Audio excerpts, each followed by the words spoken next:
right.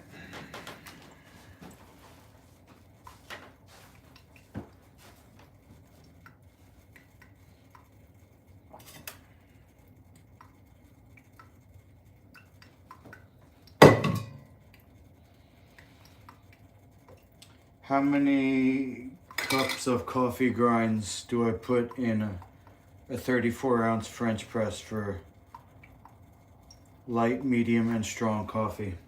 Give me 3 measurements. 34 ounces, 1 liter, French press. How much coffee grinds?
Ten to 11 tablespoons.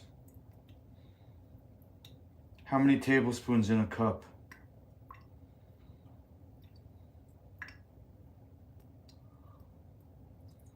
16. So half cup.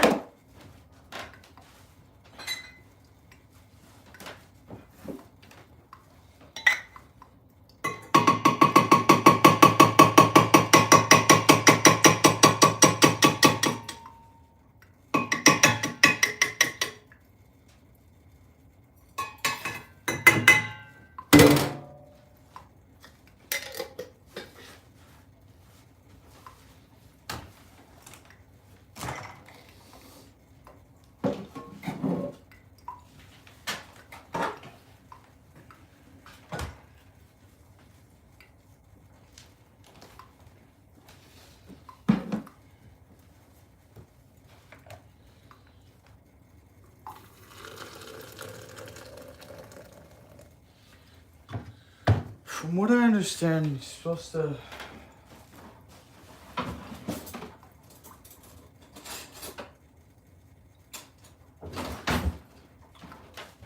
do it halfway up for a minute.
Okay, and now the rest.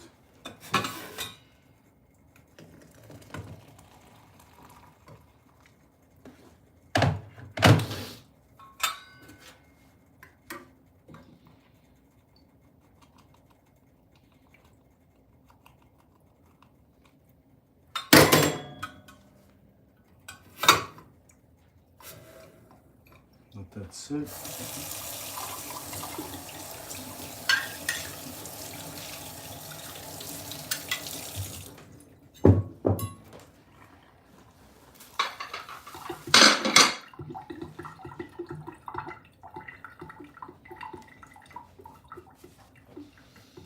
And now I think this goes for 2 minutes.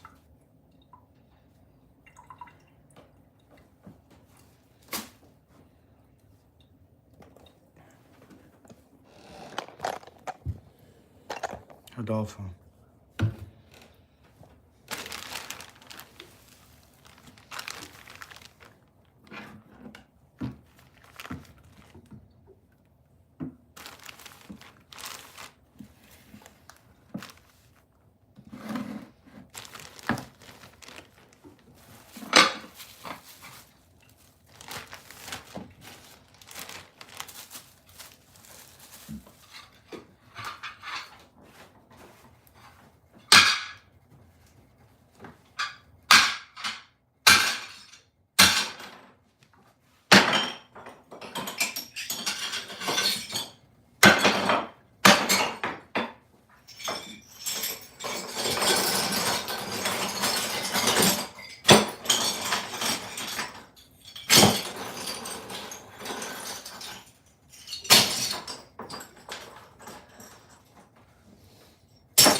Broke some plates on purpose.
So.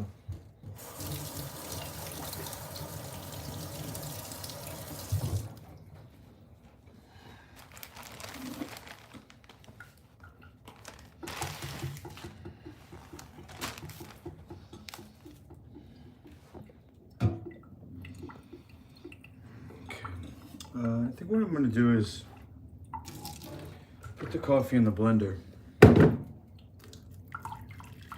And I'll use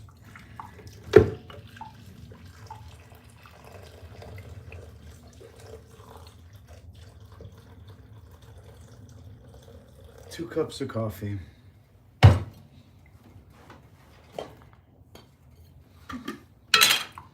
got this much coconut oil left. I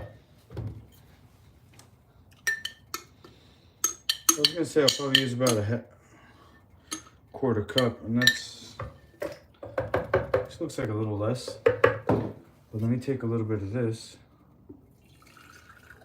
see if we can melt it off the sides.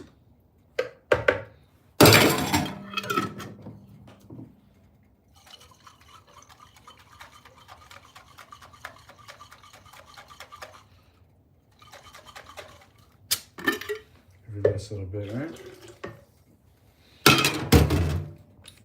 Put a little soapy water in there. It's a decent jar, so nice size glass. Might save that. Anybody else save jars?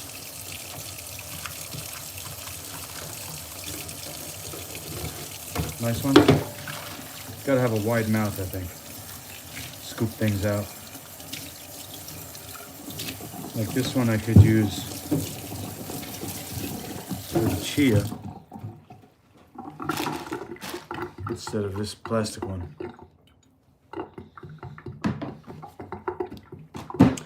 So it's getting to be a bulletproof coffee.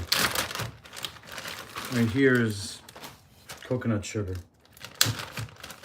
which I took from my parents' house for the next recipe I'm gonna make. That's way too much though, dang.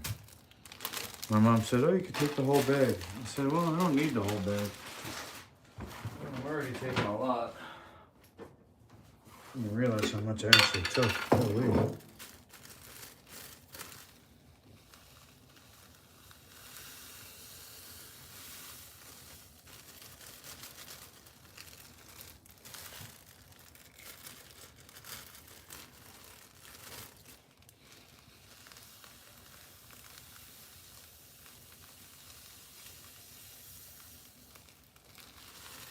Alright, so this looks to be about another quarter cup. And I'm going to put another quarter cup in there. So half cup sugar, quarter cup coconut. Coconut oil. Half cup sugar, quarter cup coconut oil. 2 cups coffee, and this is lecithin, which we're gonna do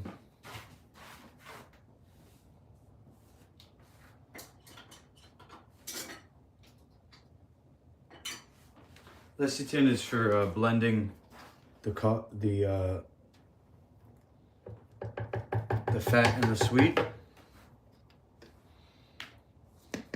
About a quarter cup. It makes one molecule out of, you know, that stuff. So I don't have any ice. Oh, that would be nice. Plug this back in.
Let's get a better view of that.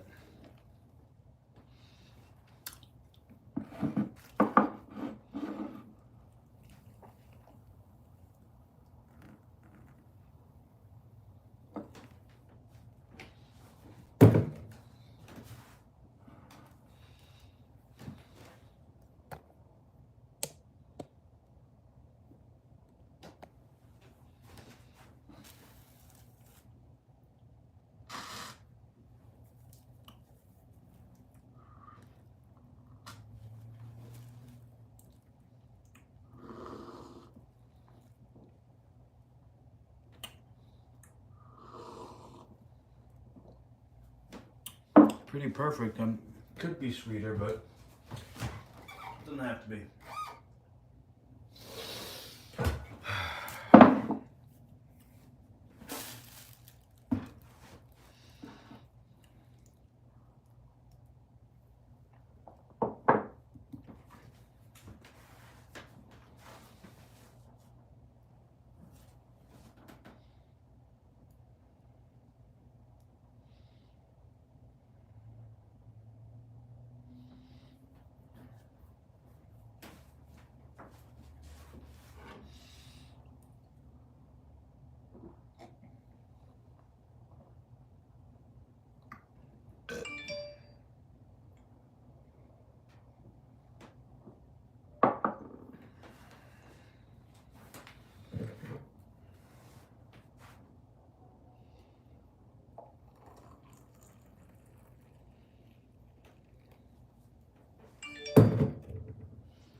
papaya.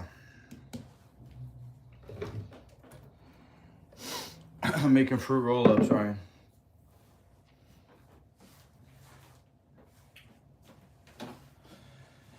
How am I gonna do the papaya? Am I gonna peel it and then cut it, or cut it and then peel it? I guess we know the answer to that.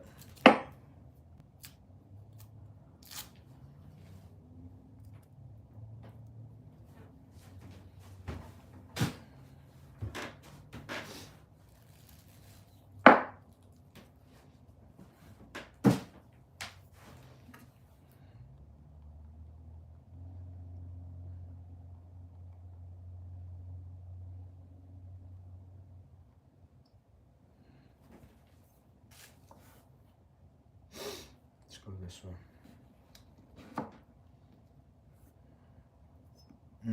Nice and ripe inside.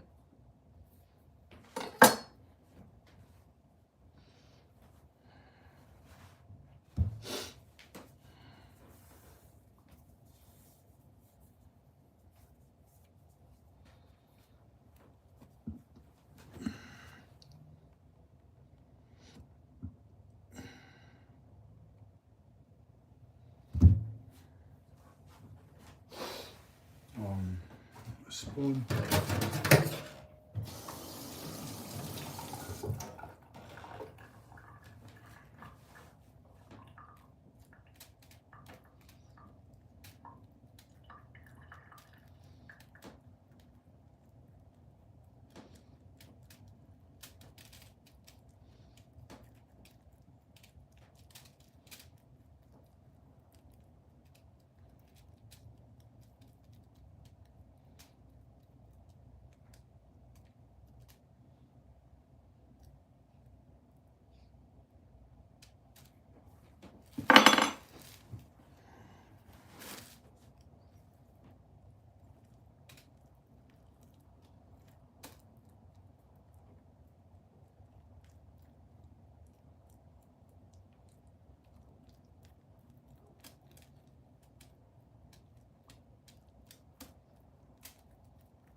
All right.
They're not gonna let me win like this, bro.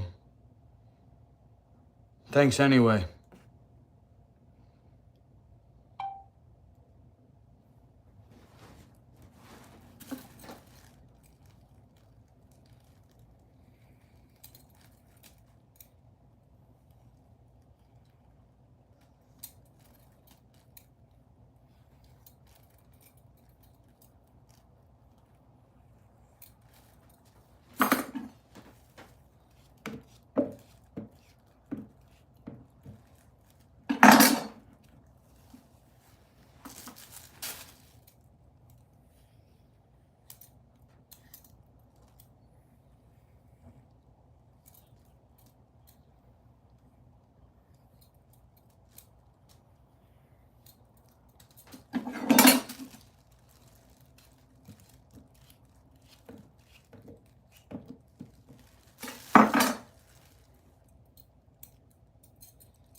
Alright, so I'm gonna blend this just to make a little more room. The moisture of the papaya should bring it down a little bit.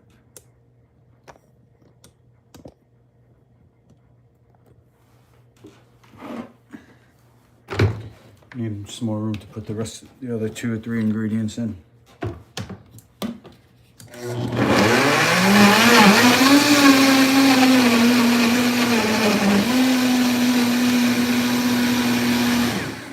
Perfect. Don't need to blend it all the way, just wanted to bring it down a little bit. Matter of fact, I can keep this up here. Now we got chia. I'm not sure exactly how much, but I made this recipe, or I'm making this recipe to get rid of this chia. I'm leaving this week for a month about, and so I just, you know, want to empty out my fridge as best I can. And I got this chia for the dino tracks that I made. So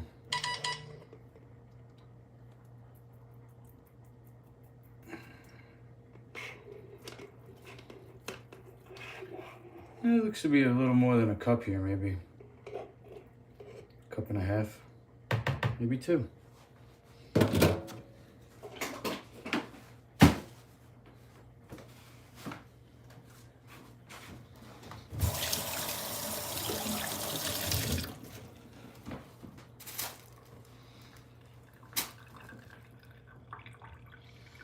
It was cherry.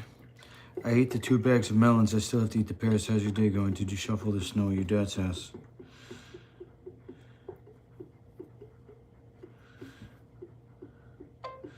Yeah, somebody came early and did the sidewalk with a machine. So I just had to tidy it up a little bit and dig out the car, plus the walkway up to the stairs and the stairs. Not too crazy. It only took like 10 or 15 minutes. But I was glad to help out as like best I could. You know, my dad's getting up there in age, so I'm home now. Anyway, how you doing? What's going on? Let me just make sure.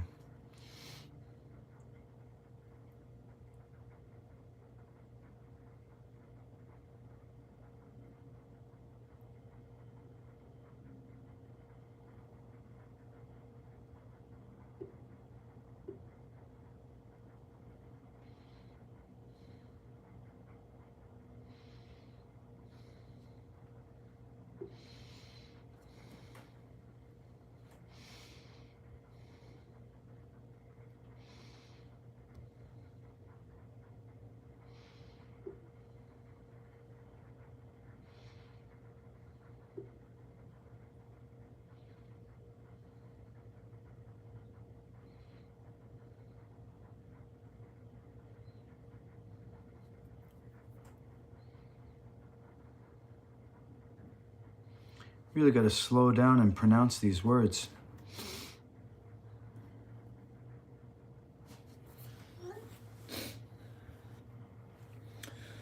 Okay, now the last thing, actually 2 things. We're going to put some lecithin. Not exactly sure how much. Looks to be about a ½ cup.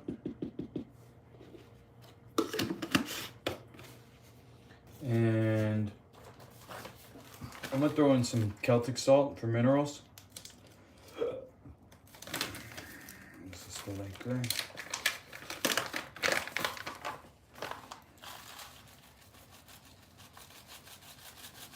It's about a teaspoon, a little less. I don't really have any spices. What do I got? Cloves, cinnamon. I got cinnamon. Should I put a little cinnamon in there? And cloves. Okay, cinnamon and cloves. Here we go.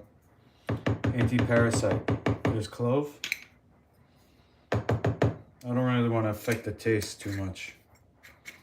Cloves is very powerful. Cloves and cinnamon.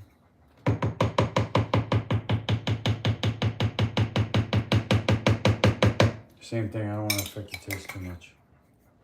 That's about it. And then the last thing is the sugar. So let's start to blend it first. Make some space again. You know what? I gotta put the sugar in because the chia is gonna make it really hard to mix. So we're gonna put almost all this sugar in. It's like 2 cups.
It was pulling and then it stopped. When I say pulling, meaning it pulls itself down into the blade without the tamper. And then after a while, the chia just soaks up all the moisture, which is a good thing. That's what we're using it in this recipe for.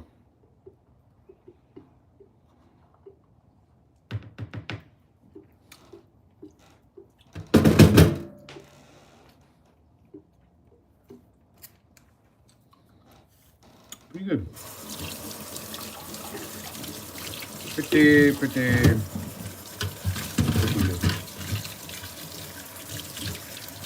It's a recipe that is pretty much infinitely adaptable. You could do things like add different fruits. You could even do it with some type of chocolate. Make like a let's see.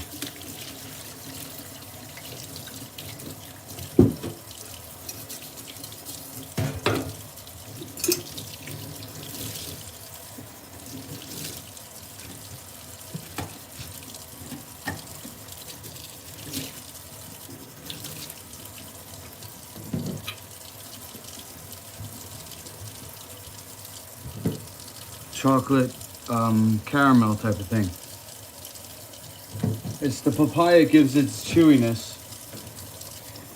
Another ingredient you could use is sea moss, but it's not a common ingredient.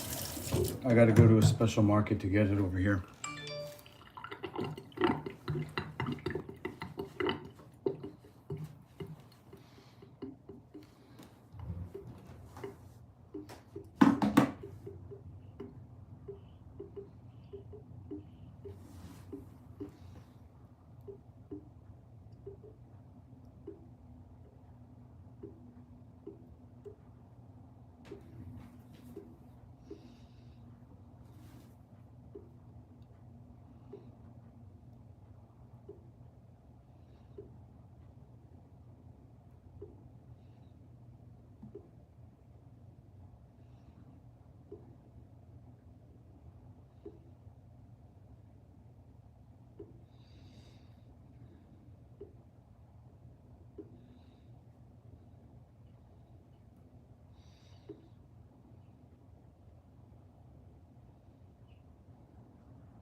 Okay, now let's come over to the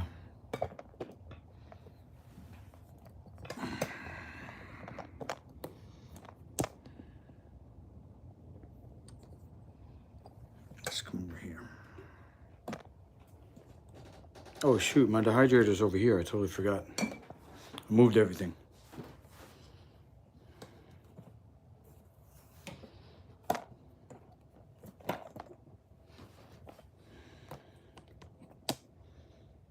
This is the hydrators.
All right, let's get this here.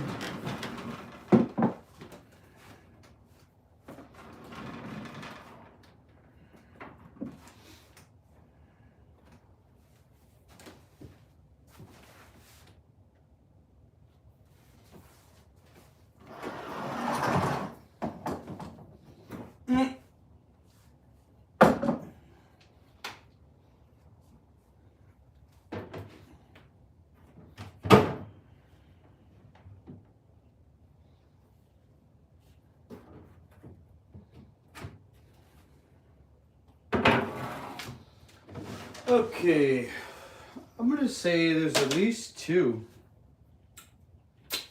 maybe 3 trays here.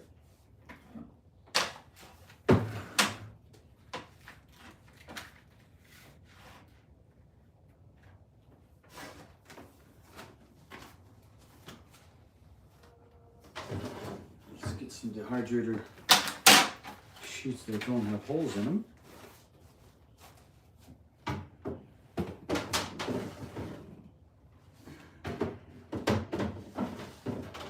Okay.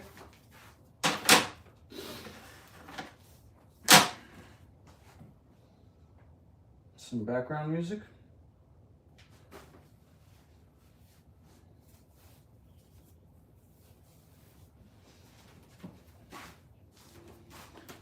Lilith Black, you know I have a great idea when I look at your floor. Maybe bright blending. That's a great idea, Robbie. Let me put it on the list of things that will never happen. How about that?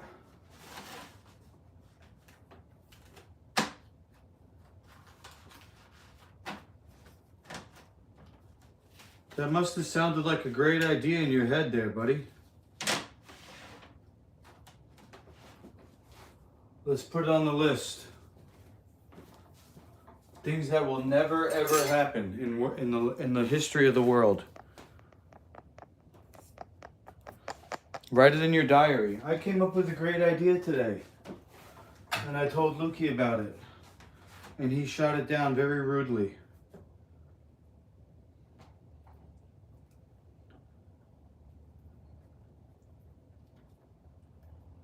Cool story, bro.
Unless that was a metaphor for me putting on a happy face. Bright blending. Is that a metaphor for say something nice every once in a while?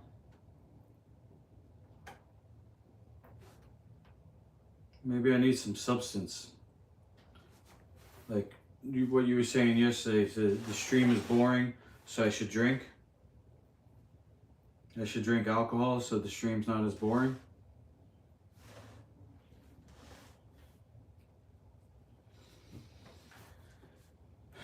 Is that your suggestion? Bright blending? Just drink every once in a while?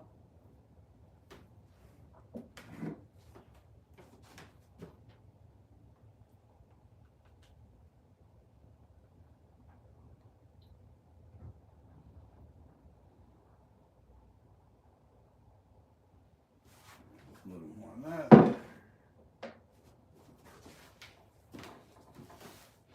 What's up, Rick? What are you doing, bro? No Wi-Fi, huh? Just your cell phone? What have you been up to? What's the haps in Cali?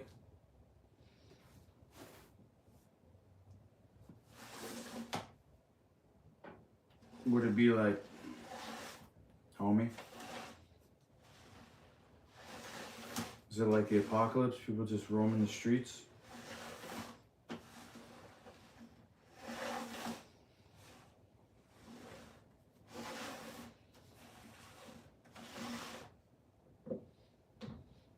Alright, now the thing is with these, they're gonna really dehydrate, so I probably spread that one a little too thin. We'll just have to wait and see. Because there's so much water that, you know, the thickness is going to reduce. The thickness is going to reduce like crazy.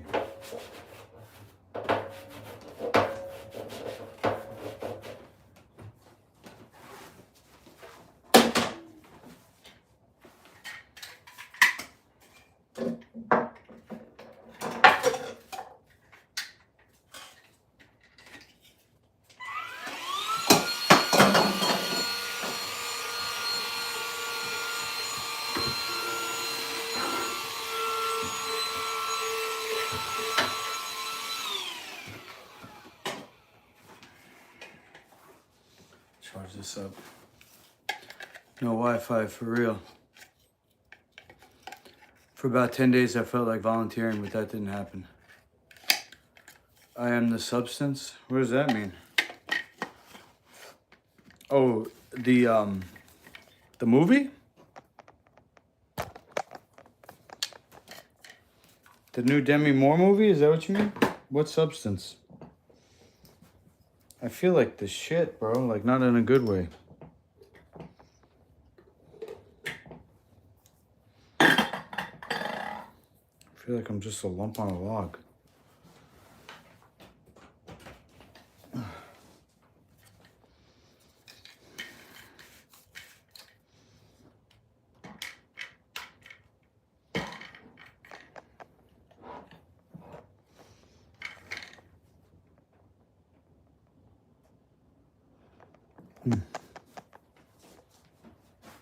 In other words, don't drink.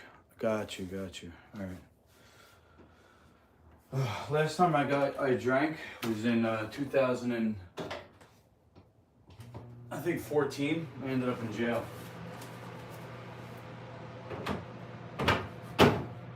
Cursed out the family court judge on YouTube. Called her, see you next Tuesday. It was gin. I heard gin was the substance that was used by Dr. Jekyll to become Mr. Hyde. And it was based on a string of murders. Apparently there was a period of time in England when they started distilling grain.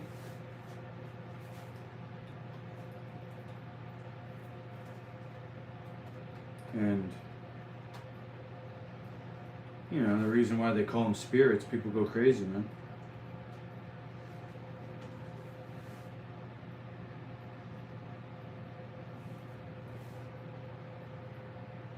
But gin, true gin, I believe, is made from juniper berry.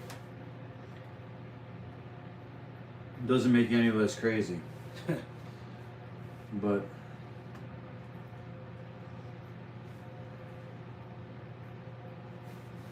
you could definitely say it's not a natural way to consume the berry.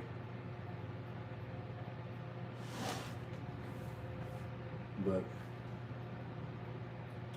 I think the social component of alcohol is healing.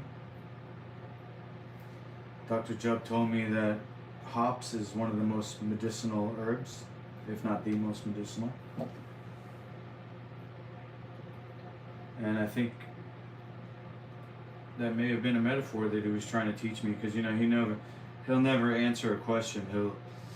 The way that Dr. Jubb speaks is that he tries to make the listener come to their own conclusion, which I'm kind of resentful of, because I'm stupid. So like all those 15 years ago when he was telling me to stay with my wife for the kids, and he never said that. He just spoke in these stories that I was supposed to figure out myself, which I didn't realize until 15 years later. Homeless with no kids. Now that's not his fault, it's my fault.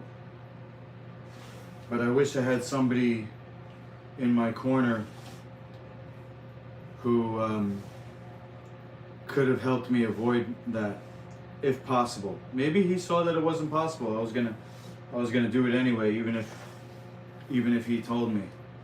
Maybe he realized, because he's so smart, that I'm stubborn and stupid and brainwashed and dumb to the point where, and evil. He called me evil one time. I have an evil part of me that I sacrificed my family, you know, for my own personal desires. So maybe he just wanted me to be aware of it after the fact, so I could go back and see, you know, what I did. At least I'd be aware of it and hopefully change.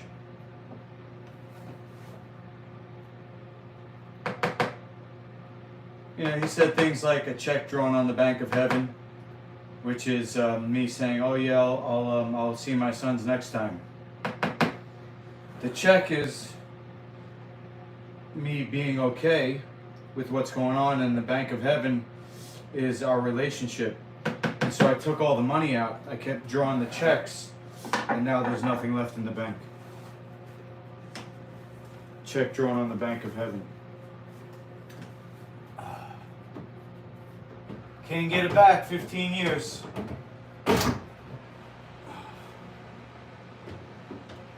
Only one thing to do now.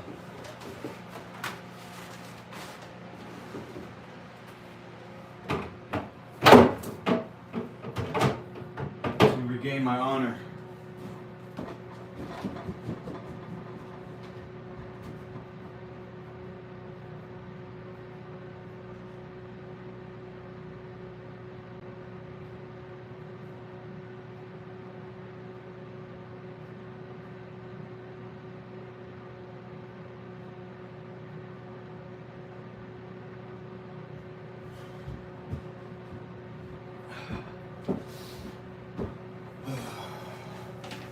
And let's go down in a blaze of glory.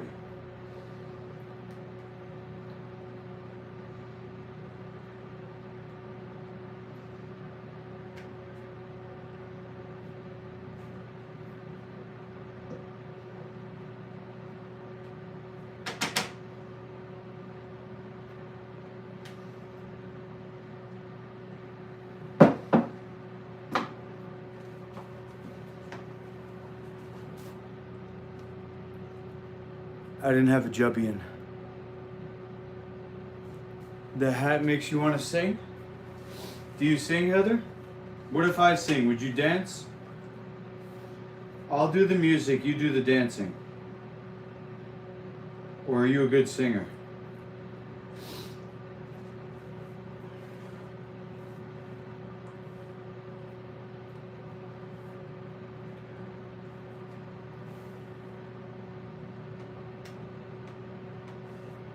I was thinking of maybe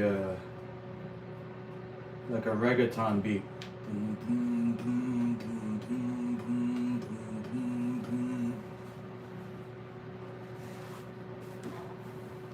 You'll dance? I'm gonna hold you to that.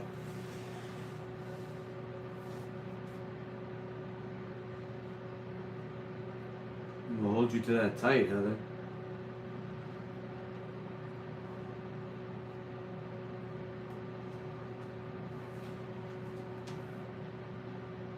I'll wear the shark hat.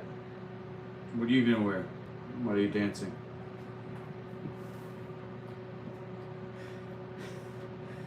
What is wrong with me? What are you gonna wear when you're dancing for me, Heather?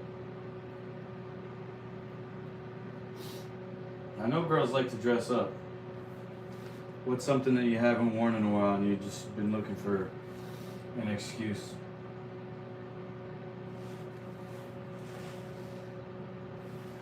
Or do you want to go shopping for something? Do you want to get something special for the occasion?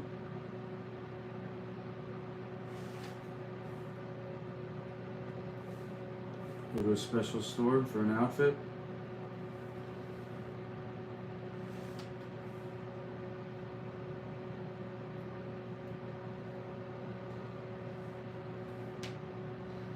You might have to wait for my YouTube check for that one.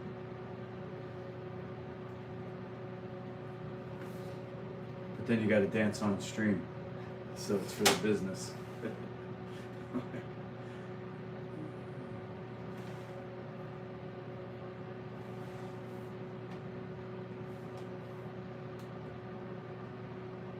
I'll buy you an outfit with my YouTube money. I think I got $100. But then you gotta dance on stream. Wearing it. What do you say? I know the chat would like that. I probably would too.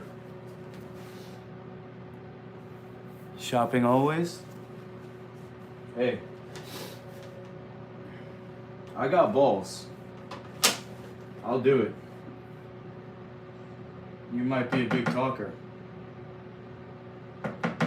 You might get a Facebook message saying I'm here in Boston. Where you at? And you said, and you're gonna go, oh, I wasn't serious. I was just being flirty. And then I go, all right, well, worth a shot.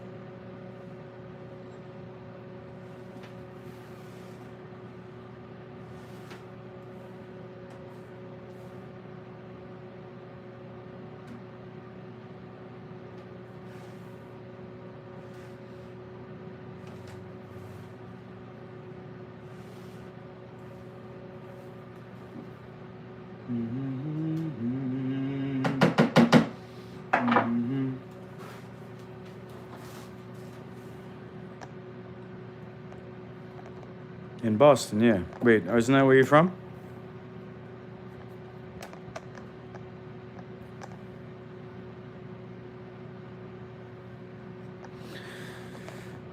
I looked it up. Doesn't Boston have Wi-Fi like everywhere? I thought I read somewhere that there's just like Wi-Fi in the streets of Boston. It's a fruit roll-up, Heather. Fruit roll-up. Papaya, a little bit of lemon, mostly papaya, chia, hold it together. Probably gonna cut it in strips or shapes maybe.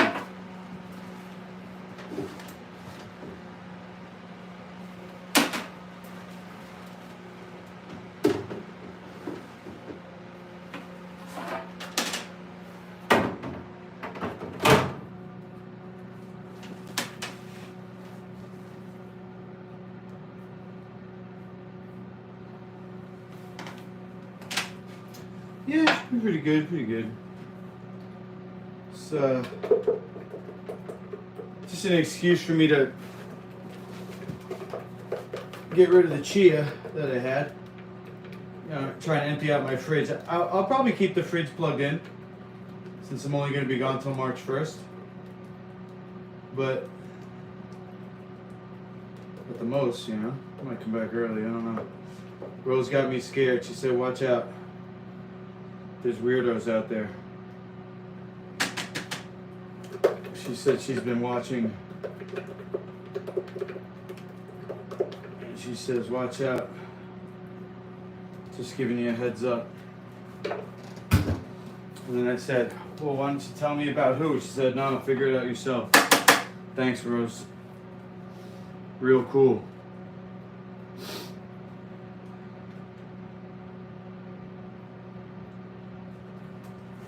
Real cool.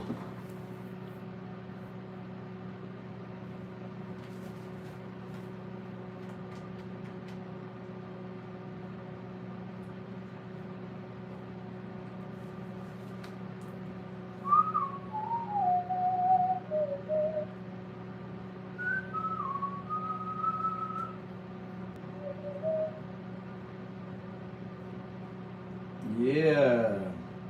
Well, here's the thing, Heather. I'm an artist. Always have been since I was a little kid. My mom's dad, my grandpa, I called him Baba. I knew him way more than my dad's dad, because my dad's dad, he was kind of like sit in the chair. You know, you don't talk to him, he just is there. I think he had diabetes, or I don't know. I don't really remember him too much, but my mom's dad, he's the one who played wiffle ball with me. I remember one time he was pitching to me in the driveway, and I hit the wiffle ball back and hit him in the balls. It's just memories. But he put headphones on. This is back in the 80s, you know, early 80s. I was born in 1980. And he put on the record player, you know, and headphones on me. So he's got me listening to classical music, and he puts me down in front of a coloring book, and not just a kid's coloring book, it was like an adult coloring book had birds with like individual feathers and stuff. And he taught me to color all in the same direction to make it look neat. And my parents always encouraged me in my art. My father took me to a private instructor who took a few lessons. My mom took me to a course when I was a teenager, how to draw a comic book. It was at a college, and it was like a few weeks. It might have been one day, I don't remember. And in high school I did art instead of my schoolwork, and I cheated to get good grades or decent grades in my regular classes, and ended up with a partial scholarship to Pratt Institute, which is I would say one of the top art schools in New York, Pratt Institute. Anyway,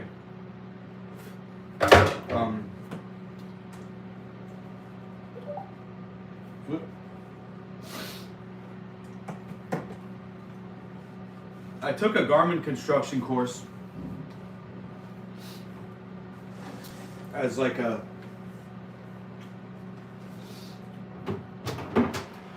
I don't remember if I got credit towards my biology degree or if it was just like an extracurricular course. But it was really cool. I like to design things, so I learned how to basically all I can remember is basting, which is hand sewing. But anyway, the reason why I'm bringing it up, if you're still here, Heather, is because I'm into fashion and I'm into dressing my girls. I'm not saying you're my girl, I'm just saying, you know, if our little shopping spree comes to fruition, I would really enjoy not just the flirty, fun aspect of it, but also the artistic aspect of it. Seeing you, you know, your features, and how I could, as a designer, put together a really cool look. Like a Barbie doll? See, Barbie doesn't have articulated joints.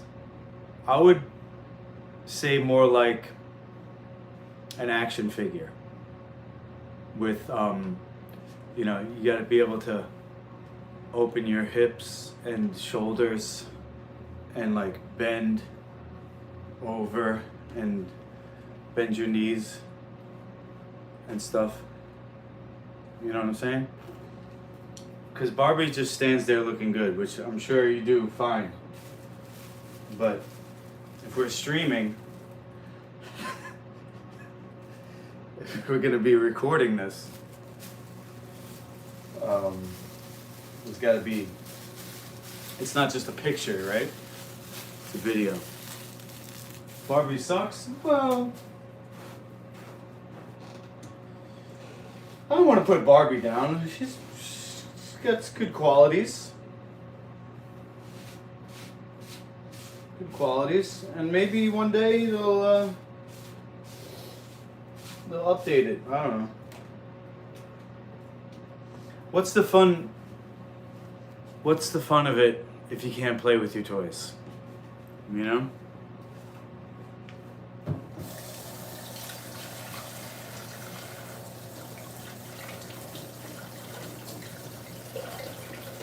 You like marble? That's great. I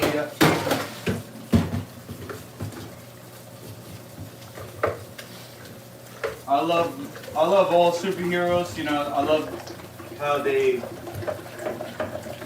incorporate their powers into their look. So, like, for example,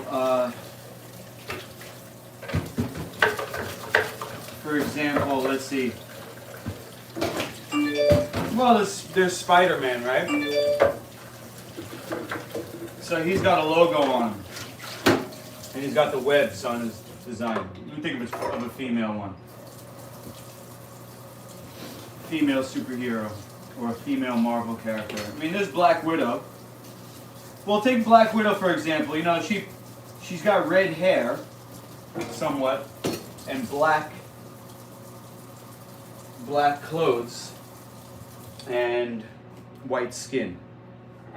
So you might not think of it, but all of that's on purpose. The red, white, and black, you know, it's a color scheme. So anyway, I think it will be fun. I'll definitely let you know. You love black? Black is cool, but you need a kind of like an accentuation to stand out, so it's not just completely black. And you said you're Irish, right? Or Irish and Swedish? So your skin is somewhat pale. So black's actually a good color for you. It gives you contrast. But then I would put some type of highlight like a green, blue, red, yellow, probably not orange. You know, to kind of like contrast that. If you probably got some jewelry that you like. Something like if we go with like a scoop neck, or a sports bra or bikini, something where like this is open here, and then you put like a nice gem. That's cool. Or a collar. Ooh, a black collar.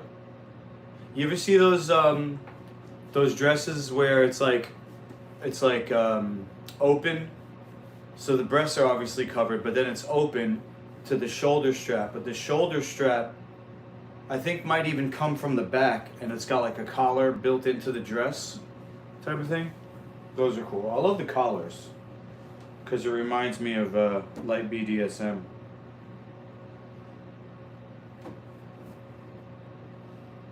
Maybe that's just me. Okay.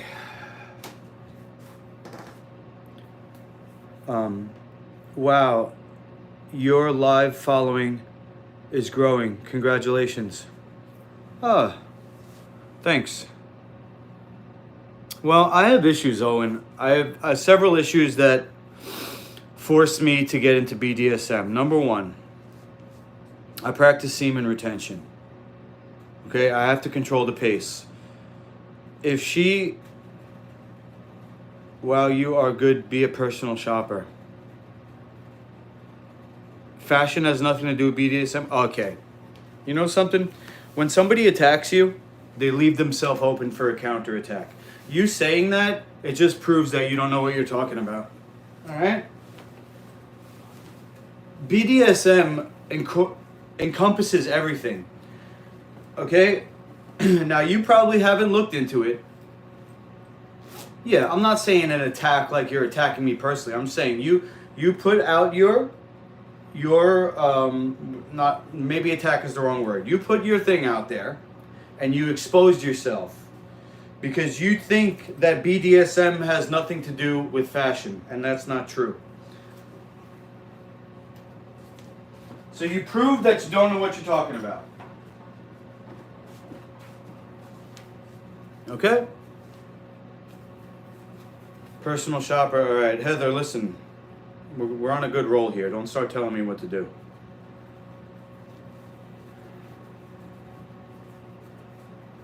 I was trying to make it about us, and now you're pushing me onto somebody else. You want me to shop for somebody else? I'm not good enough. I need to make more money. All right. Fine. I see. You don't want to have a good time with me. You just want me to get you nice clothes, and so you can be validated. I see how it is. I see how it is. Owen says, I'm an artist and I know a good deal about fashion. Okay, but you don't know about BDSM. So there. Bondage, domination, sadism, and masochism, okay? I call it I'm into light BDSM because I'm not really into sadism and I'm not into masochism. I don't like paddling too much. I have soft paddles, but they're actually from martial arts for punching. And that's more, if she likes it. Definitely no cutting. Definitely, I don't like pain because from fighting, I get enough pain, So mostly I do bondage to control the pace, and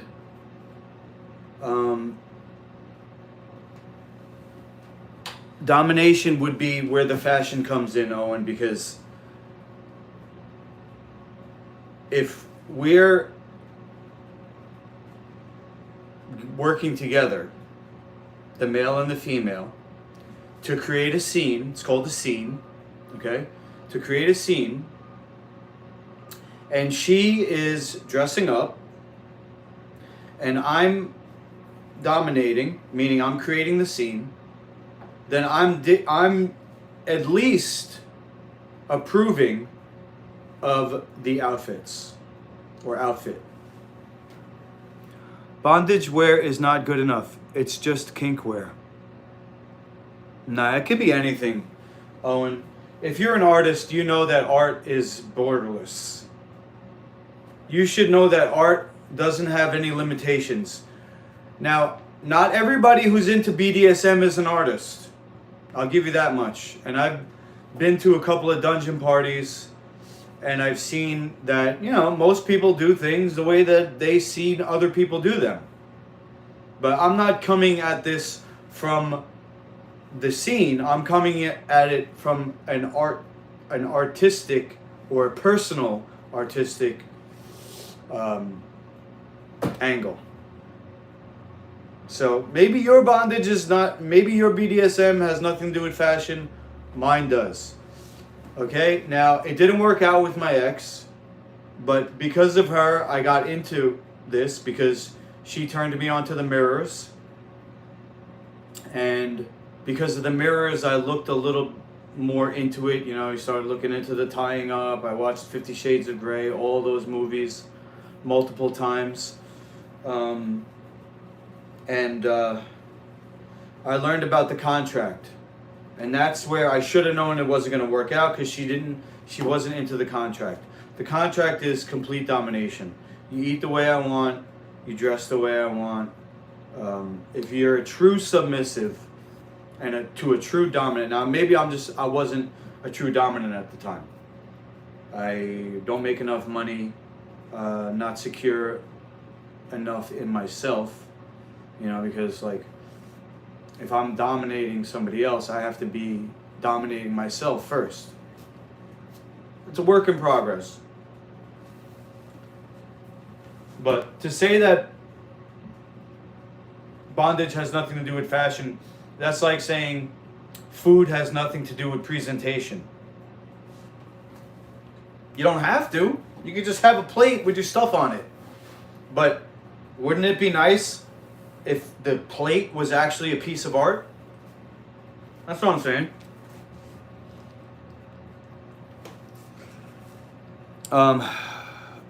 Okay, Lilith says the woman's a goddess that you worship, that nature made for a reason, that needs to feel the experience and explode with each other, feel life. Yeah,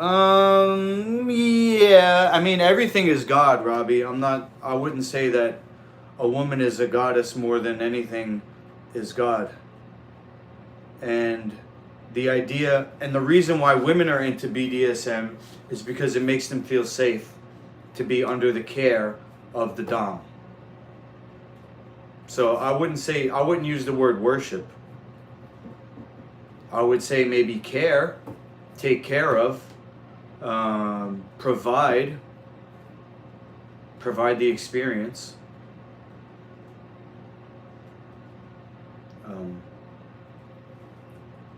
I mean, I generally agree with you. I wouldn't say a goddess. I would say a female is half of God, or is God. Just like a male is God. Just like this table is God. Owen says, remember that when that nasty fashion company put children in a fashion shoot with teddy bears wearing BDSM gear. That pretty messed up. I do remember that. It was...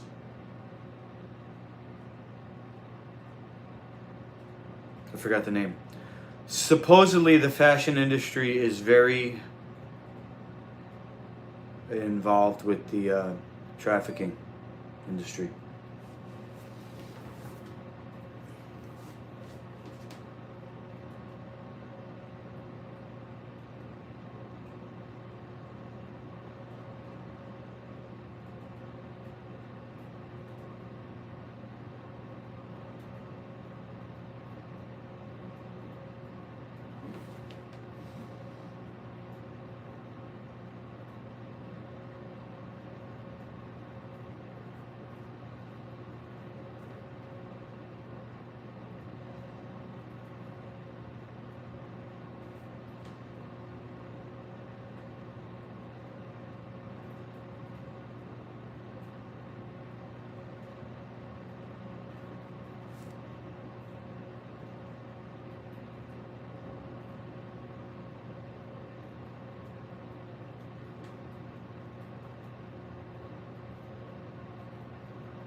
I'm sorry, Robbie. I don't mean to be so combative. It's like anytime anybody says anything, I have to find the negative about it. It's a character flaw, I guess. Something wrong with my brain. Balenciaga. Okay. Feeling worthy and beautiful, taken care of by your partner in all ways is extremely satisfying. IMO. Yeah, Heather. You're right. I just meant her beauty can bring you to a feminine high that no one can imagine that you have experienced for yourself. Everyone out there. I agree, Robbie. I think that is the highest of the highs. That connection.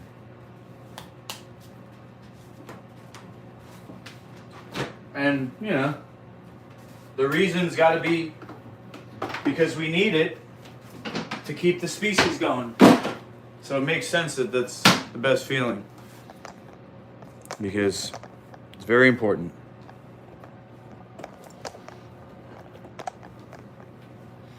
Are we at 11 right now, Jay? Tell me when to rinse. I made $20 so far.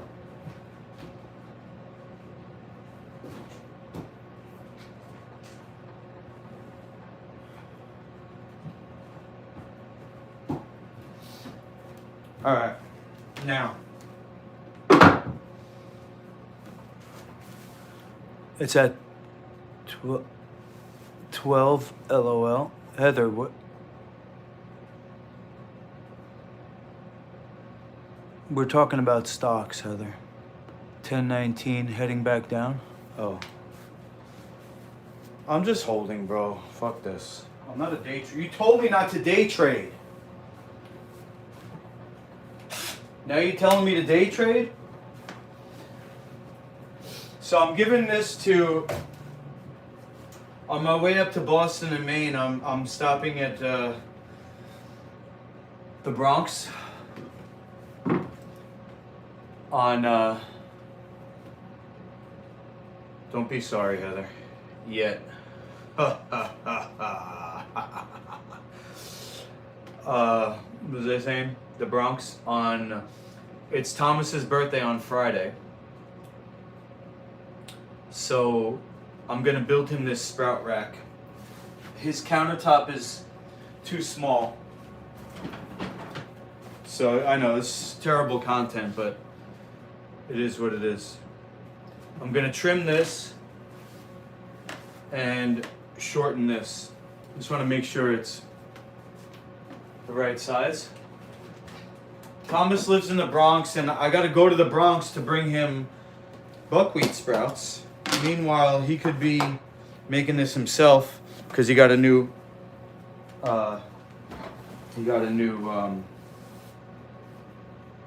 water purifier. So basically, this goes here. You bring this around like this, and you hook it up like that, and then this comes down like this, and it hangs like that, and it drains into a bowl. The coin is so predictable, I have to trade it. I never do, but this coin is a money printer right now. So you're saying sell right now, bro?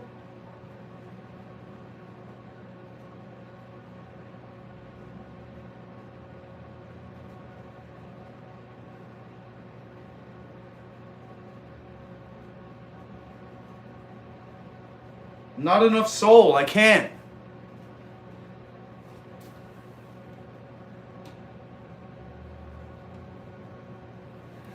I can't even sell, bro.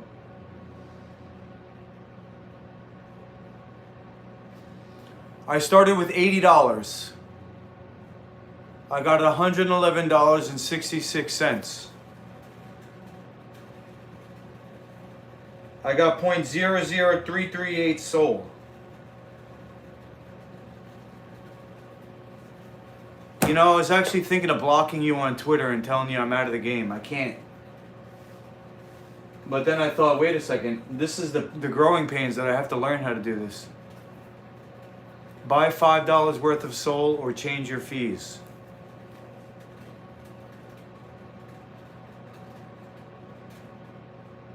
Oh my God, bro.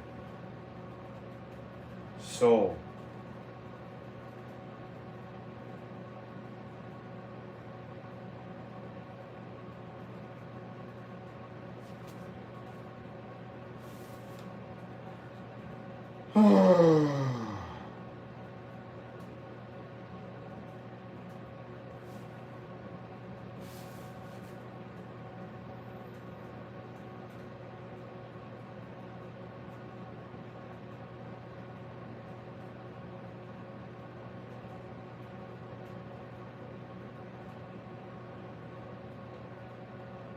That's $7 because there's a fee.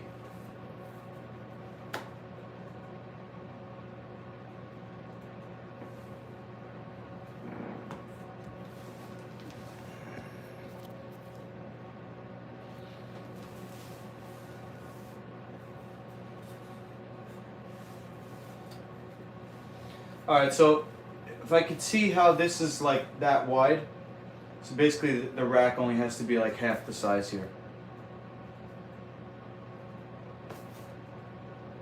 And I might be able to actually see if I put this like this, I could put the rack like that. Boom. Yeah, so I'll cut this in half. Maybe you should just eat pickles into getting yourself into one. Oh God. You should talk, Robbie. Pickle boy?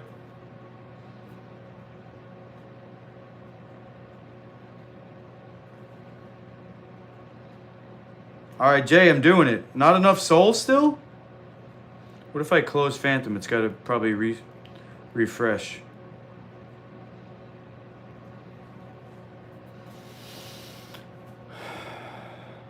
Alright, Heather, take care. What if he keeps going up, though? Jay? I'm still at 111. 111.13. What if it keeps going up? You see? You see?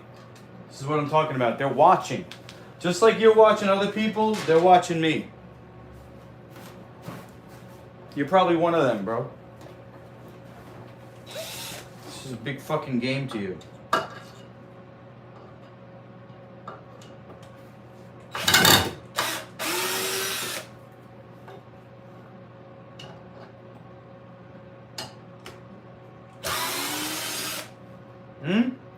Fun game? You having fun, buddy? Playing with my emotions?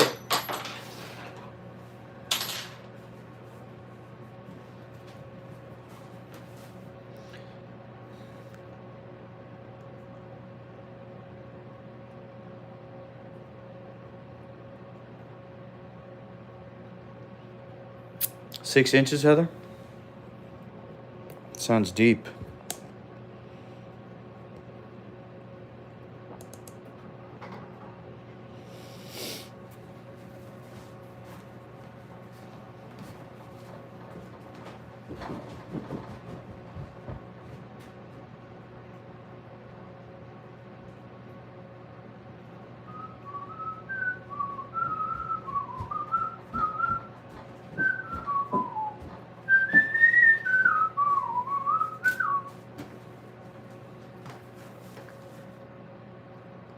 Lukey has 6 eyes today? What does that mean?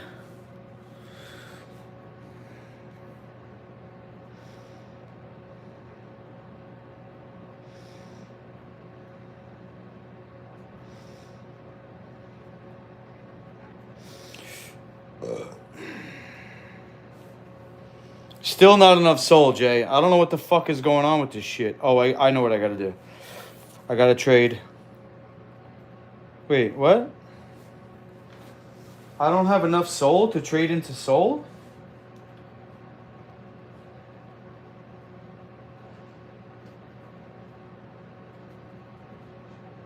What do I gotta do? Trade my fees? Fix my fees?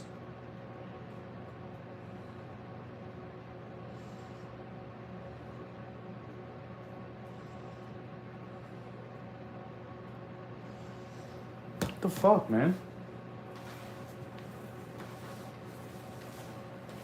All this for $20.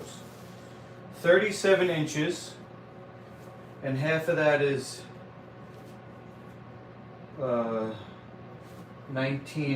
18 and a half. So I'll do 19 inches. Right? Or 18. Maybe 18 inches. Let's see.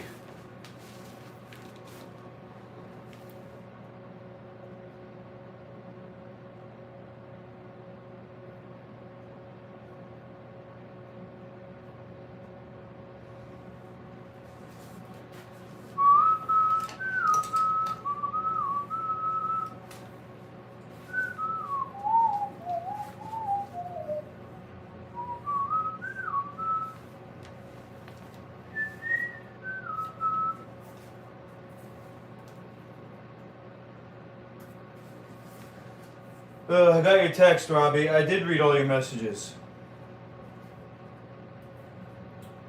I don't know what to tell you, man. You live your life. I have a lot of regrets in my life, and all I can say is you gotta believe that everything happens for a reason. That's all I could do.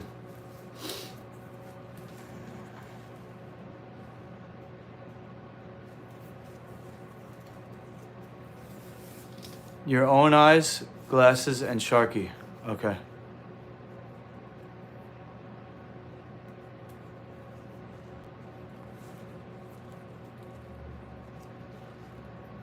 Okay, Robbie.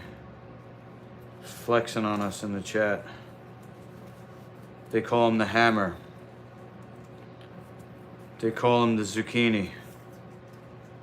So I'm gonna call you, Robbie, the zucchini from now on. Robbie the zucchini. Fucking gay.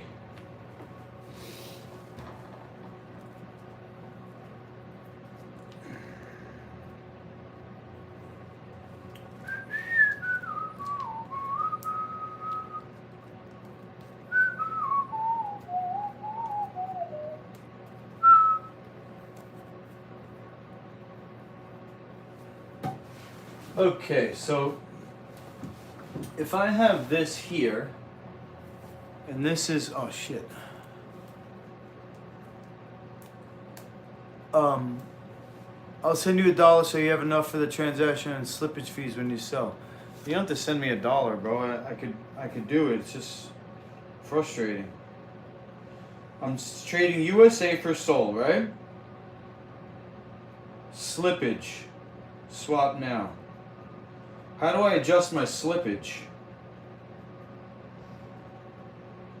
Oh, 1.7%. Here we go. What do we want? 3%?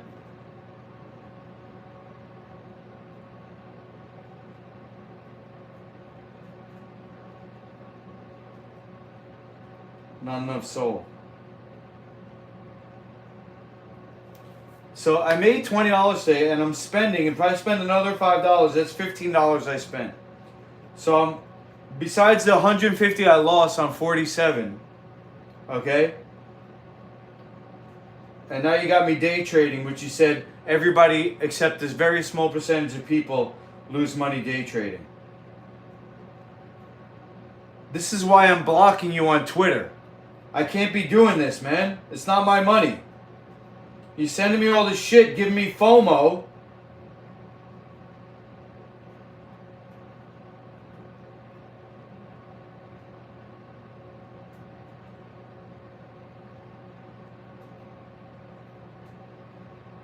Just leave me alone, man.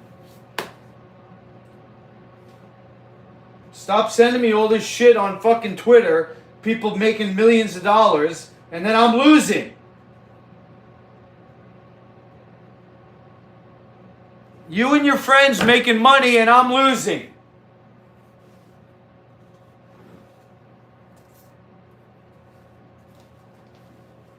I'm blocking you on Twitter.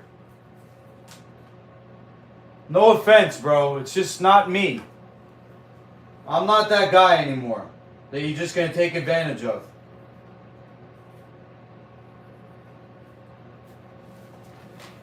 Having a grand old time. Watching my wallet. Oh, Lukey bought. Let's all sell now.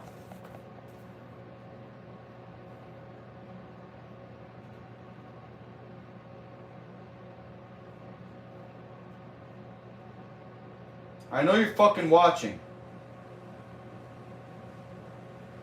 Alright, there, I sold. Great. Fan-freaking-tastic. Can't wait to do it again. I made $5. No, wait a second. I lost $145. Wow. What a great day. Thanks, Trump.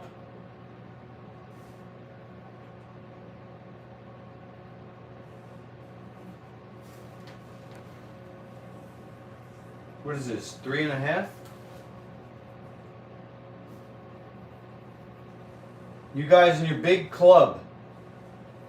Trump, Elon, McGregor, the Paul brothers. You guys all making money. Printing money out of nowhere with these stupid shit coins that do nothing. They're just gonna rug everyone. Oh, yeah, cyber attack. Sorry you lost all your money. Cyber attack. I swear. We had no idea. You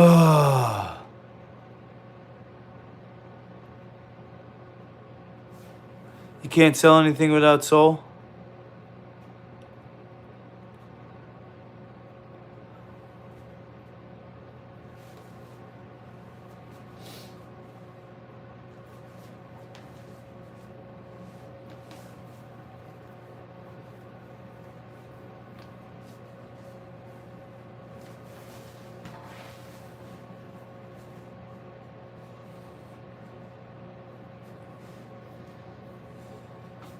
Well, you said it. Yeah, I might not be able to follow instructions, but you told me yourself, everybody who day trades loses.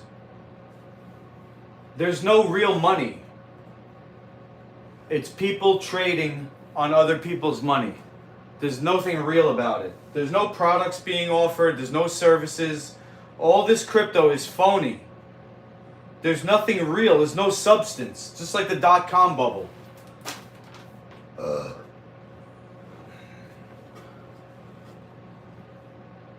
I'm the asshole who abandoned his kids because I didn't get a job to provide for them, and yet they live with the guy who fucking presses buttons on his mouse all day. That's his job. He sits in a chair and presses buttons.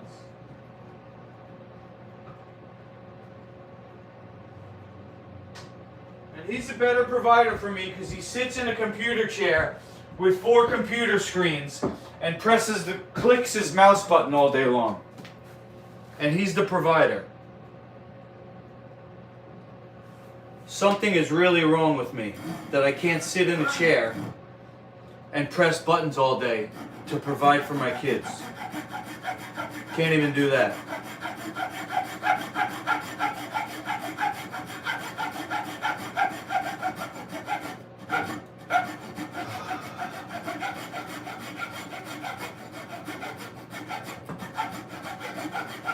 And Rose is just sitting there sending me text messages saying, oh, it's really good that you're fucking gonna die soon. You could be like Rich Piana. Oh, cool. I want to be like that guy. Thanks, Rose. Can't wait to fucking die.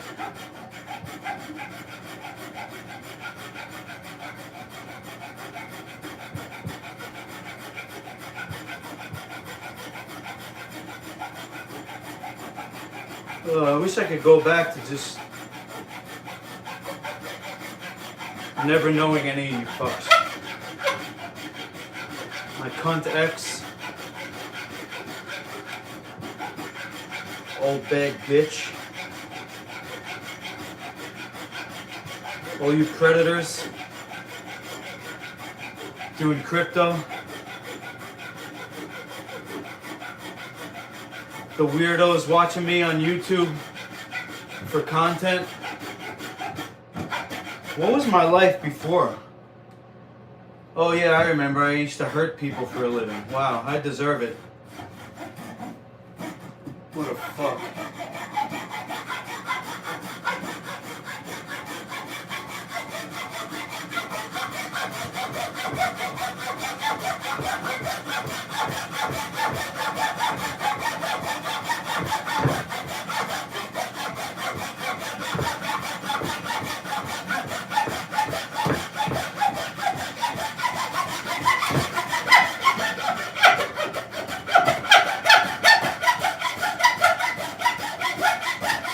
This is what I'd like to do to your crypto wallet.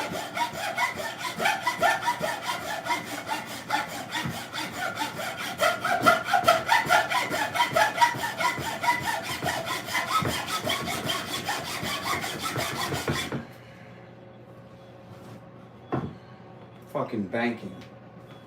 Yeah, cool job banking. Wow, what do you do?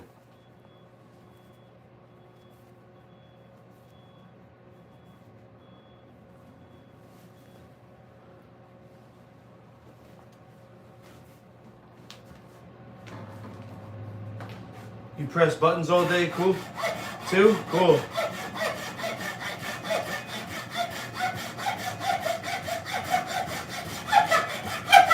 Congrats.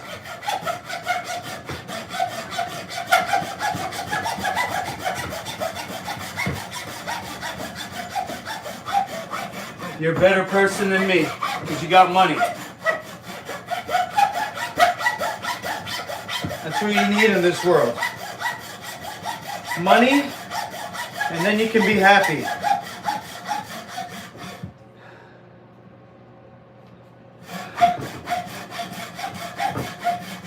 I wish I was born into a family that had an importance on money instead of this stupid Christian bullshit. Look who the Christians are, Sir Doyle. Getting taken advantage of.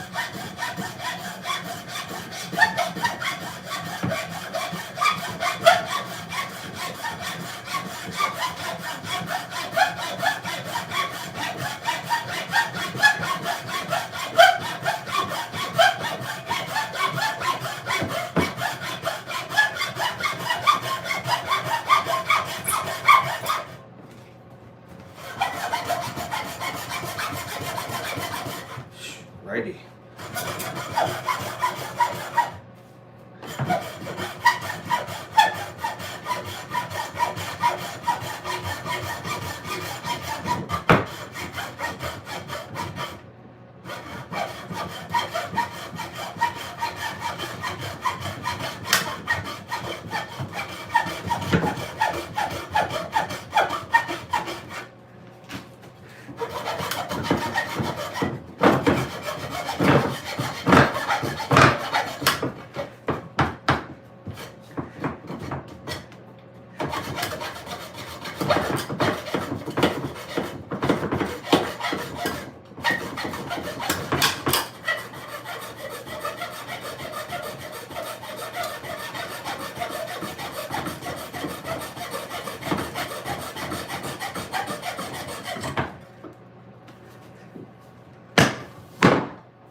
Oh my God, Baron went up again.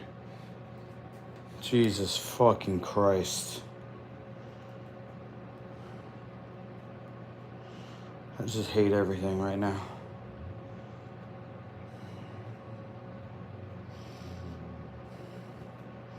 Do you have to drive anywhere today? Just wondering.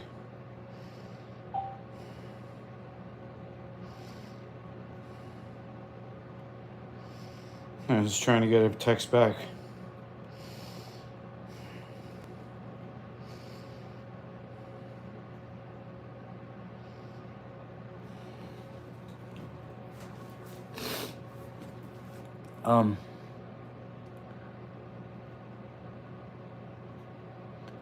That saw is for metal? I guess it won't work then, huh?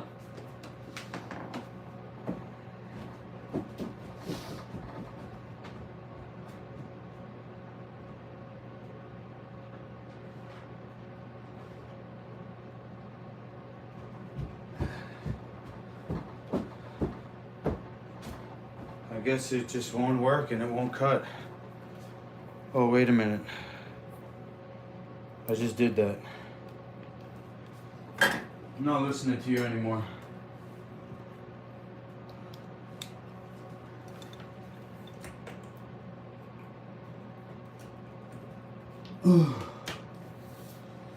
gonna look at that sniper bot that you sent me.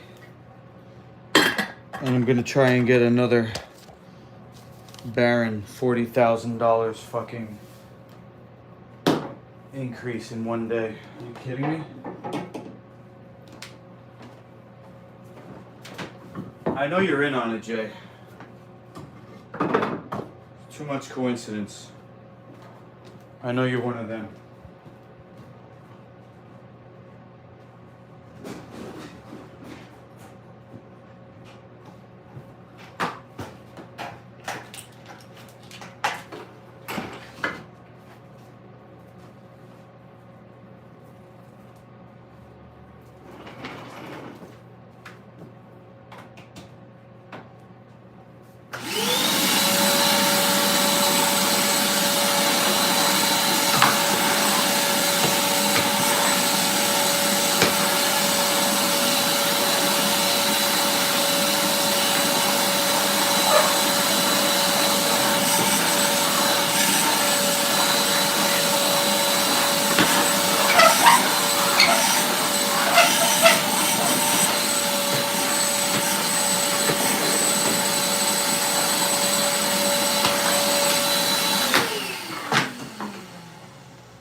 What did you major in? Why don't you get into fashion design? For what, Owen?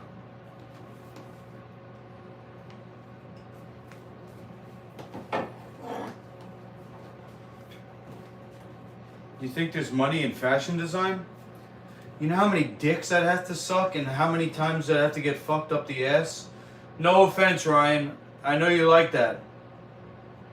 But I'm just, even if I was into that, I wouldn't want to sell myself just to make a little money. Or maybe I would. I don't know. At this point, name your price. What's happening, Ryan? Well, my friend Cherry, she's in the hospital. Her family put her in there because they didn't want to take care of her. Apparently, she doesn't have good hygiene and doesn't do much except watch TV all day.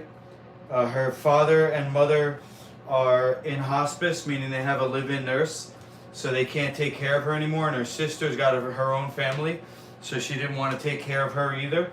So they put her in that nursing home that I went to go visit her at. Now, she's on public assistance disability, and she had back money owed to her from disability for like 7 months or 6 months, or I forgot what it was. Came out to like $7,500. She couldn't access it because she didn't have a bank account, and because she's just in the hospital all day long and nobody comes to visit her, the money's just sitting there. She doesn't have a bank account. So we connected a long time ago, and then we reconnected recently within the past year, and she asked me if I could help her out. So I signed on as her disability payee, and I got the money into my account so she could access it. Then, maybe this went on for like a couple of months. I got a letter from the office saying that because she's been in the home for all this time, that money, that $7,500, actually should go to the home. So they wanted me to pay it back to the home, and I said no, fuck that. Cherry's not having a good run of things. People don't give a fuck about her, and that's a lot of money for somebody like that. And we could use that for her. So I've been buying her food and stuff. I took her out to get her hair did, her nails did. And I'm not giving the money back. Not only that, I asked her if she wanted to invest some of that so we can make some. And she said, yeah. And I doubled it. I ended up at one point, I think if I sold at the high, I would have had $16,000 from her. I think I like $5,000 to $7,000 I invested. Ended up losing it all. Before it went into the negative, meaning before I started losing her money, because I'm a dumbass and I can't fucking invest money apparently. For some reason, there's something inside of me that's really bad with money. I just blow money. Money cannot be saved by me. It just falls out of my hands. It's like I'm trying to hold sand with an open hand like this, and it's just draining out. So before I lost all of her money, I pulled it out, and I kept like $1,000 on XRP, which is a crypto coin. Now Jay in the chat, he's sending me this shit on Twitter. Oh, look how this coin went up 19,000%. Now it's 40,000%. So if I spent $1, I'd have $40,000. If I spent a measly $100, I'd have $400,000 from this one coin, Baron Trump. That's one. So he goes, oh yeah, try this one, do this one, do this one. I'm losing money, Jay, and it's not mine. Stop talking to me. Don't message me on Twitter anymore. I'm done. I'm blocking you on Twitter. You can stay in the chat, but do not talk to me about crypto. I'm done.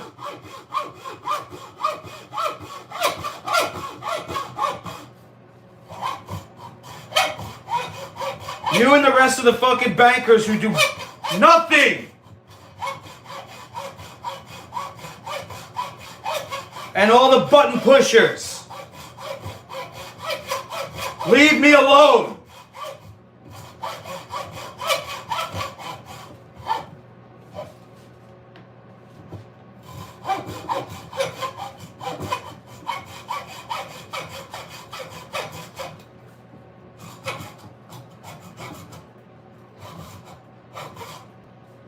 Yeah, it's 1,000 reps, Jay. Good. I don't mind working. If it's something worthwhile. I'd rather be doing this not getting paid than taking advantage of people, pressing buttons, taking advantage of people.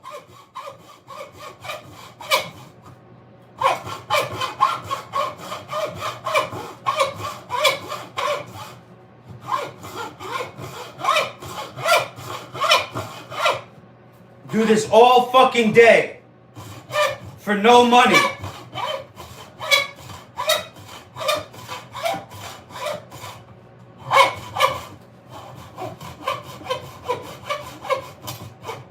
Rather than take other people's money that they worked for.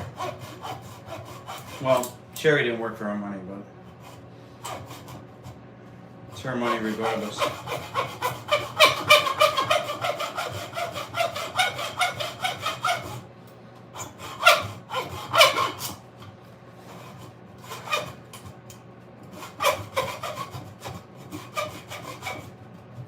Oh, I'm not even on the camera.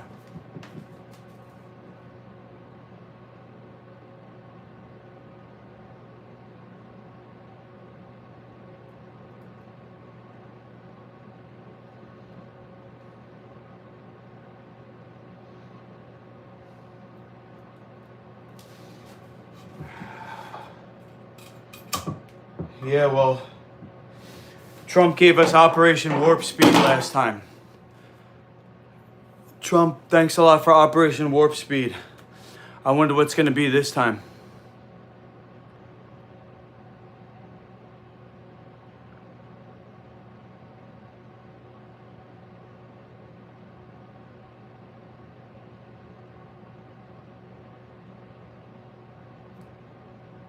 What's Cherry's disability?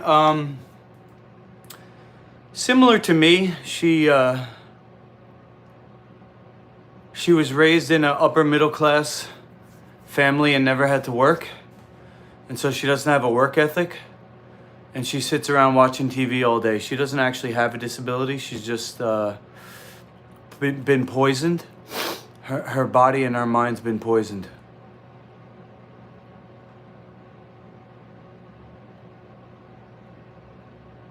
She's been poisoned so that her body, like she couldn't even walk up and down the hallway. When I first reconnected with her last year, she wanted me to come work out with her, and she couldn't. She had to take a break walking because she's so diseased. I wouldn't give her a long time to live. They vaccinate her. They give her junk food. If you ever seen hospital food, it's the worst of the worst. It's like comparable to prison food. Completely devoid of nutrition. They, they just poison her and drug her. I told her the same thing I told Sir Doyle, which is I'd like to move her into my building. And if I had that money that I invested, I could have. But I fucking blew it, just like I blow everything else in my life.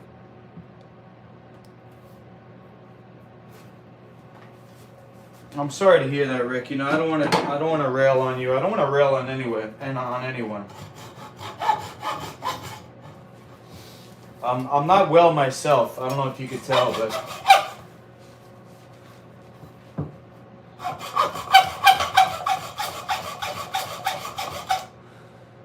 $200 a day sounds good in us. That is a long shift, though. I'll give you that much.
Guys, listen.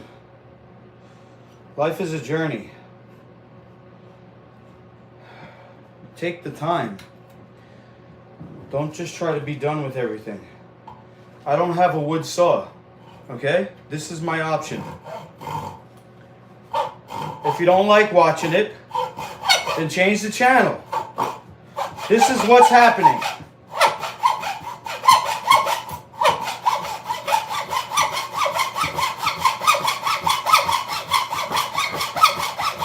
Don't be so quick to be done.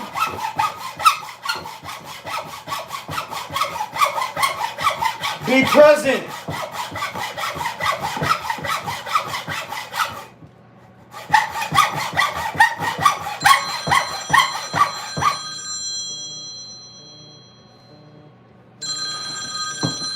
Oh.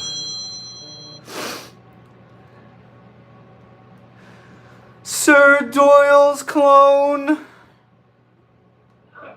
I know you're watching me. I know you're watching me. What? Well, I got a good idea, Luke. I got a really good idea. I was watching something on McDonald's and how they got started. The brothers got started. They started just like us. trying to promote the product. And we got something more. We got our show to promote the product. The McDonald brothers didn't have the internet and all that to help them. What? I think it.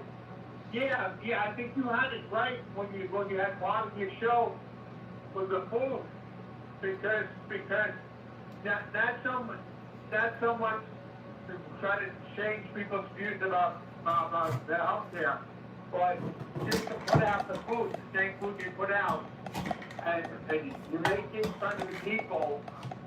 This is the way you did. This is the way you did. You had that right. And All right, Jay. I don't mean to insult you. I'm a little frustrated. That's all. Don't take it personally. we think of the music and everything to sabotage the food. Yeah. I saw this thing on McDonald's. The two brothers, they started out just like us. All right. So we should have like a segment. We have all kinds of segments in the show, but we leave it around selling the product. Like you had the right idea. You had the right idea. But So we make the food you have the right idea. You can make the food and sell it. and tell people about the recipes, and then we play the music. We do everything. And we sell the food. To promote the product, the product is the food. Got it. That makes sense. Right? Yeah. I saw the thing on McDonald's. They did two guys that did it just like us. And I think you had the right idea the first time when you were talking about the food and you were making the food in front of people. I think you had the right idea that time. Okay. And the way McDonald's promoted their stores, we can promote our stores much easier because we got the internet. We have the internet. The McDonald's brothers didn't have the internet. And they also didn't have the healthy food that we got. Nice. McDonald's didn't have the healthy food, and it didn't have the internet to help us. I mean, we can put McDonald's in place where they got out of business because our food is healthy. And you could train me to be a chef and everything. And in the meantime, when we're doing this, we can play the music, put the news out there, and all the stuff we do on the channel will promote the healthy eating. All right, sounds good. Listen, I'm working on something right now, but I'm definitely down to do that tomorrow. If you want to call me when you wake up, we start your day off over here, okay? Sure. Bye. Unless you want to come over tonight. Wait, do you have bus fare?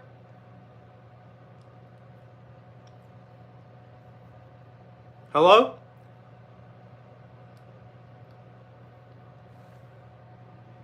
I guess he hung up. The guy on the phone is BS? I wouldn't say BS, you know. Sir Doyle's got a lot of good qualities. You know, nobody's perfect. But he's a genuine guy. I wouldn't say BS is the right word to describe Sir Doyle at all. He could be speaking in code, though. I'll give you that much. If you mean BS in that regard.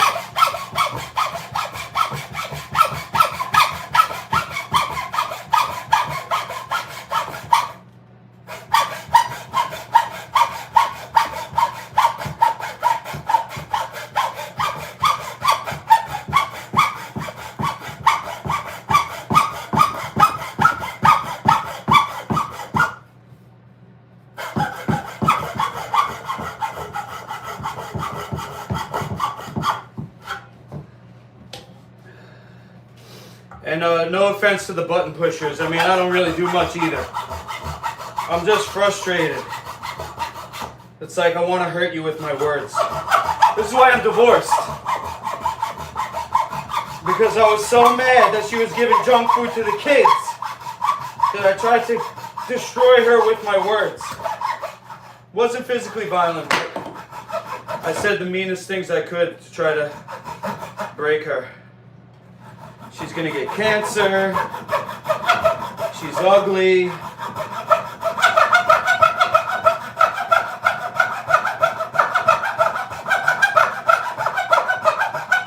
Verbally violent. Abusive, like Sir Doyle says.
Alright.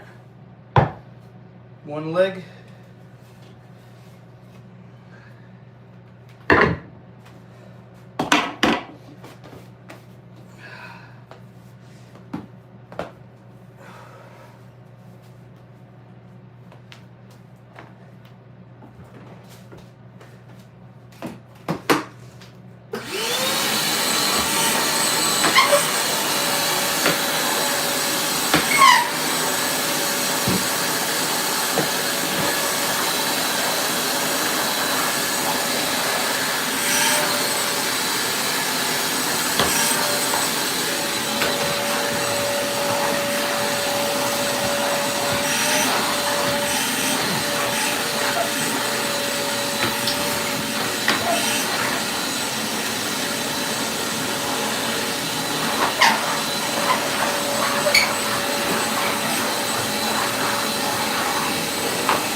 Okay.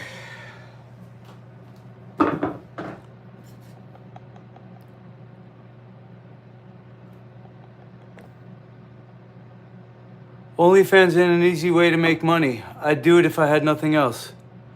I have an OnlyFans, Ryan. How can I make money on OnlyFans? Somebody wants to pay me $100 to take a bare-ass picture. Is that how? Never had a girlfriend at 33. I'm fucked, ain't I? Nah.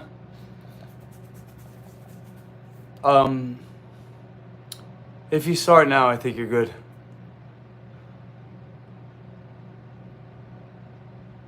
$33 is not young for dating, no. When you're 40, you could date in the early to mid 20s. 40, let's see, 27, at 27, girls start to want to settle down. If you're trying to date somebody younger than 27, it's not going to last. They want to have fun. When you're in your, when girls hit 27, they start to want to settle down. They look for somebody stable. So if you're 33 now, you can date early 20s, not long term, but you'd probably be wasting money. If you hold your money, if you're able to save up and build yourself to get a house, get a car, set yourself up so that when you hit 40-ish, You be dating girls in their late 20s. They like older guys at that age. You have to post content and promote yourself to make money on OnlyFans. Shave your mustache. I'm doing that, let's see, probably Wednesday, maybe Thursday. Because I'm going to shave my whole body. I'm also going to give myself a haircut, which is a skin fade up to about here. And I'll shave that too.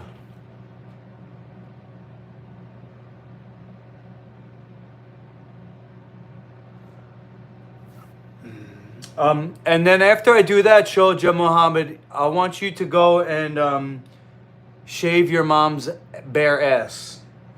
You little punk bitch.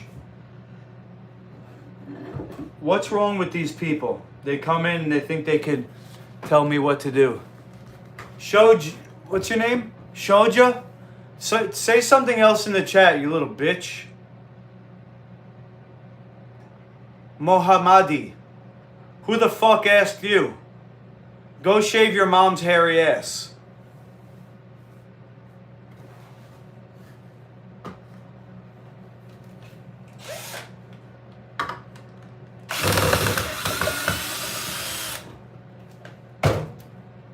Weirdo.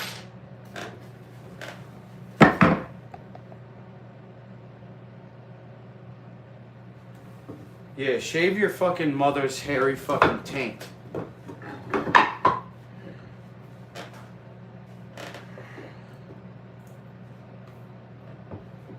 Oh shit. It's uneven. Not surprised.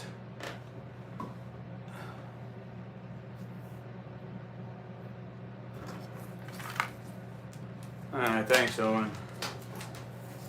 No hard feelings, you guys. No hard feelings to Shoja. I know he's probably sitting in a tent eating fucking goat curry. Oh man, I'm offending a whole population of people right now. They're not socially accommodated. My dating coach, Johnny Elite, he says people from that area of the world, India and the Middle East, are the most sociopathic of all people. What's the word? Asperger's.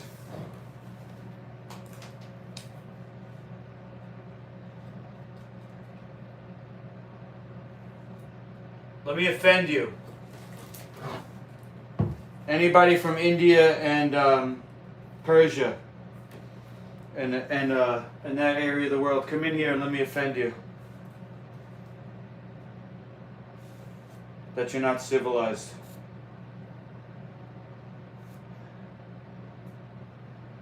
And you saw your father berate your mother your whole life, and you think it's okay to talk to people like that.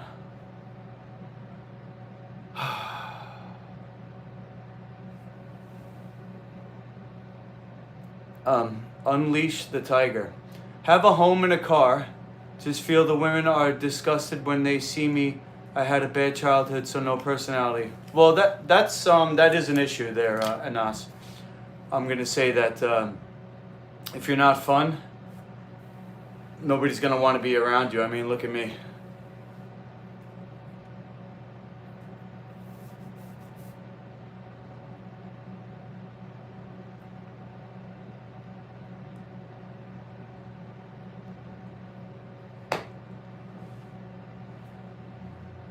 What am I building? A sprout rack. It was a sprout rack, but I'm making it smaller to fit on my friend's countertop. He keeps asking me to sprout him buckwheat, and he used the excuse that he didn't have the water. He said my water is not good. It's like tap water. Which is true. You can't sprout buckwheat groats or anything with tap water. It will kill it because of the chlorine. So I was sprouting it for him, but he lives in the Bronx, so I got to go to the Bronx to bring him sprouts. But I'm going on a trip to I'm going on a trip north, so I'm gonna stop in the Bronx on the way. It's his birthday on Friday, I think, or Saturday. I'm giving him this as a birthday gift, and then I'm gonna continue on my trip. Probably stay there the whole weekend because his son's birthday is on Monday. That's true, Owen. I did that. I did that for years before I had a water purifier. He's one of these native medicine people that I would call it a form of a lie, where they lie to you to get you. So for example, he says, "Oh yeah, I need sprouts." What he really wants is me to come there because he thinks he's going to help me heal myself and help him with his situation. So nothing good is going to come out of my mouth right now. I can't. I don't know if it's lazy. It could be learned helplessness, Owen. But yeah.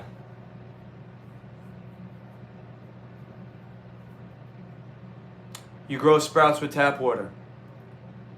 The chlorine evaporates. Alright. Well, now he has no excuse. He's got a water purifier and he's going to have the sprout rack. He said, because I told him I was going to Maine to help Justine lose weight and to have her work on my back. He says, "Fuck Maine, help me." Because he's got 6 kids.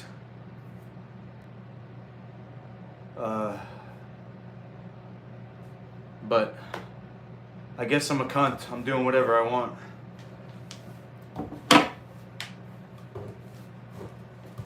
Here we go, guys. Your favorite part. 10 minutes of sawing. That should take only 2. Here we go. I should run every thought I have before I speak it through AI.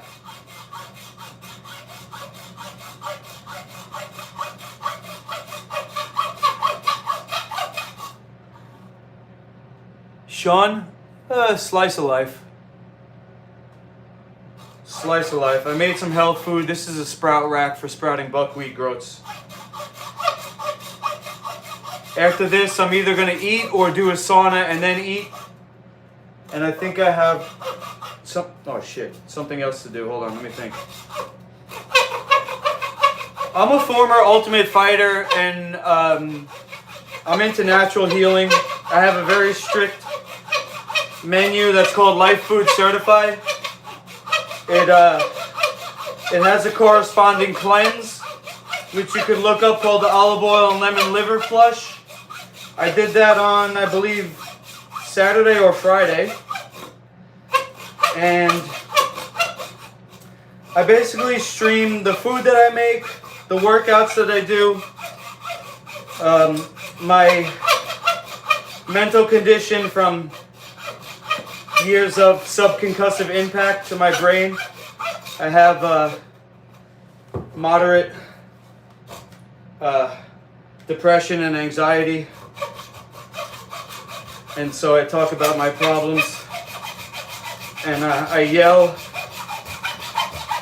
I have friends that I have on my channel once in a while. And depending on the day, if I sleep well or not, I'm either schizophrenic or suicidal. Today, the latter.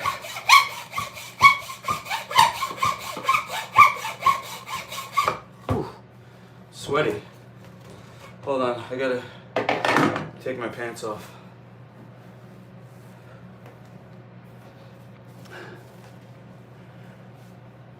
How much rent do people pay?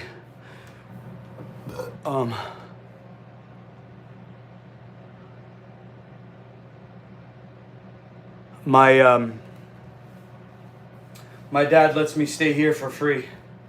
Actually, he wanted $500 a month, but I stopped working, so I don't pay anymore. But he gave me till June. He said June 1st I'm out the door. So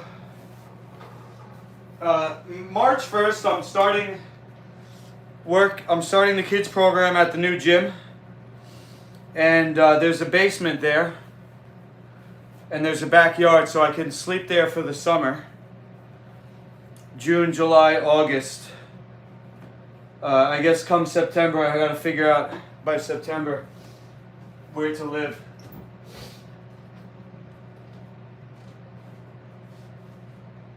You're right there.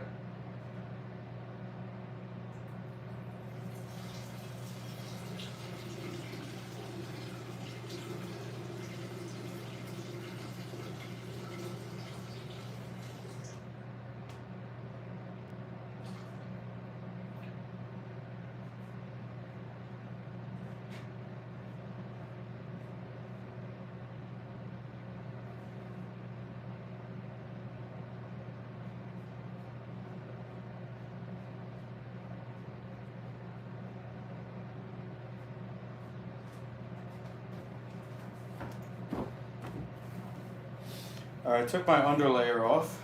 Put my pants back on. I had layers because I thought it was going to be colder than it is. I mean, the heat's off in here. So it's, I got it at 62 degrees right now, 63 degrees. I thought you were naked. Oh, because you got kicked out at 16. I hate my parents. I'm sorry to hear that, Anas. You got actually kicked out? Like they said, get out? Damn, bro. I'm so confused. If you do stuff like this a lot, get a little soft. Now, I don't do stuff like this a lot. I do different things. I don't think I've ever done this exact sawing. I borrowed it from my dad. Apparently, I didn't realize that it was a metal saw. And I'm using it for wood. Let me do lefty, actually.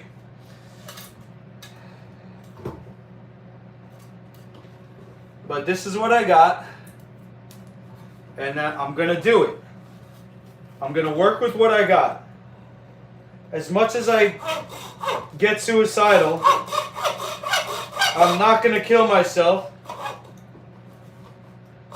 Because if I do, all this pain that I went through would be for nothing. All these years that I missed out on my kids' lives. To focus on this brand that I thought was going to be successful would be for nothing. So I have to die knowing that I tried to the very end.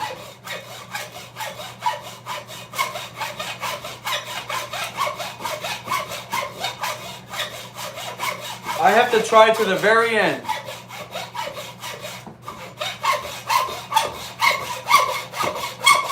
And I'm probably going to end up with a broken neck from the fighting.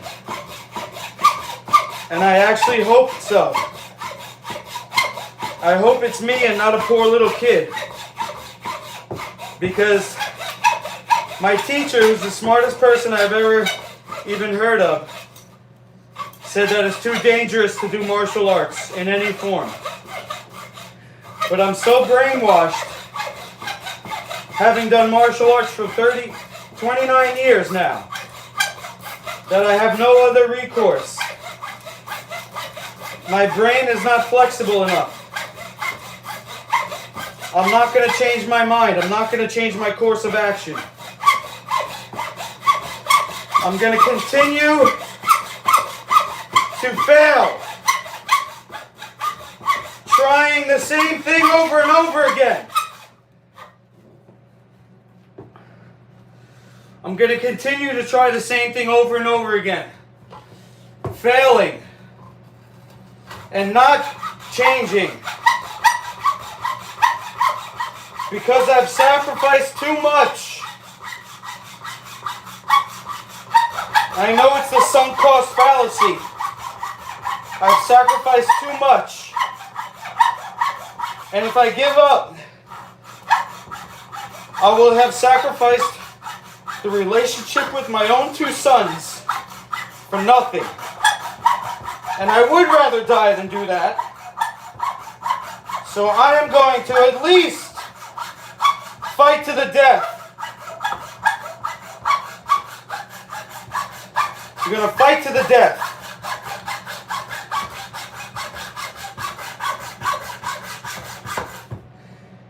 And somewhere deep inside me, I still believe that as an artist, death is where we find our success. That's when an artist's work becomes priceless, is when they're dead. And in my schizophrenic brain, I believe death is the marketplace. Just like the pirate flag with the skull and crossbones is death. So I don't have to physically die. I just have to sell out. I have to sell myself and my products, and then I'll be successful. And I have to sell myself, and I have to stop being a crank to be attractive enough that somebody will want to buy it. And there's the rub. The very thing I'm trying to do is stopping me.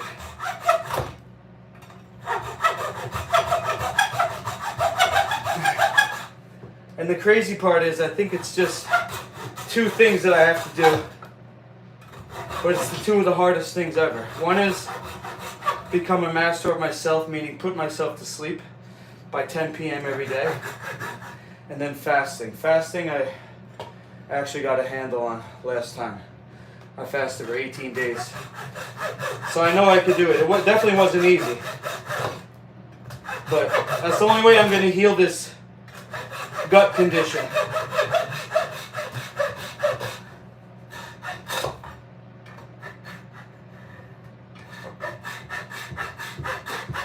And then I will be in an elite class. If I can get my health handled, if I can truly become master of myself, then I can be a leader. If I can't even handle myself, how am I going to handle anybody else?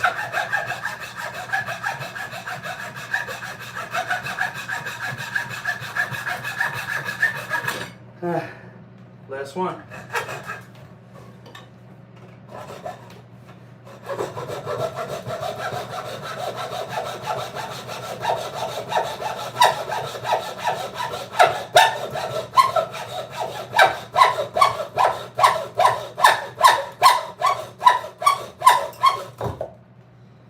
Alright, got him.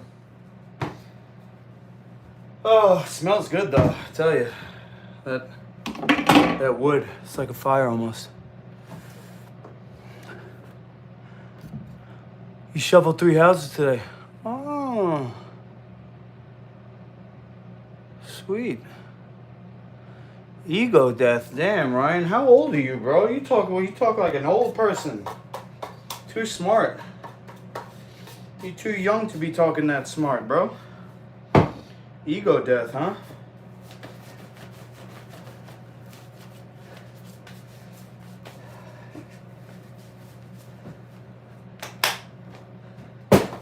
Can I still be Master Lukey without an ego? It's branding.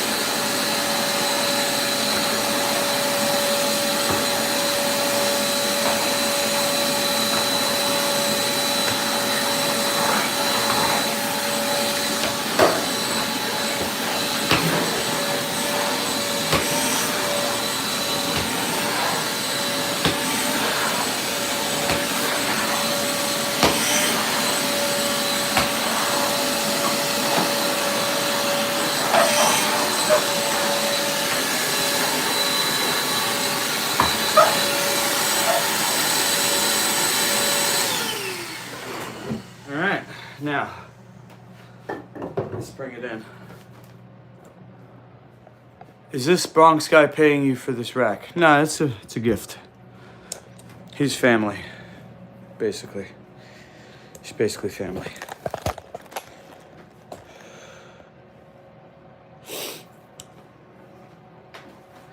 All right, now look. One is slightly off. Should I adjust these, or is that okay?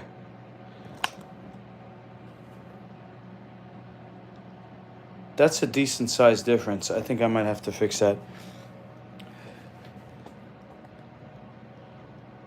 I know I'll be okay, Ryan. Thanks for saying that. I appreciate it.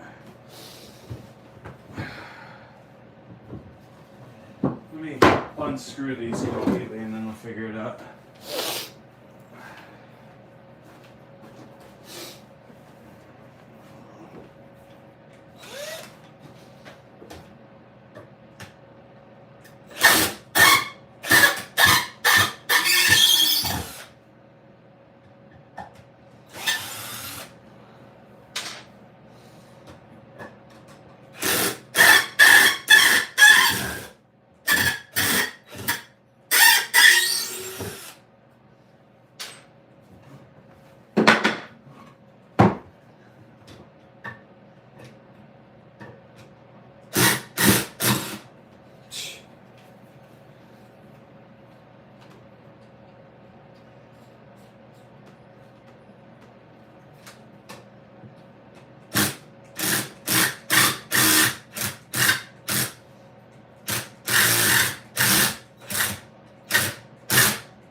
Holy shit.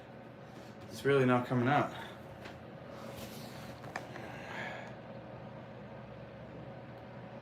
You do too much for people. Be more selfish with your time.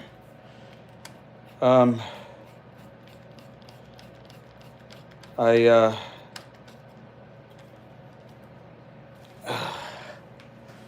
have two sons that I couldn't even get a job to help support and be there for them.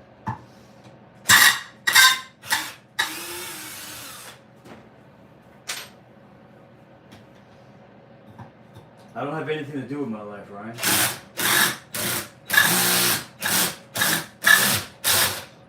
Holy shit. This is not an industrial strength.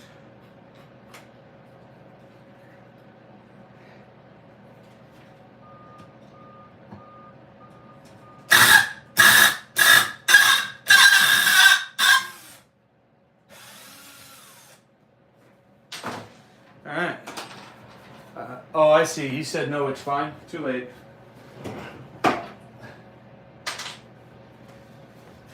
Too late to turn back now. I believe I got two legs.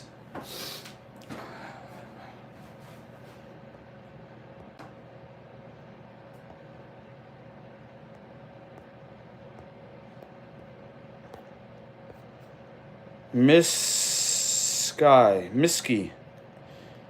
You, Angel. I don't know what that is. Shush, nose, eyes. Okay, really?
perform for Donald Trump, huh?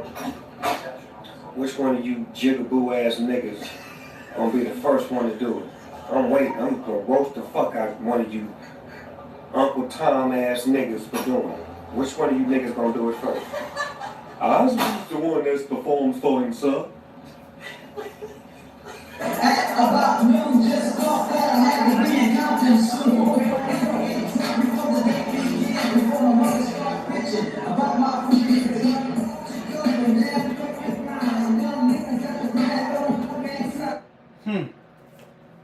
Snoop, sell out.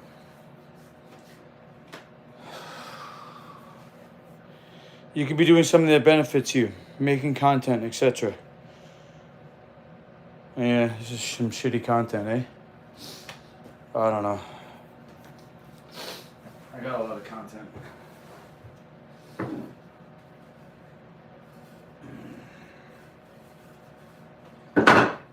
So,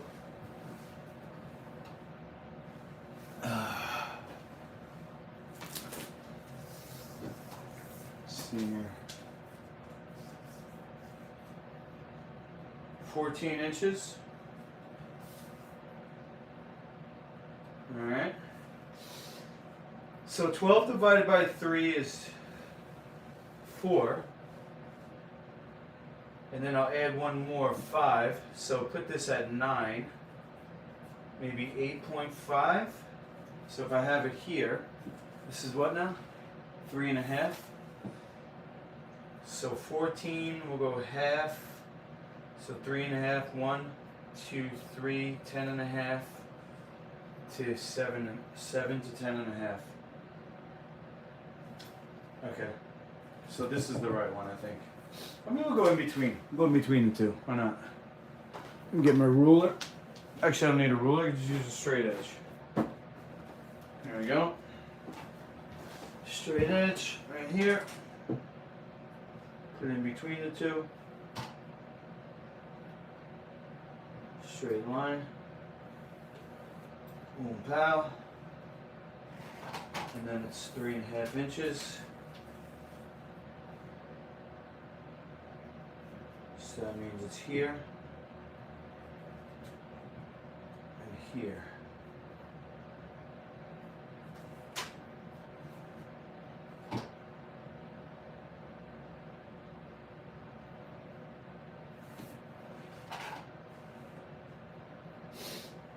Alright. Like this. And then this is the bottom, right? So you come here.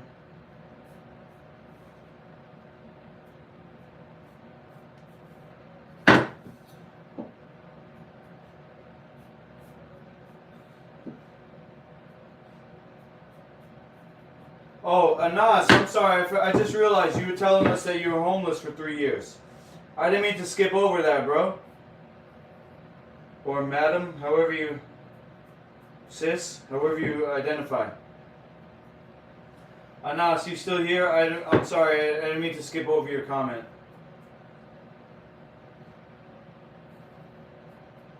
I appreciate you being here. I'm trying to remember if I remember your name or not. But you're not homeless anymore, I guess, eh? That's good.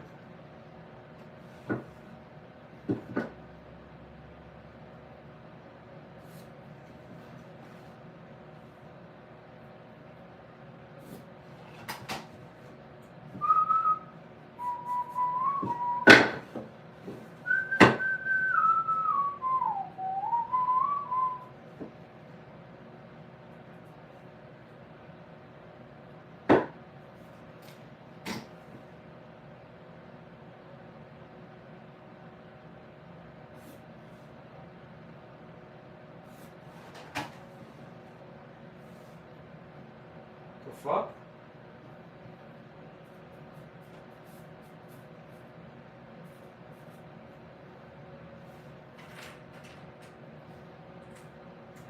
Instead of measure twice, cut once, I do measure once, fuck up, infinite.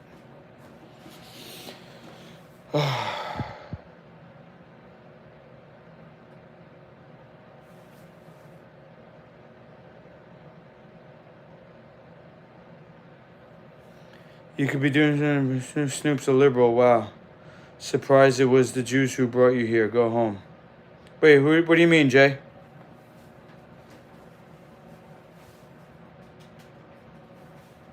What does that mean? Shoot, what is this?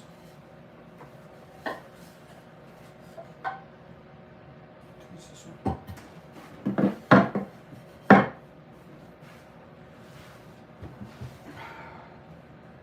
What's that supposed to mean?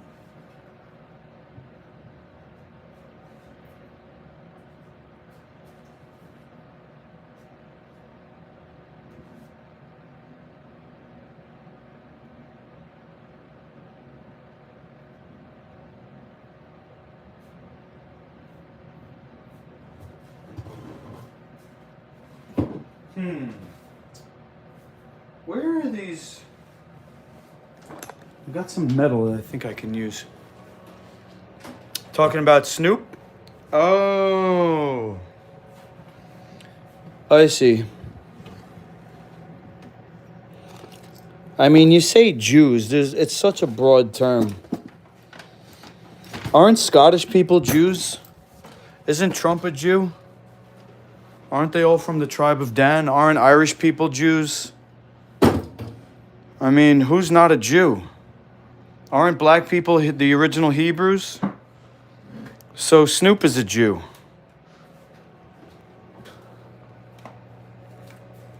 Aren't the people who sold the slaves to the pirates black? Who's not a Jew? That's the thing. I think everybody's a Jew. It's like a metaphor. No? I'm not trying to be prejudiced.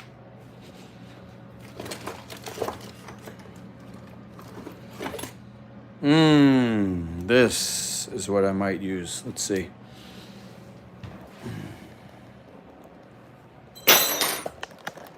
Oh, we only got a couple though.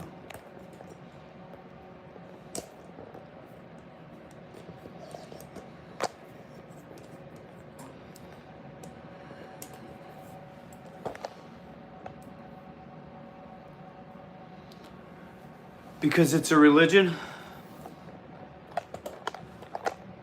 Yeah, I like to say that I'm half Jewish because they mutilated my penis when I was born. You know, being raised in the Roman Catholic Church, a moil fucking severed my foreskin. So I'm half Jewish, but it's the half that they cut off.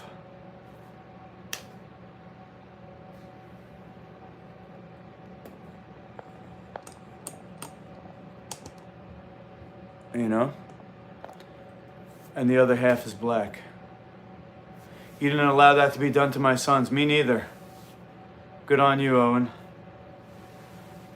My teacher, Dr. Jubb, told me it was sexual mutilation, so I saved my sons, thankfully.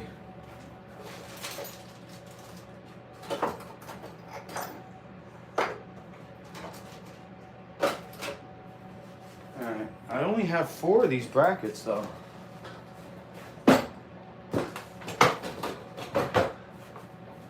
What else can I use? Oh, wait a second. Got 2 more. Here we go. Now this will work.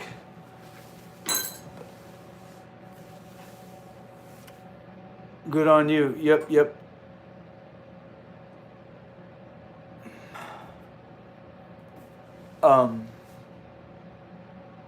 Also, my sons were not until 2019. Nice, Ryan. You're lucky. Until 2019, when New York State overturned the religious exemption laws, and my ex-wife, because I no longer have legal custody, she made the choice to have them injected to stay in school because she works in the school system as a teacher, so she thinks it's more important for them to be in the schools than to be unvaxxed. But that's my fault for not providing, you know. If I was there for them, they would have, you know, if I could have either homeschooled them or provided enough for the family that she could stay home and homeschool them. That was our original plan. Original plan is to homeschool, because she's got that experience teaching.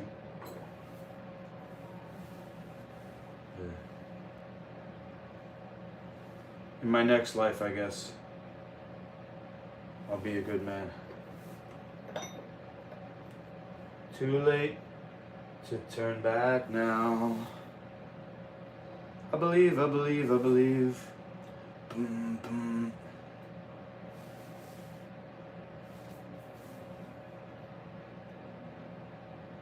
Circumcision is a metaphor for human sacrifice. I can see that, especially considering the traditional method is to suck the wound, suck the blood out of the wound.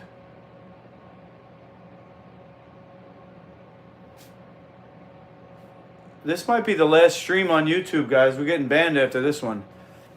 Jay says, if you were shmooshmish, I'm not going to say it, not only would they cut it, but a rabbi would also suck. That's what I was just saying. Owen says, doctors try to use scare tactics, saying that it could get an infection to cut it off. But that's like saying you could break your arm, so cut it off. Exactly. And doctors don't know much besides drugs and surgery, so I wouldn't really take their advice on anything.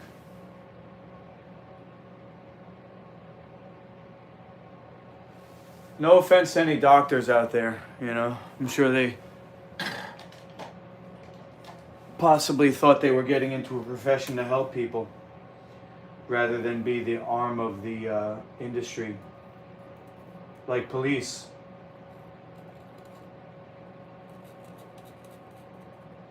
You know, they wanted to be heroes.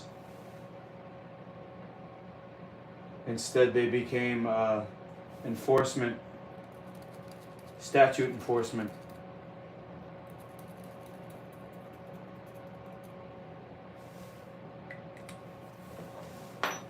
Code enforcement.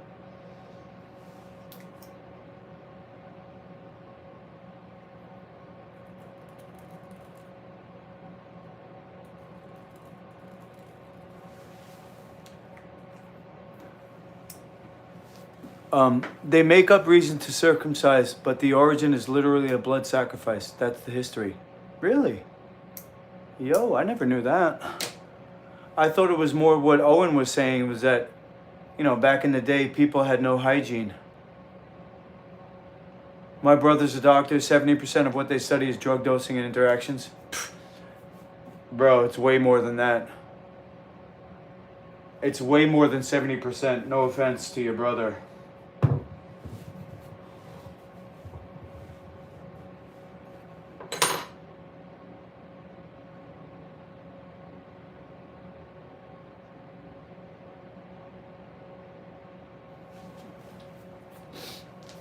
I would put it more above the 90s.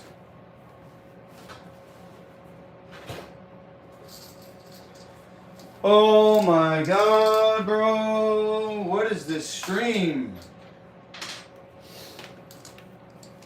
I'm definitely getting taken down. Going against CDC guidelines. Talking shit about Jews. This is the last time I'm going to be on YouTube. Definitely getting shut down after this. Hate speech, CDC guidelines, misinformation.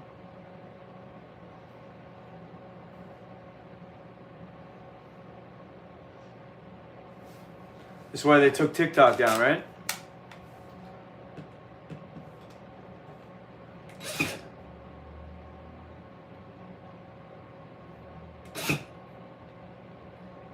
What if I'm Jewish? Then I could, because I think there was something called the crypto Jew, where they converted to Christianity to avoid persecution. And that might be on my mother's side. There might be some crypto Jews from northern Italy on my mother's side. So maybe I can get away with it if I say I'm probably Jewish. How about that? I got a little Jew blood in me from my mother's side. What do you think, guys? Would you still watch me? I never got a DNA test, so I don't know for sure. I'm basing that on Robert Sepperher's work. Robert Sepperher is a YouTuber who talks about the secret history of mankind. That the out of Africa theory is political, and the truth is that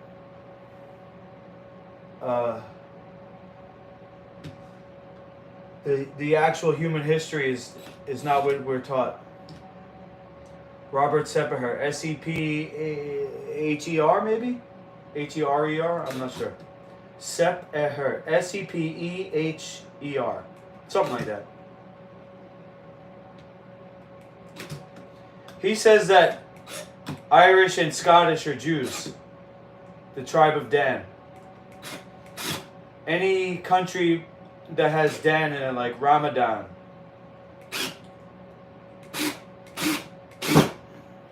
And I'm uninitiated. I'm not in the Masons or anything, so I don't know all these secret teachings.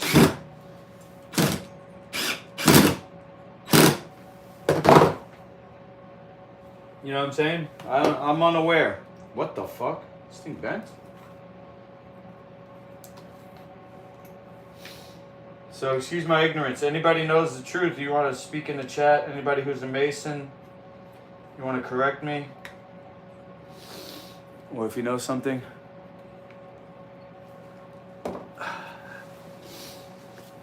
Oh, from a medical standpoint. Got it.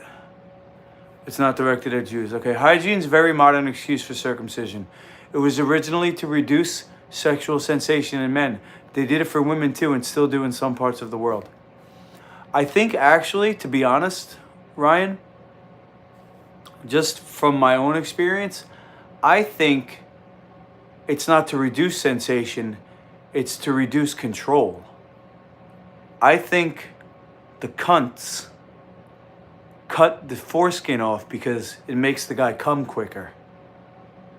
And it gives us less power because we can't put it down. We can't dominate in bed because the penis head is overstimulated and we come too quick. Whereas if you have more tissue, you have more control. When you have more nerve tissue, it's like if anybody's ever had sex with a condom on, you can last way longer. Because the penis head is not continually being overstimulated. Now, I wouldn't know because I've never lived without being circumcised. I've only ever been circumcised. So, Mom Bear, what's up? What are you saying? Have? Star? What does that mean? Have? I don't know what you're saying.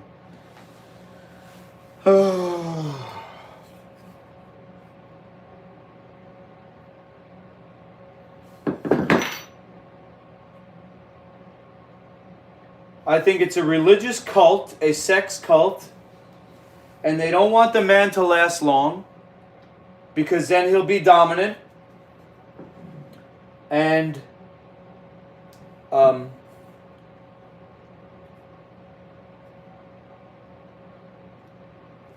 they want to get pregnant quick and be in charge, but they really don't. So the evil is not the female pushing circumcision. It's the male agreeing with the female. What's the saying? Martin Luther King. Here we go. It's an apropos quote here. The foreskin also lubricates. Think about it. The penis was designed to maximize pleasure and go as quick as possible for procreation. Nah. Men push circumcision too? Really? Who?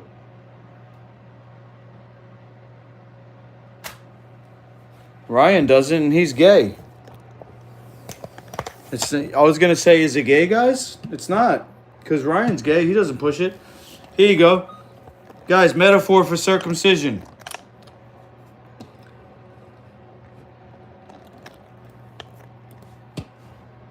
Martin Luther King.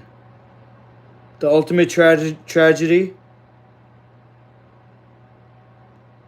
is not the oppression and cruelty by the bad people, but the silence over that by the good people.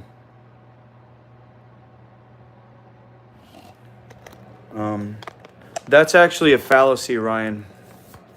Not a phallus, but a fallacy.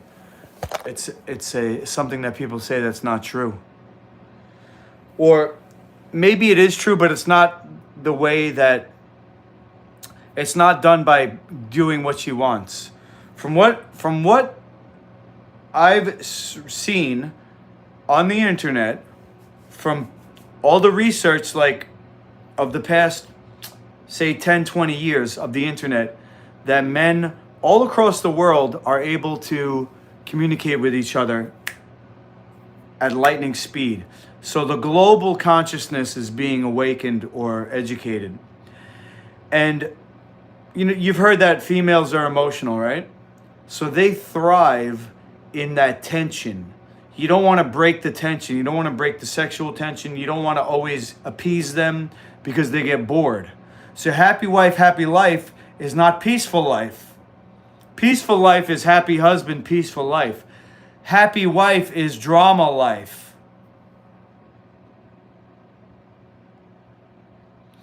Happy wife is drama life. It's not drama free. And that's the problem. See, mom doesn't agree, but she responds. So she'd rather be in a fight than be bored. That's female nature.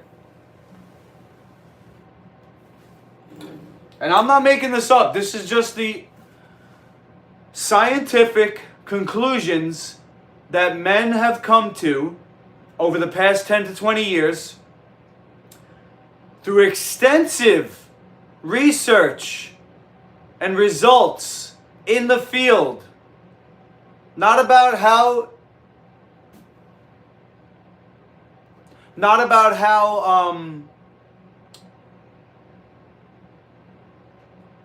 she claims to want her life, but how she actually responds to it. Like, oh, girls like assholes. Yeah, they don't want to be bored. They'd rather be with an asshole than somebody who's boring.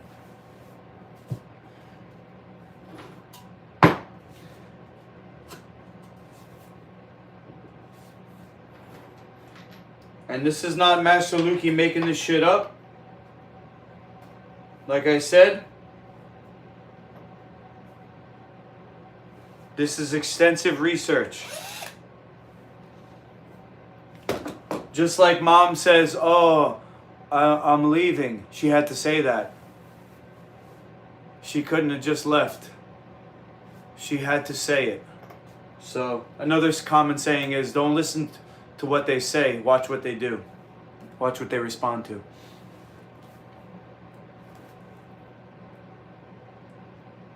You think men like drama too? Human condition? I don't know, Ryan. Now, don't take this the wrong way. I'm not going to say this as an insult, and you might have feminine characteristics that you like that. I hope that's not out of line to say. I mean, you admit that you have feminine characteristics, right? A lot of people are addicted to drama, not gender-based. I don't know, bro. Can we get other men in the chat to respond? I'm not sure about that. I could look it up. Owen says the foreskin provides cushion for the female too. Yeah, like less friction. There's a crazy man for every crazy woman. Haha. I think you're biased, bro. No offense. Your sample pool's a little biased. Luke is 100% correct. Thanks, Jay. Owen says, I'm done with the drama. I've had plenty. Ryan says, I definitely have feminine characteristics. Look, I'm not saying you're 100% wrong, and the yin-yang is not a square. It's not the Masonic checkerboard. It's more fluid. So every male, I mean, look at me. I'm skinny. I'm emotional too. I'm not a good provider. I have feminine characteristics. I like to be creative. That's feminine. I'm artistic. And everybody, even females, have like Mom in the chat. She sent me a voice message on Instagram back in the day when she first like came on the stream, and I was new, so she was interested. And she has a deep voice. She's a single mom. She's in her masculine. She sounds like my ex-girlfriend who did steroids as a bodybuilder, and her voice is noticeably deeper than, like a girl. But that she didn't have to do steroids to do that. Some women are just more masculine. Everybody has a blend. Nobody's just 100% masculine, 100% feminine. So when you say that there's a crazy man for every crazy woman, probably right. Within that kind of like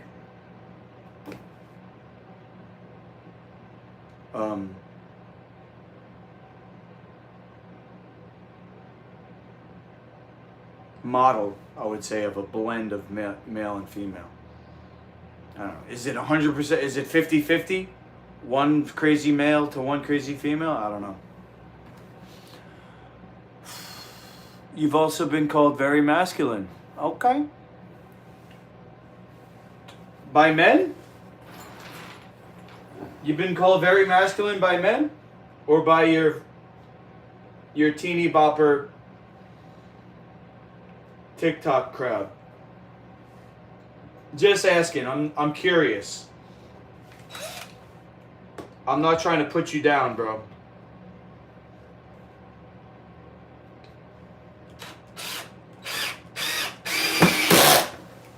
And Jay, I'm not trying to take credit and say, oh, Lukey's right. It's just what I'm learning. I'm learning too.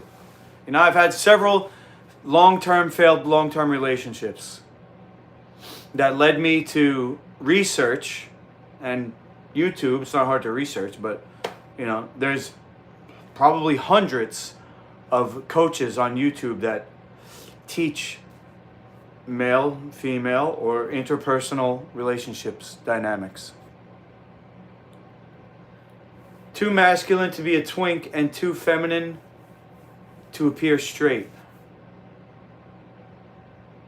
Okay. Hey, sounds like you're right in the middle there.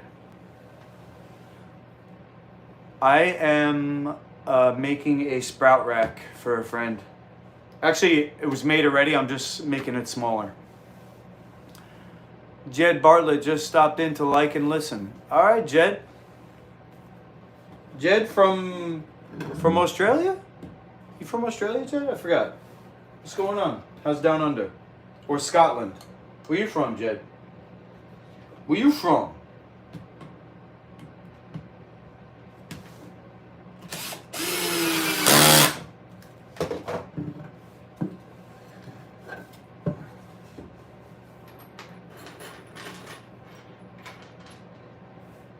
Oh man. One day I'm gonna look back and I'm gonna say, can we just delete all these YouTubes?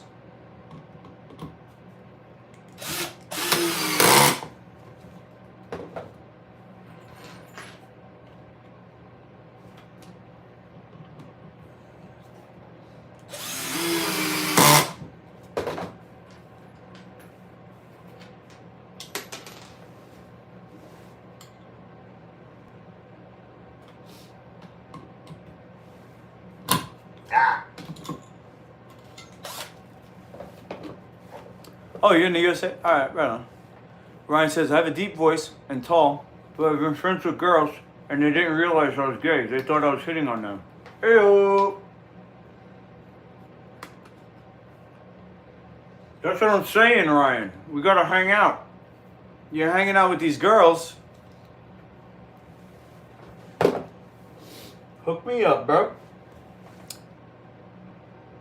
R Mavericks. I'm sorry, I can't pronounce that. Hey, buddy. I recently found out that I'm gay. I'm 21 years old, and tomorrow's my birthday. Hey, happy birthday. Happy birthday to you.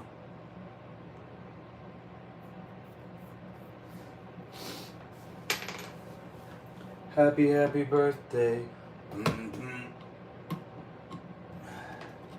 What are you gonna do? You're gonna get taken out for a nice meal, or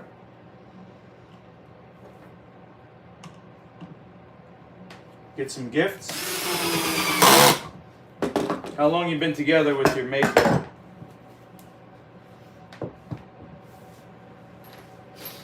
Long-term relationship? What's going on?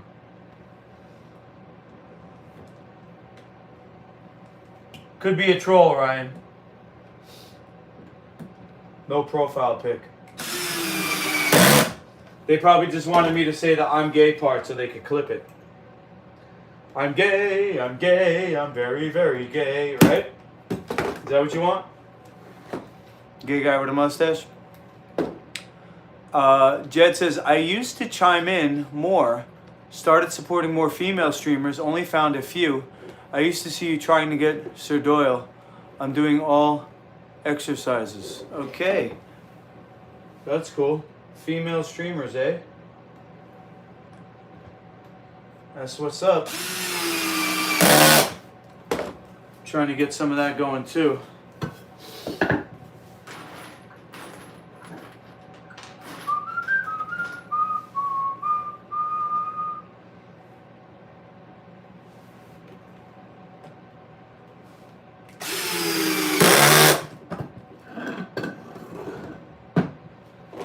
Female streamer is what I need in my life, I think.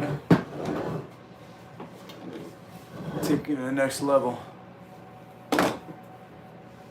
Oh, Jed, you're a lady? Jed? Jed's a girl's name?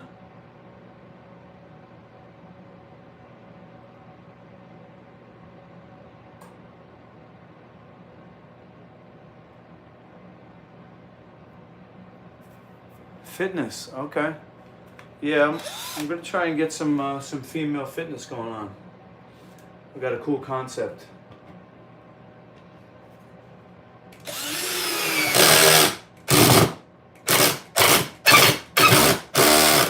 All right, that's one leg. It's pretty sturdy. Slightly crooked too. The hell? How?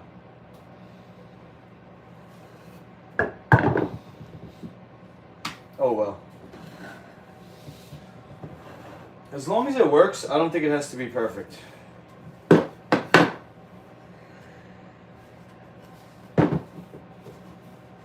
Nice sunset. You want to see? Well, Ryan, you're right down the block, so you probably can see anyway.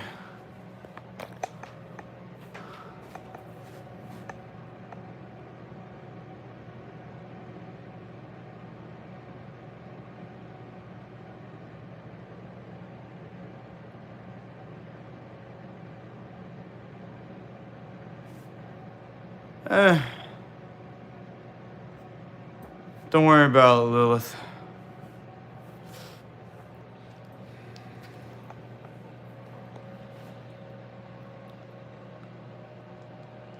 Oh, beachside resort in Poland. Would I rather have sex with a man or a female, regardless of how they felt about me, Ryan? To me, the gay is in the person doing the sex. So if I got, for example, if I was raped that wouldn't make me gay, right? So the gayness or the sexuality is in the person doing the sex. So regardless of whether the female was wanted me or not,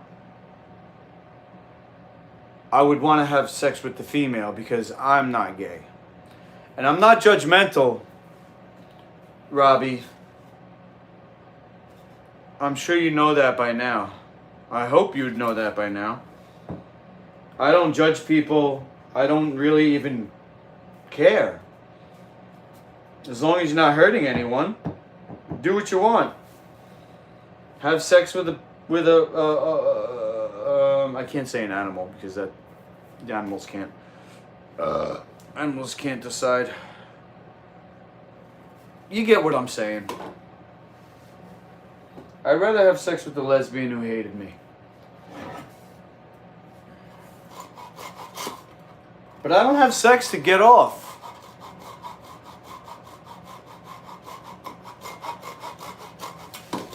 At this point in my life, you know, I'm not an ejaculator, so what's the point of me having sex?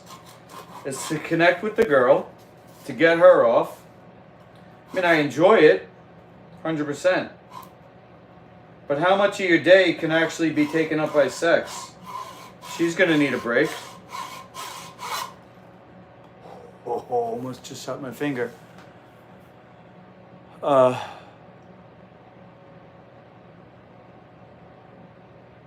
If you gave in and didn't fight with your life, then that's gay. You're right. When he confessed his feelings to me 2 weeks ago, just only one thing. Love is universal and gender doesn't matter. Love can happen between anything. It's embracing my love. Okay, the lesbian's gonna peg you? Oh, damn. Ryan, stop projecting, bro. You're making up these fucking crazy scenarios to try to get me to admit that I want to get my ass penetrated? Nah, bro. Not gonna happen. The only time anything goes up my butt is the coffee enema. And I don't do it for pleasure, I do it for health purposes. God damn, I'm gonna cut my finger off.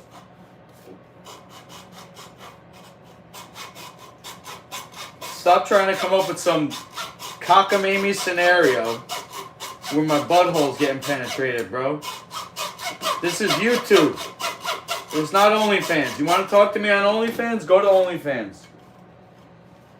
You can pay me to see a bare ass picture if you want. Actually, no, I got them for free up there.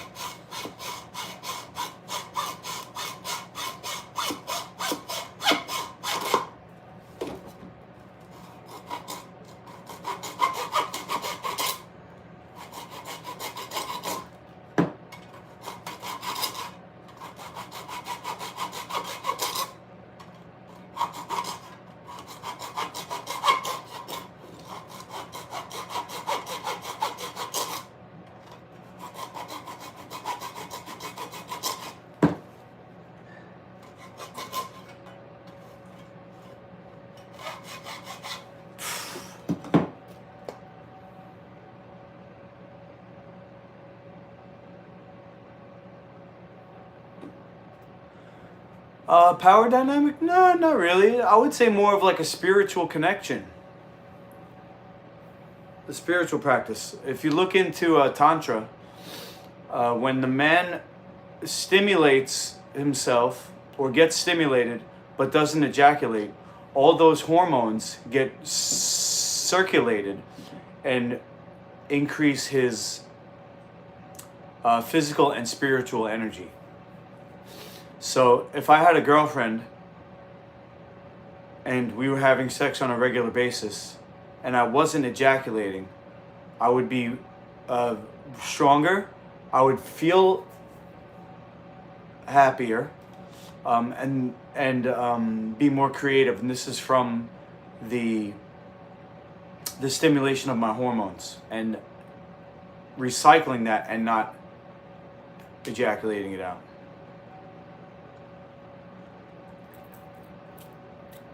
You know?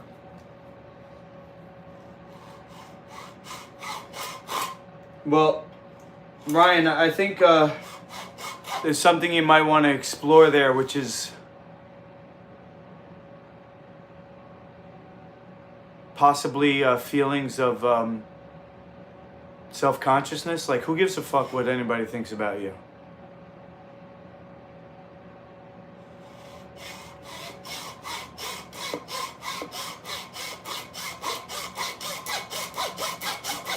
And you forgot the third option, no sex. Option 1, person of the opposite sexual orientation of you that wants you. Option number 2, person who you would sleep with if they were into you, but they're not. And option 3, hold out for something that you want. That's what I'm doing. I'm holding out. I'm working on myself.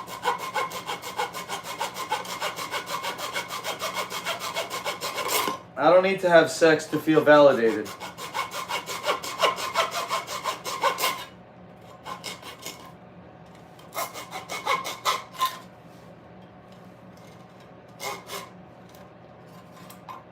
And I don't need to have sex to feel good.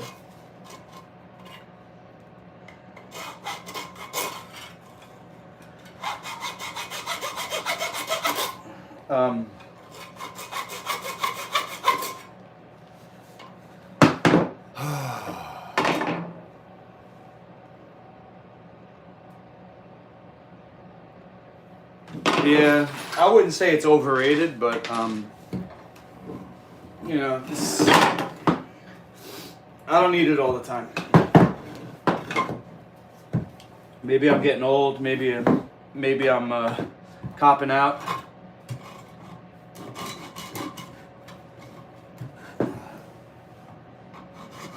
Maybe it's a cop out.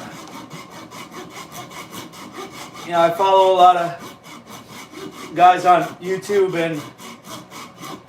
and other social media who are dating coaches, and they started out like me, single, and some of them 5 to 10 years, they'd go out multiple nights a week, learning how to approach and date.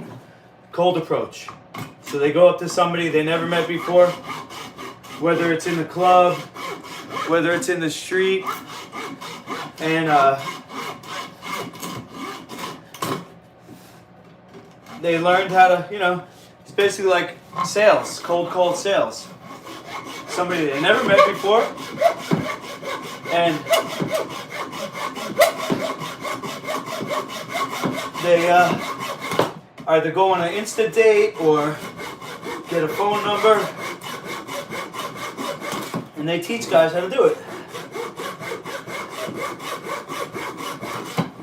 And they say, if you can't do that, and you're severely limited to your dating pool, if you can't make a sale out of thin air, and you're severely limited to referrals or paying for ads, which would be like equivalent to, I don't know, dating sites.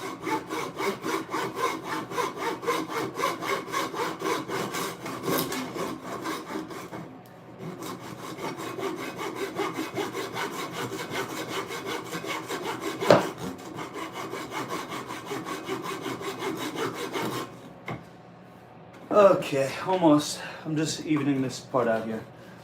It's pretty much even, but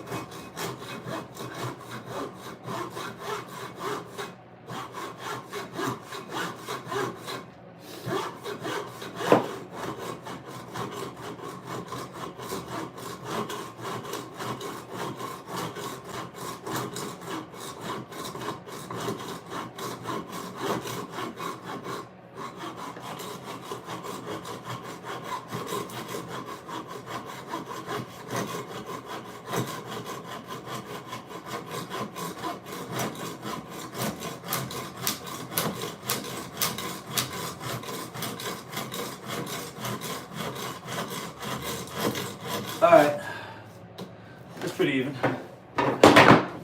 I just asked to be funny. I wasn't trying to be creepy.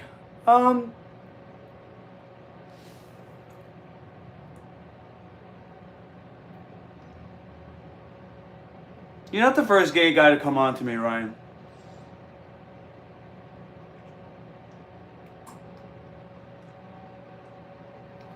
And,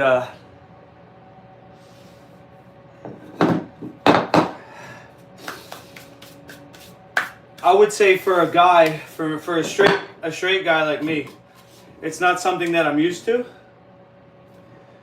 Flirting,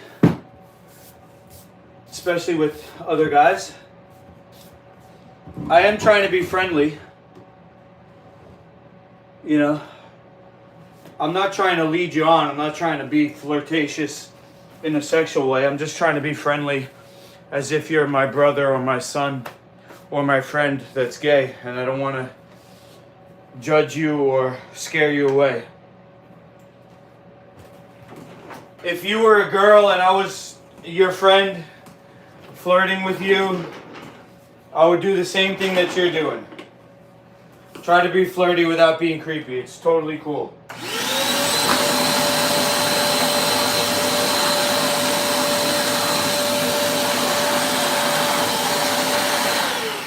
And I think you are cool. Definitely interested in a lot of the same things as you, as far as fashion and TikTok and stuff like that. You know what I mean? Oh, again? Oh shit, I didn't mean to do that. Hold on.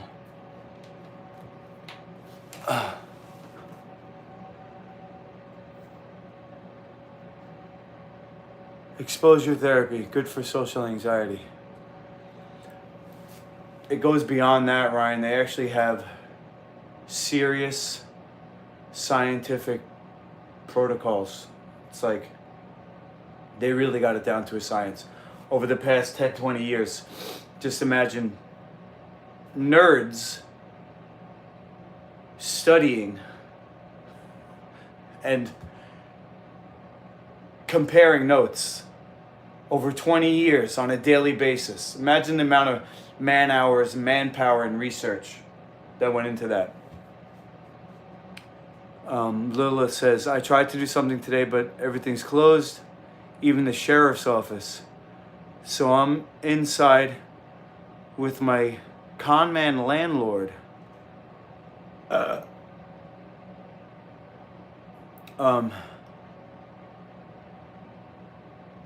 I'm borderline autistic. Sometimes I try to make conversation. It comes across as flirtatious. That's cool. Look, flirting is actually good. Oh, this is my style though. Her name is Roliat on the green. That's my dream.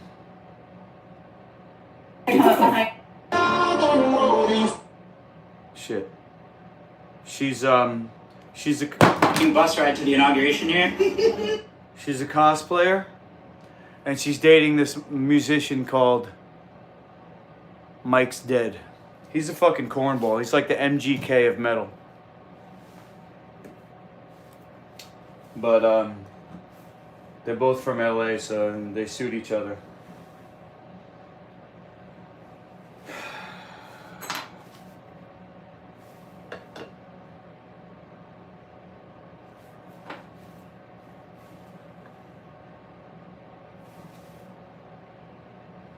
One day, Ryan, one day, I'll have my Roliat. You get in awkward situations with women because they think you're flirting.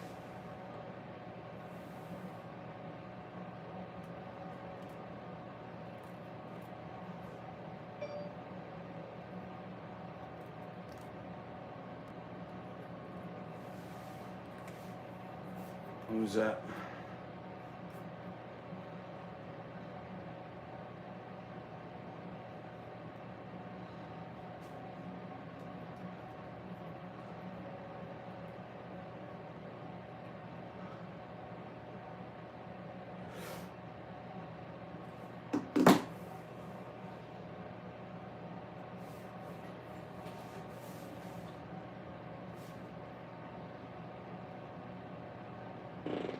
Excuse me. Lukey, I was thinking some marketing plan we can have. When we call it light food, we add biblical light food. We tell the people that are watching that this food is the food that they made in the Bible. And it is. It's the food they made in the Bible. Everything you make is stuff down in the Bible. So we do a little here and a little, and then we pray over the food. And then we tell the people watching that this food that we're making is coming straight from the Bible.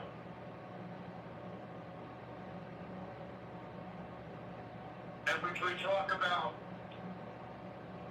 how the Bible promotes this kind of food. And that's where light food comes from. It comes from the Bible. So call me when you get this message. Do I think she's with him because of this money? Nah. I'm sure she could get a bunch of guys with money. She's with him because he's a rock star. And he is good looking. He's a young stud. They're a great looking couple. I'm just a jealous hater, but that's I could see myself doing something like that. Another streamer or a cosplayer or somebody who's like a pseudo celebrity, you know.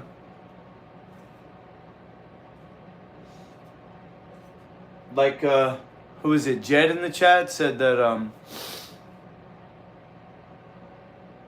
they're watching female streamers. I mean that's what sells. That's what people want to see. Male and female though, you know, because you don't watch female streamers, you watch me. You like male streamers or something. But you gotta have both.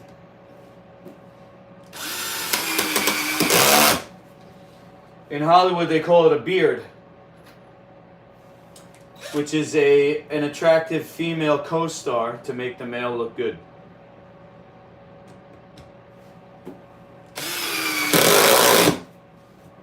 Like MGK and what's her name? The girl he's with, or used to be with. Megan Fox.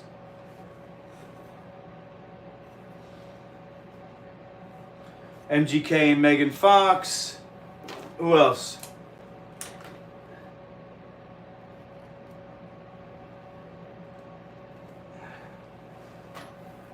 I'm in a movie this summer.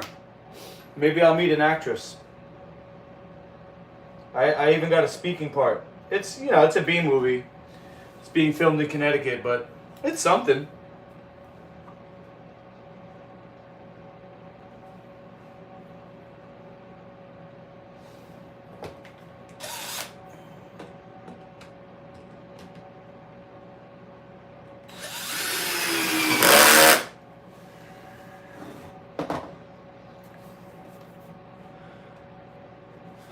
She wouldn't be with him if he was a bum. Oh, for sure, for sure.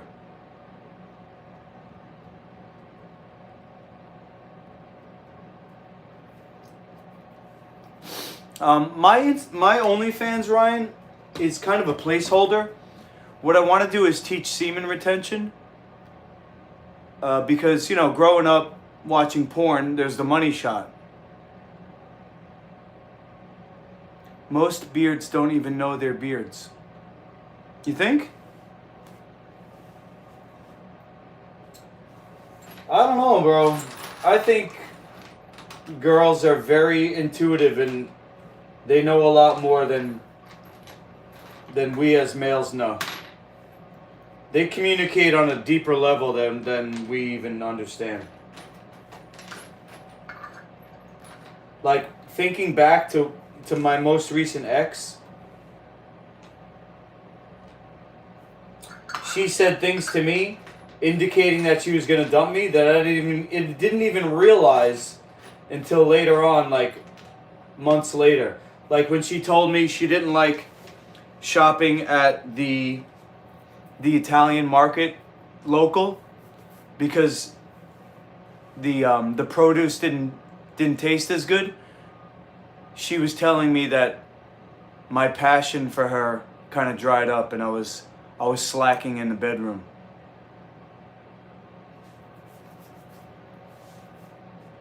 Because when we got together, she's only 3 years older than me, but she's more experienced. You know, girls, they just have more experience than guys. So she liked that I was her trainer and I was like her young stud. Because she had been with older guys with money, like you say, but she wanted that passion. So after 8 years together, I got into a rut. I'm also going through andropause. So, you know, I'm not that young stud anymore, although I could be if I had another chance, or with my next girl, I'll know, you know.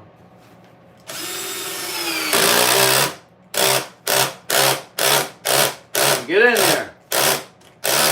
Get in there.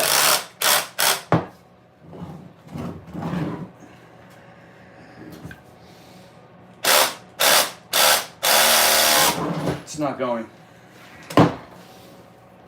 Not that I want another chance with it. I'm just saying, if I did, I would make every session a BDSM session, because you never know when it could be the last one. They get bored easy.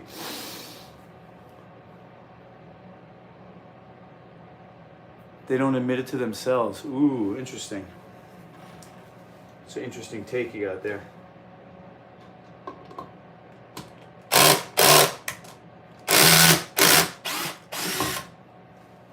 Alright, why is this not going in?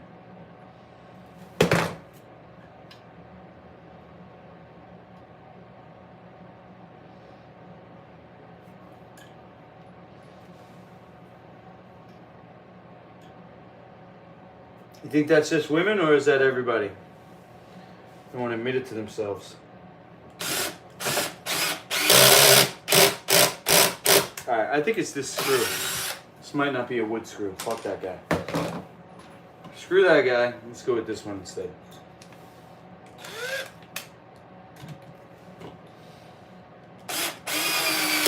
Yep, that's what it was. It was not a wood screw. Screw you.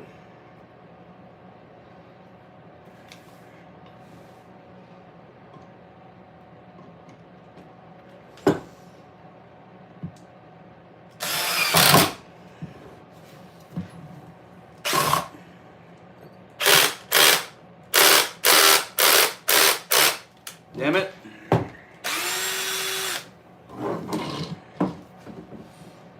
Try this way.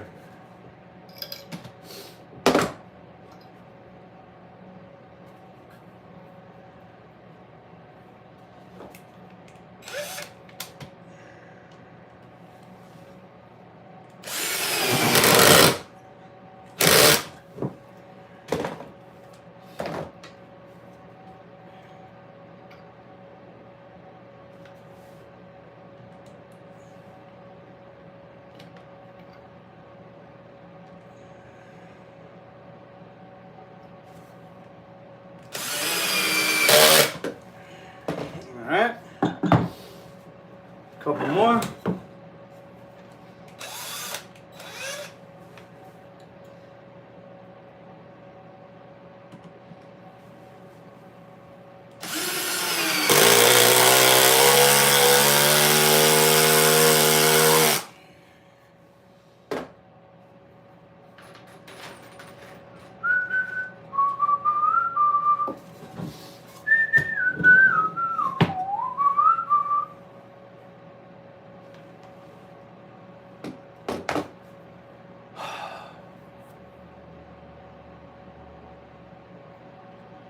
What are you doing, Lukey? I am making a sprout rack.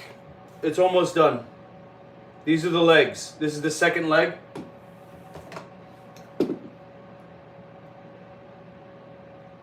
Right after this, I'll put the top on, and I'll show you.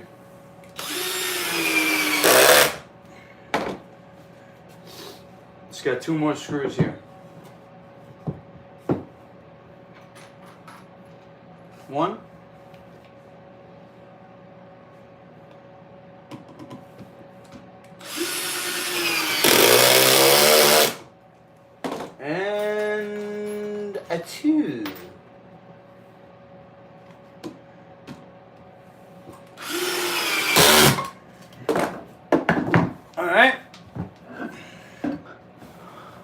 Yeah,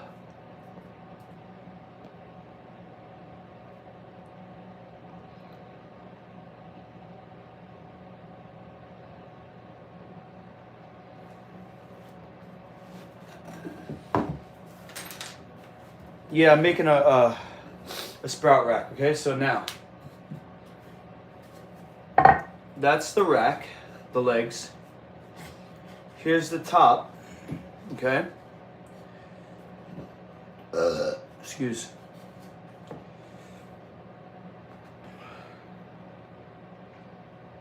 Shit, why does it look crooked?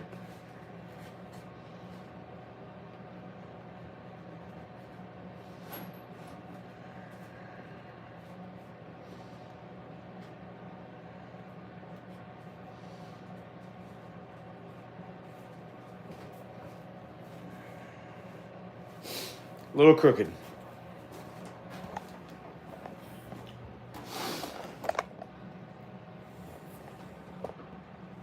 I never said I was a man, you know. Owen is a man's name.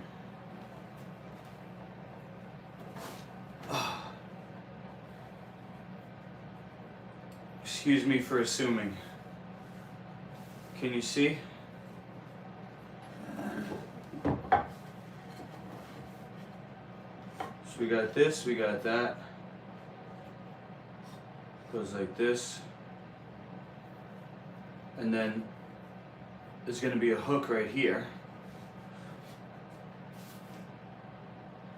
So you put the, you soak the sprout, you soak the buckwheat for 12 to 24 hours. Then you pour that through here. And then every like 4 to 6 hours, you pour water through this to keep them moist.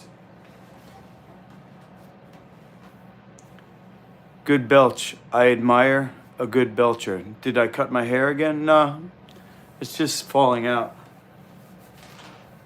I got a little bit of hair left up here.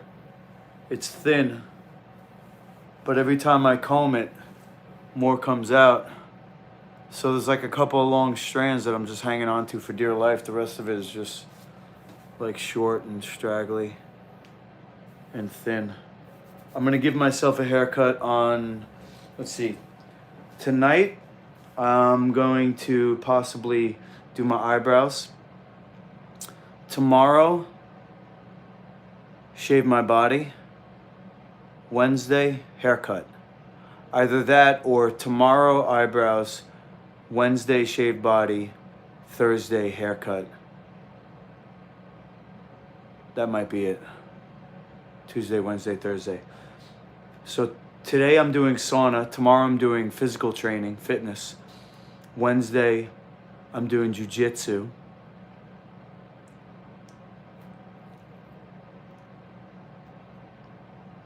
Just trying to get everything done because on Friday I'm definitely leaving.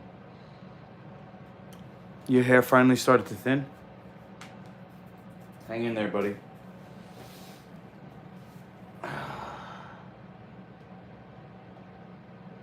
Buster.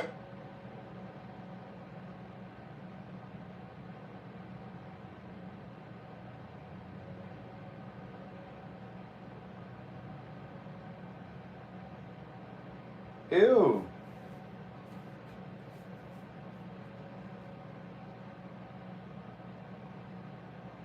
This guy had a parasite in his nose.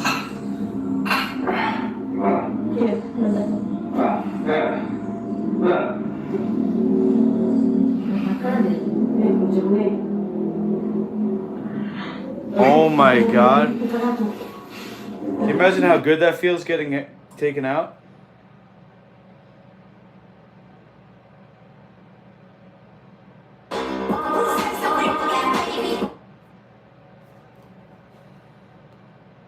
That must feel real good.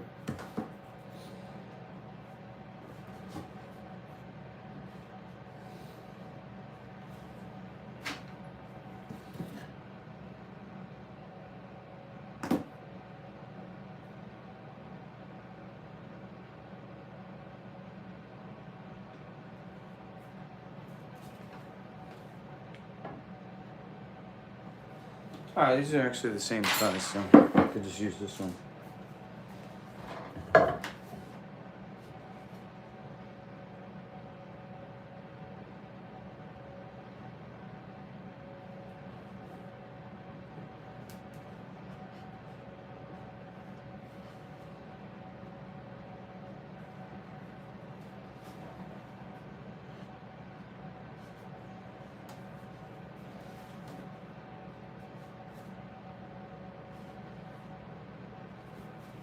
Okay, so I have a hook here somewhere, and this is gonna go here. So when I put this around like this, right?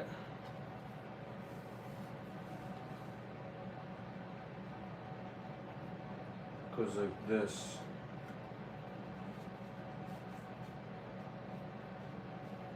Hooks here like that.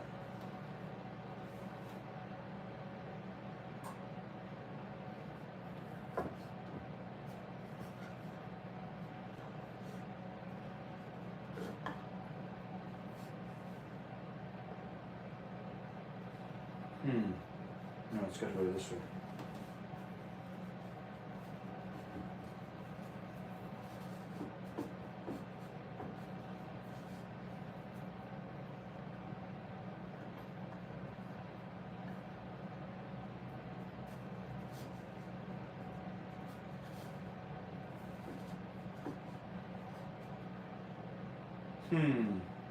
Maybe this isn't the right hook. Hold on. What if? This has got to go around here, right? Like this. What if this is here, like this, underneath?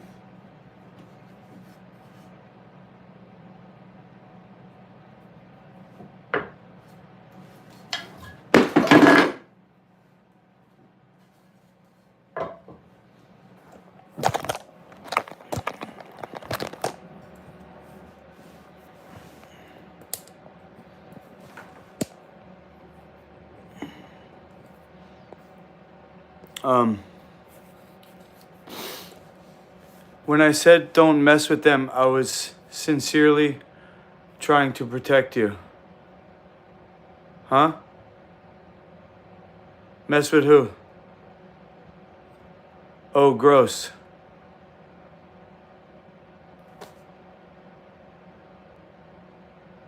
Where are you going and what are you doing with your stuff?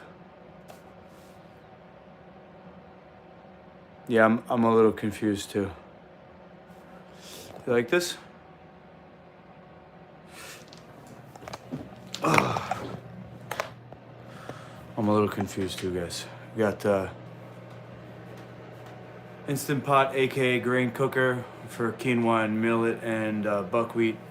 We got the food processor, the ice machine, the temperature 63, plates, containers, different stuff. Read the comment above that one you just read.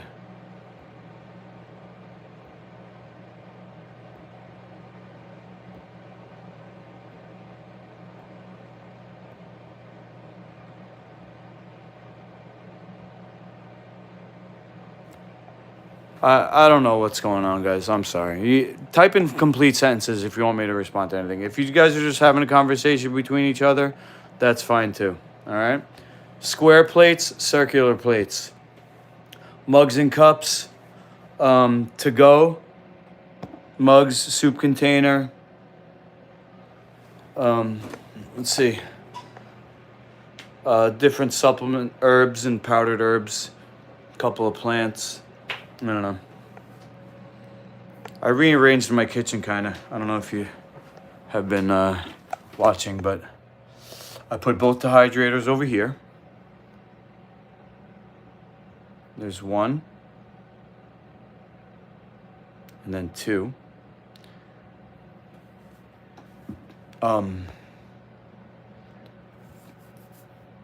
Plant shelf I just put up. Garbage has been there. I moved this. I think that was over there. But now I got the windows open, you know. And then I changed out the table for a smaller table. It's kind of like a little kitchen office area.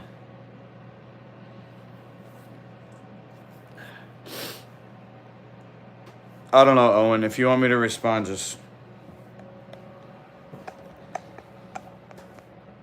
write it again, I guess. If not, that's cool.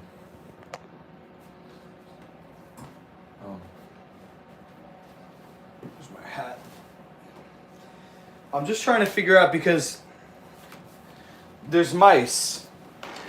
There's mice here, there's mice in the Bronx, so I don't want this to be too low. Also, there's got to be enough space for a bowl. So, you know, this is...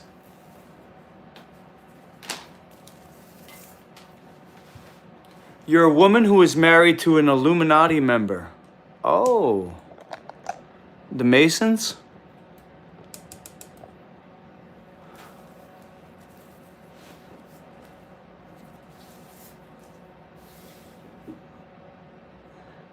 "12 inches. Okay, so this is a foot across.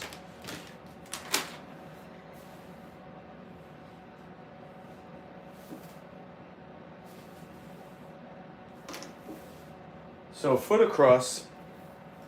And this has to hang basically here with a bowl underneath. So this, I can't shorten this, but I usually wrap it around like that. But I'm thinking, what if I...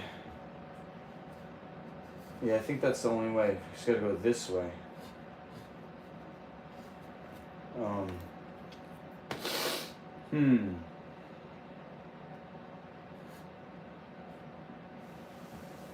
I also have a dream catcher that I'm gonna hang on there somewhere. I don't know where it is.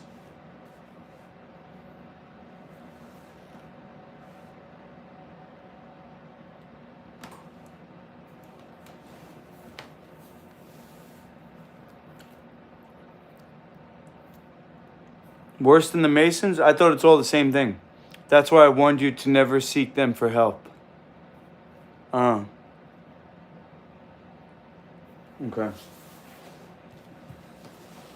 Aren't they all in on it? The Masons and everyone?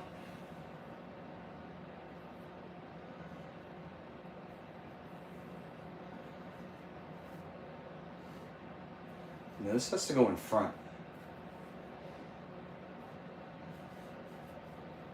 So I think what I got to do is just put a little screw.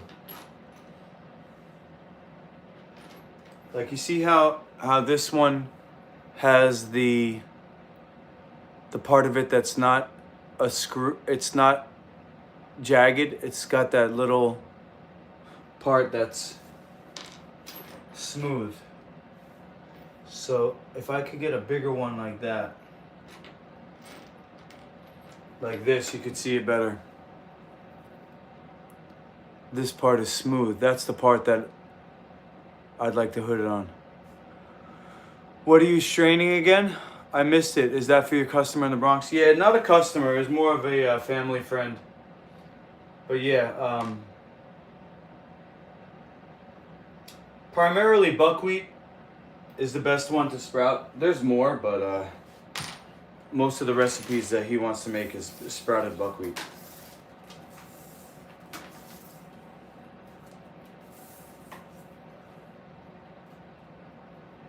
19 inches. Half of 19 is 9.5.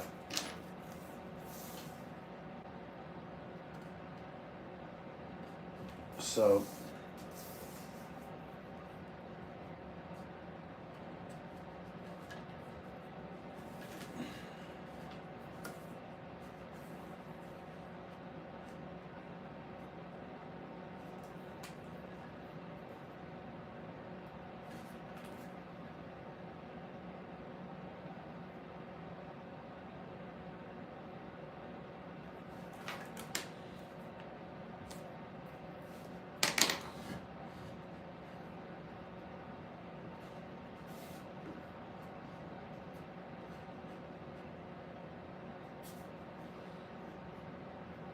So, if I don't get help or if I don't join the Illuminati, I guess I'm just relegated to being poor?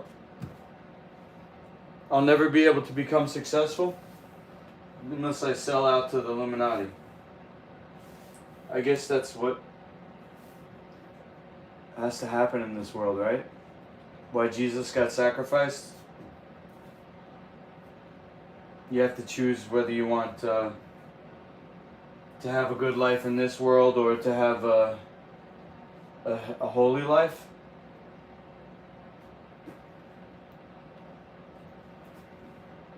Is anybody in the chat aware of these things?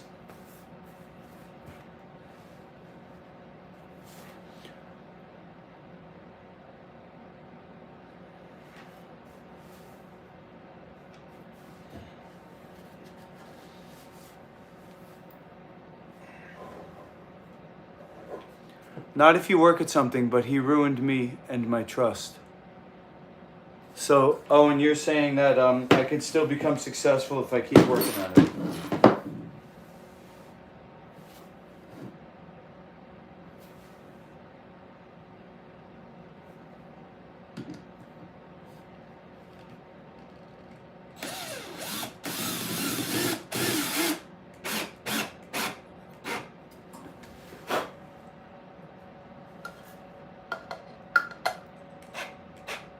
Okay. So, we got a little hook here, little nub. And when the buckwheat is soaked,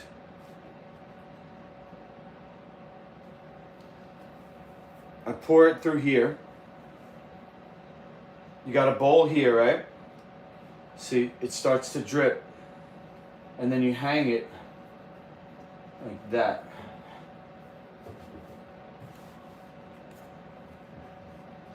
And you put this like that. So this is full.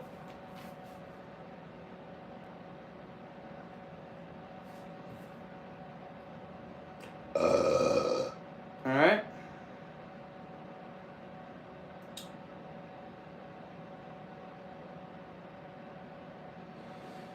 Alright, now I gotta take this all the way to the Bronx, so I think what I'll do is I'll get from my dad some nails. And I'll bring a small hammer. And I'll have the kids help me to hammer it. The only thing is, I don't know that this hammer is going to be strong enough. Probably, right? I mean,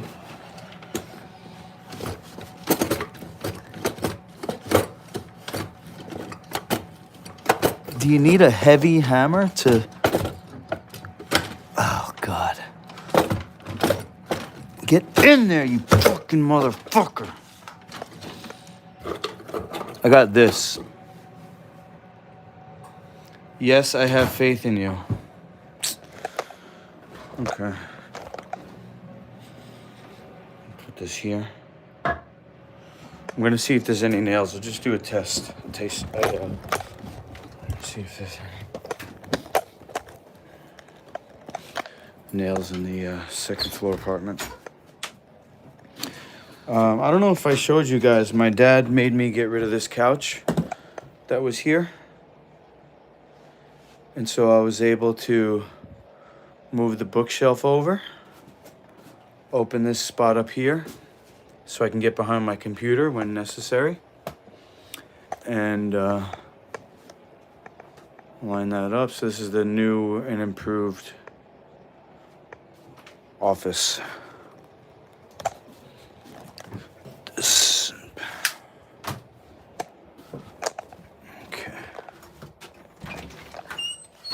See if there's any nails in here. I believe. Boom, boom.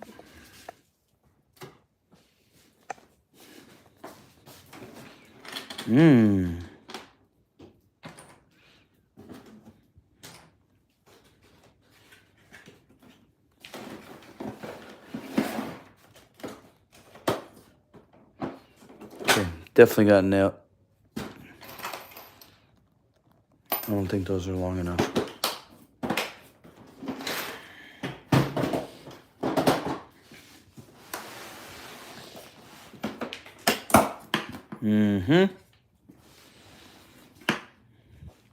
Anybody know anything about nails?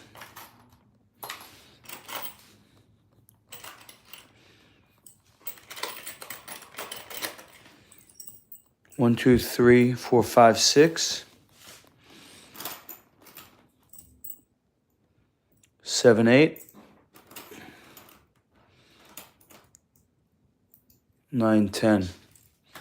Whoa, look at the size of these.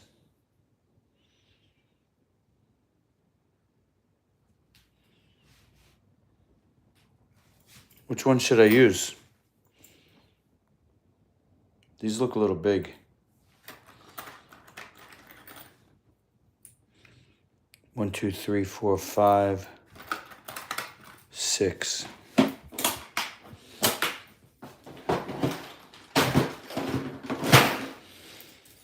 gonna steal these. I think these might be mine anyway.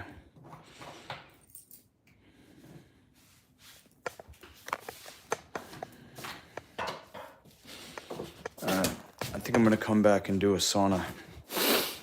I mean, I know I'm gonna do that after dinner. 6:10. I'll do that before bed. Okay. I'm gonna have dinner now. After I finish this. I just want to see if I can do it. The spirals hold best. Okay. Did I? Oh shit, I didn't bring the spirals. I think they're too small, the spirals. Because they got it. No, wait. No, let's see. I'll go get them. Stay here.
All right.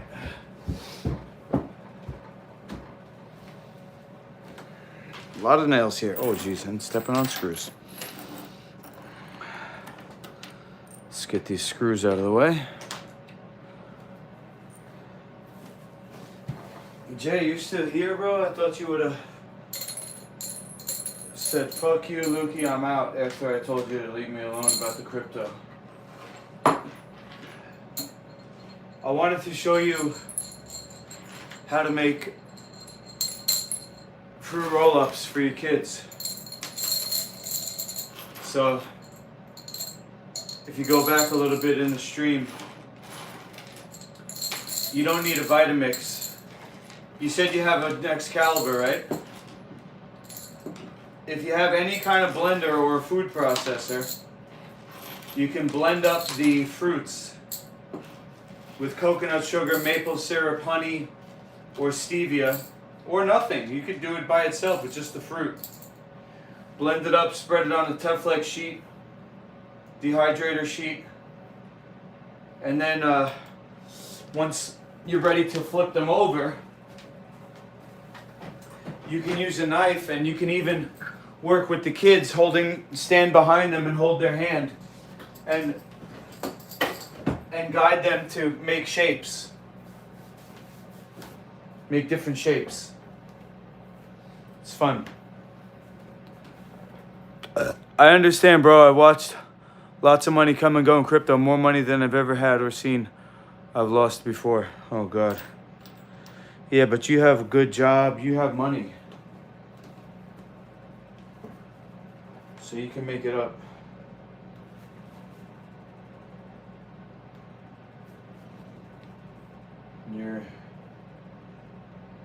You're a good man, not like me. All right, I'm not gonna hit this. I'm gonna actually hit it here because I don't wanna like loosen a hole. I just wanna see if I can get this in. Yeah. All right.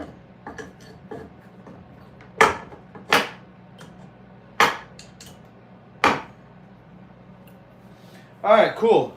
So I can use this hammer and I've never been below my initial capital. I made 100K my first year and watched it go down to 20. Oof. Sheesh. So what do you get here? 1, 2, 3, 4, 5, 6, 7, 8, 9, 10. All right. So I'll put these other nails back. These are the ones I'm gonna use. I'll go get 2 more. And I'll go put these back. And this will work with this one. And I'll be right back.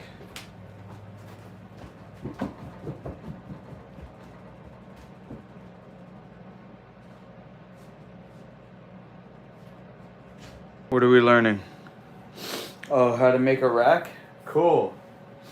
Yeah.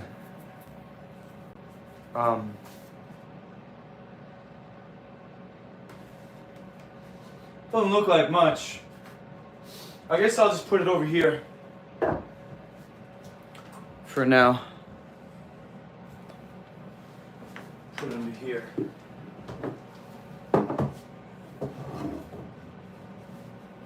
This.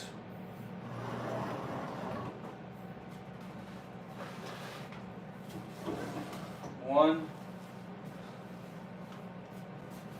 2, 3. Which one's the top? Doesn't matter, right? 3. Okay, put these away. This is my dad's that I borrowed. Bring that back. This is mine.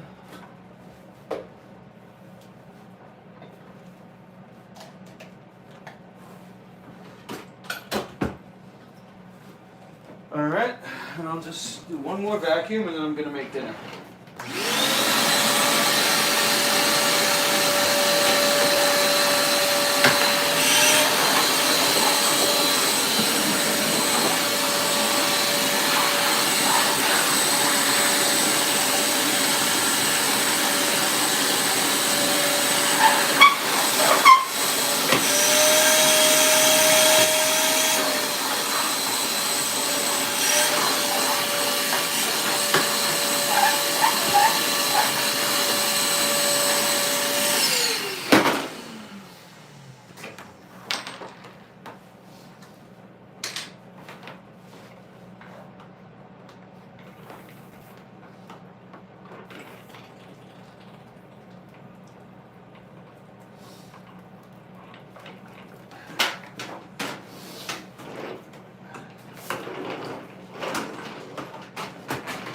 I'm gonna miss this place. Kind of made it my home after these years, you know?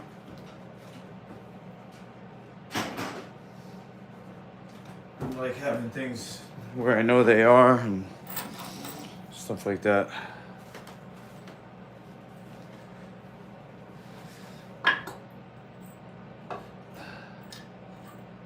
Maybe I should put some tape around these.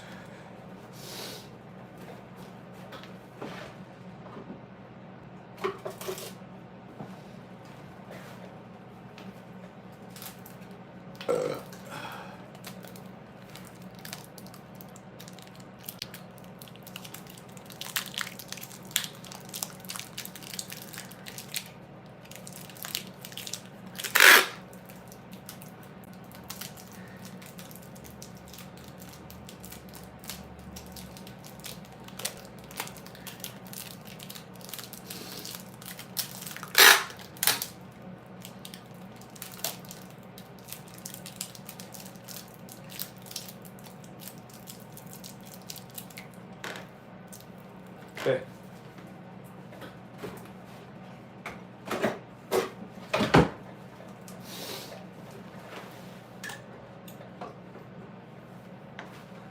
All right.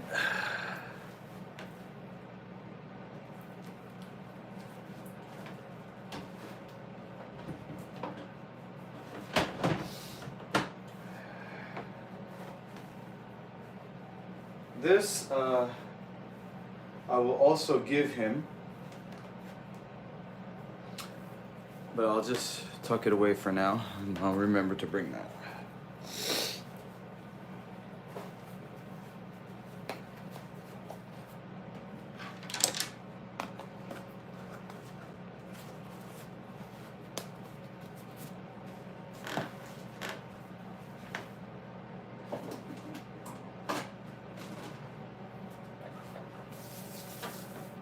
Okay, this wood is gonna go away. There. Now, what do I do with this dream catcher?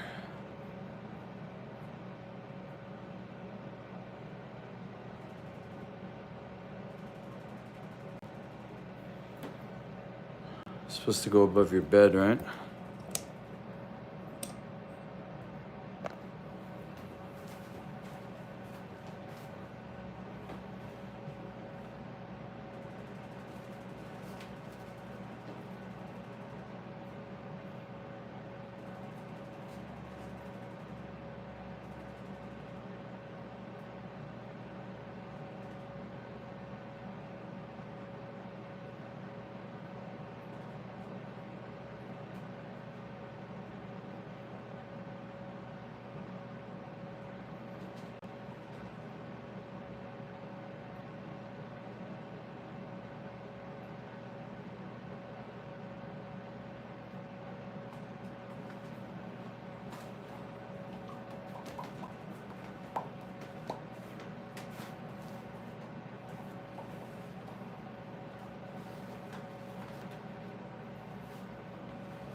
I just dropped the picture that said it's all about the kids. What a metaphor. What a metaphor.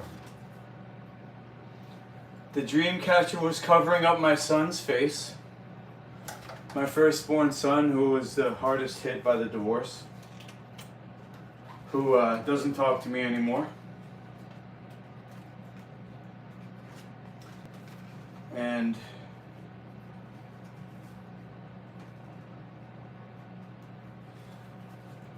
when I went to go take the dream catcher off, everything fell. Isn't that a metaphor?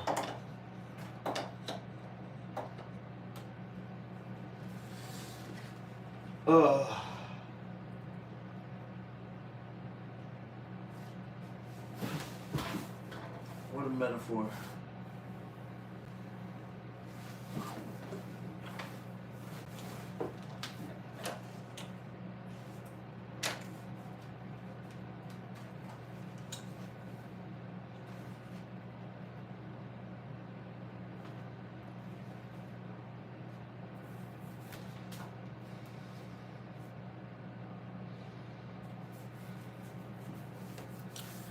So now I have 2 dream catchers.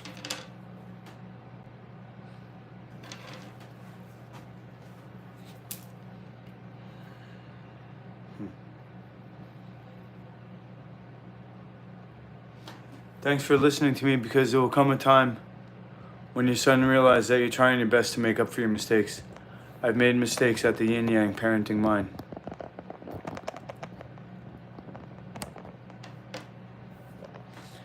It's a nice thought.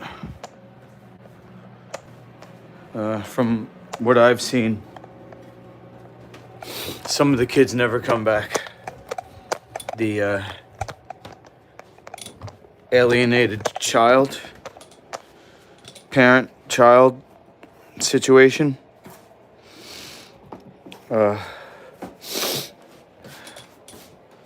some of the kids don't want to reconcile. And that's what my ex-wife did with her dad. So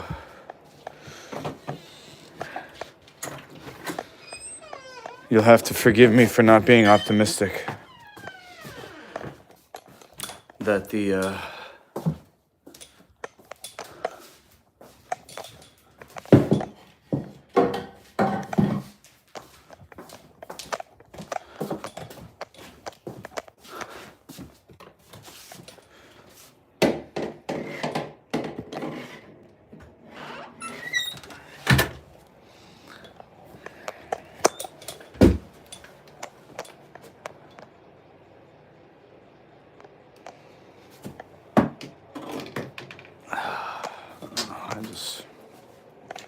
I don't have the energy to talk about it right now.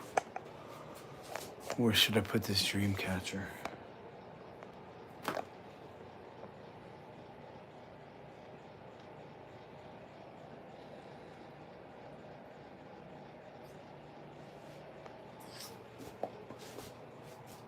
Okay, how about this right here?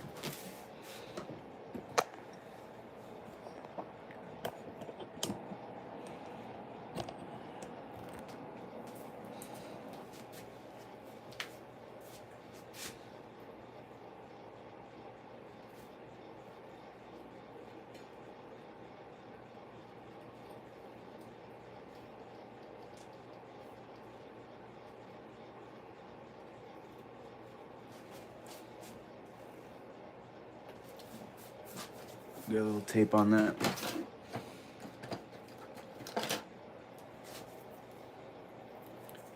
If I ever hit one of these 1000s, I'll take you along for the ride, bro.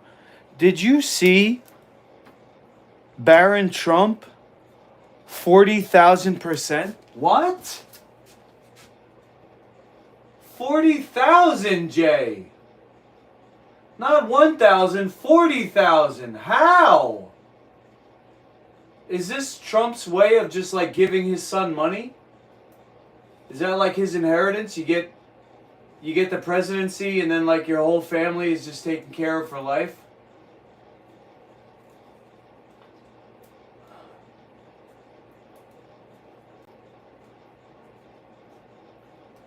Cause I got $100 left. If you're staying up all night looking at these coins, I might have to leave my phone on ring. You get one in the middle of the night that does 1,000. I'll put 50 on 1,000. You know what I'm saying?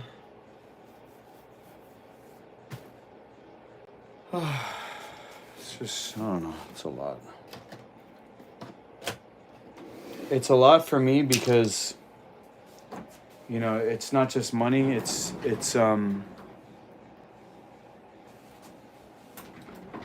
my kids. So like whenever I think about money, I think about my failure as a father. So it's more than just money for me. It's my inadequacy.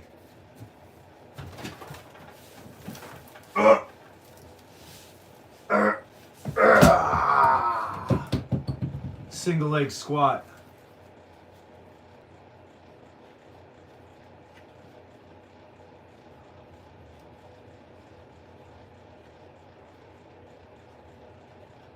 I'm fucking 45 years old, man. It's like I'm a teenager. I'm less than a teenager. I'm like 8 years old. Because I don't even have a job. A teenager's better. My son has his own car. He's going to school to be a pilot. He's going to be making $300,000 a year as a pilot. He's better than me.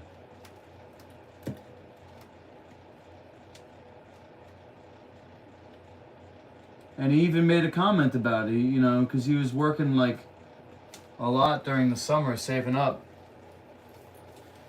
And he was saying, you know, how much money he make as a waiter, because that's he works in a restaurant. And he was insinuating that, you know, I could have got a job as a waiter to provide, and I would have been around for him. instead of doing the bullshit that I do. So, I don't know. It's triggering. One of these days, you guys are just gonna get tired of hearing the same bullshit out of my mouth all the time. Hopefully, my streams will be different soon when I leave. When I get out of this place, and then when I come back, I'll have the new gym.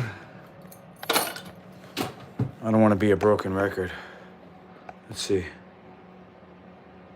You don't know if that one's official? Okay, well, it might not be official, but I'm just saying the growth is fucking crazy. Have you ever seen a 40K? Have you ever seen a 40K growth out of a coin, bro? I mean, you were telling me 1,000%. It's like, that's 40,000%, bro.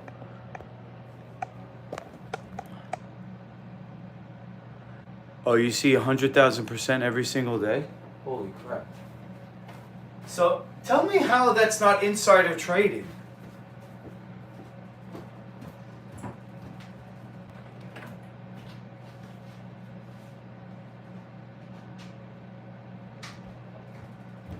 Like, who is making the money and where is it coming from? Where is the money coming from if they're not making anything? They're not selling anything. So how does a coin, like, people are just investing and other people are investing and then the coin goes up and then somebody pulls out and then somebody's left holding the bag? Is that what it is? Are all these people with like millions and billions of crypto coins just fucking each other over for money and just playing past the hot potato?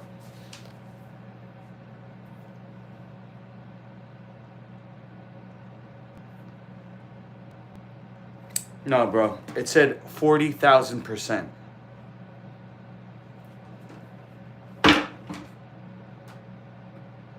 Official Baron meme. Okay, now it's down. It said plus 38,000%. Let me flip this around so you can. Plus 37,236.4%. That's a 400x.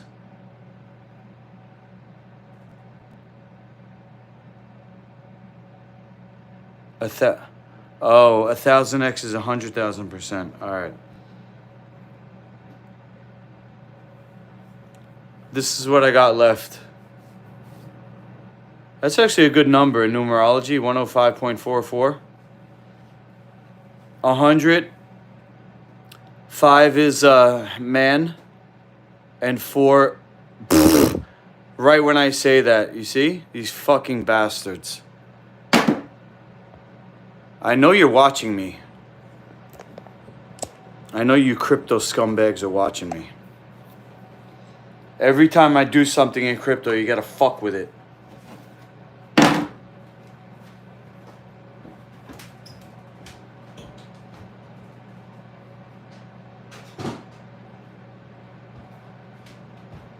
You know what I'm gonna do? I'm gonna pay attention to the news. I'm gonna pay attention to the news, and then as soon as something comes out like about Logan Paul or some weird shit goes on in the world, I'm gonna look for a meme coin about it. So like, say there's a let's see, I don't know, a UFO sighting, or the government says, oh yeah, we're gonna release the JFK files or something. Then I'm gonna go look for a meme coin. JFK meme coin. Boom. Sir Doyle. Rookie, Yeah, I got your message, bro. I got some, I get people from my church to buy the food. I get people from other churches. I serve a lot of churches. If we reach out to Christians, we got a definite, Hey, Josh. definite customers because there are just enough customers that can be loyal to us, and to be enough to make a lot of money. Well, didn't we originally have a plan to make a Eucharist, a healthy Eucharist? Yeah. So why don't we just keep going with that?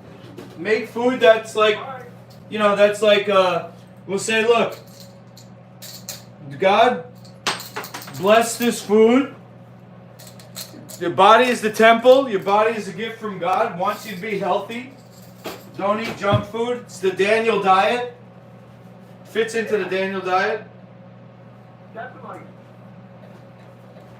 And, well, I'm thinking, I don't know if I couldn't get the pastor to take the universe, but in an indirect way, if I sell our food to my church, and the pastor sees people in the church are buying the food, he might come for the universe thing. yeah, and it doesn't have to be the Eucharist. We could come up with another recipe. It could be anything. All right. Well, we gotta make customers in the church first. I gotta get customers in my church before I can even begin to get the pastor to do such a thing. I gotta get people in the church buying the food because they were doing the Herbalife thing, and that wasn't even good. So if you're not going whoa, you kill them. If the Herbalife thing could go over, then our stuff could really go. Nice. Can you guys in the chat hear Sir Doyle? Hold on a second. What? I'm streaming right now, so I'm just asking the chat if they can hear you. Okay. Hold on a second. I'm going to move the speaker over towards where the phone is. All right. All right. I put you directly under the phone that I'm streaming from. Yeah. Wheelchair Life. Hello.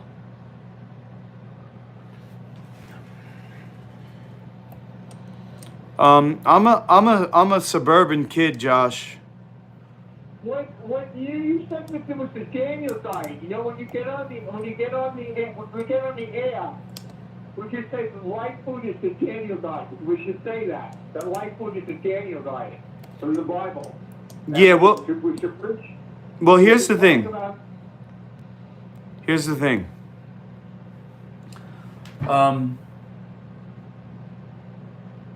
Unfortunately,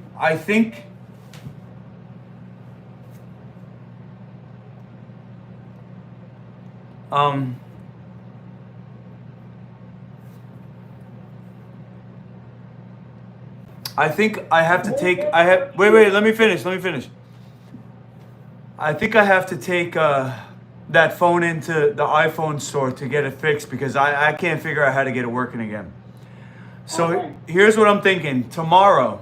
Well, tomorrow. Here's what I'm thinking for tomorrow. We either meet at Cross Island Fruit, All right. or we meet here and walk to Cross Island Fruit together. Because I want to. You know what? Never mind. Let me look it up. Look it up tonight. Matter of fact, yeah, I'll look it up because the Daniel diet is it's not just. It might be no olive oil. I gotta look it up. But we have to come up with recipes that can be packaged because the simple ones is like the buckwheat noodles, the zucchini noodles, but it's gonna be hard to sell those because they have to be made fresh. Yeah. So things like the dino tracks that I make, Yeah. those would be better because they can be shipped. They can be packaged. They can be shipped. They can be packaged. They can last a long time.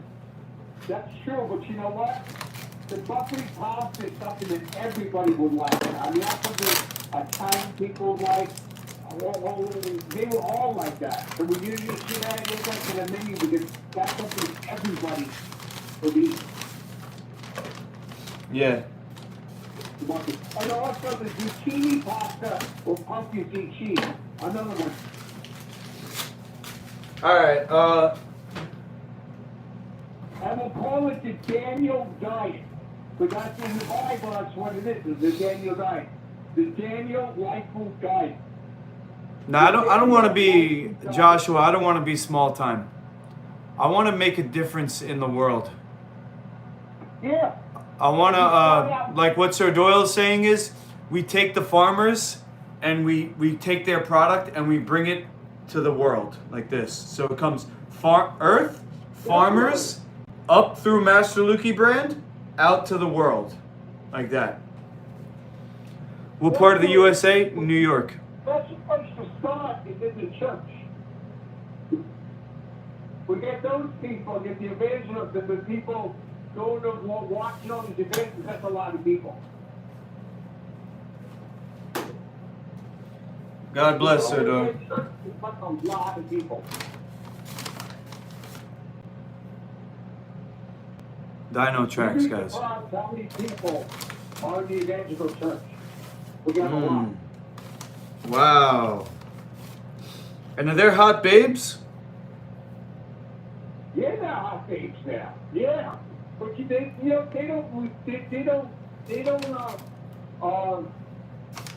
They don't have sex before marriage. They don't do things the way the worldly women do things. You go to the church, you go there, you serve Jesus, you show them that you're for Jesus first. And then I'm not giving up, Josh. I'm not saying that won't help, but I feel like if I don't fulfill my mission, my life will have been wasted. If I don't fulfill my mission, okay? And it's not just relegating myself to being a farmer. Not that that's not a valuable, worthwhile, altruistic, beneficial job. I just feel like I'm more destined for connecting the big city to the farm through my brand. I'm sorry, Sir Doyle, I didn't mean to cut you off. I'm gonna wash my hands. Go ahead, keep going. You gonna say something? All right, Bob, we got a plan. We start reaching out to the church. Hey, we'll look forward to food that we get for the rest of Well, look, I'm gonna be away for a month. We're gonna start with a menu, a menu that we can. You're gonna have money from working, and you're gonna be able to afford your own food. We'll start with a menu that we can make together, and just like I said in the beginning, you're gonna have a body transformation, a health transformation, all the things that we do together, all the things that you're doing by yourself. With the testosterone replacement therapy and the working out, and your body's gonna have a transformation. People are gonna see that. Also, we got the Daniel diet, so it all works together, and you become and we become the actual salespeople by the by the virtue and the benefits of the menu. It's like a living testimonial. Yeah. So I don't think we have to sell to them right away. We could just work on the actual product. Since the president swore in, I can't call him on my phone, but I know how to get the Oval Office. We might be able to call the Oval Office on your computer, because I can't do it on my phone. All right, give me a call in the morning. I'll probably meet you at Cross Island. All right, no problem. And then we'll get the ingredients. We'll do probably brunch and early dinner. All right. 2 meals tomorrow. We'll get ingredients for both things. And then I also want to do a workout for myself. If you want to join me, you can. The music, the whole thing, and we'll make that phone call. Yeah. All right. Now I'm about to have dinner. I'm gonna have dino tracks with cabbage and apple on top. Is there a way that you can maybe bless my dino tracks over the phone? Yeah. Okay. I think we should so also some of the spaghetti, fluffy spaghetti, some everybody will eat, and the monkey cheese. Well, that's awesome. Monkey cheese. What do you call it? The zucchini monkey cheese. That doesn't go for itself. All right, give me a little blessing for my dino track, Sir Doyle, and then I'll see you in the morning. All right. Dear Lord, continue. Sir Doyle? Yeah. I'm asking, what do you say for grace? Grace? What do you say like to bless the food? Yeah, we should bless the food. That definitely should bless it. I'm asking you, do one over. Give me an example over the phone. Bless this food. The Lord's Prayer over the food. Yeah. Give me an example. Tell me. Say it. Lord, bless this food which we are about to receive. Make it nutritious, delicious, and good. In Jesus' name, amen. Amen. Thank you so much, Sir Doyle. Can't wait to hang out with you tomorrow. Have a great night. Yeah. God bless. God bless. God bless you, Sir Doyle. Infinitely patient. What's Delgana tracks? Is that a joke? So wait a second. Uyeda? Let me see. Is there a coin yet? I'm looking it up. Uyeda. It's already up 2,000%. Unverified.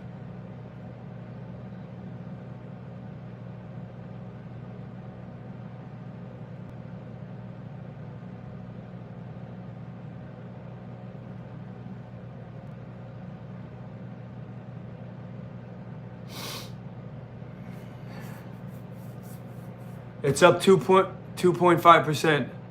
Squid Games cookie. Oh.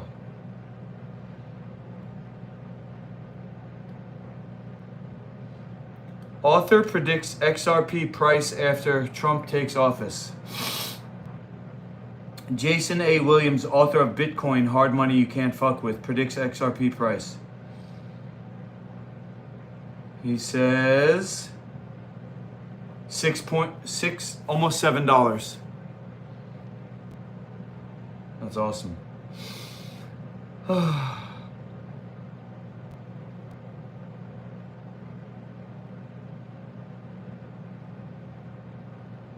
XRP price is 310. What the fuck? What did I buy at? I think I bought it like,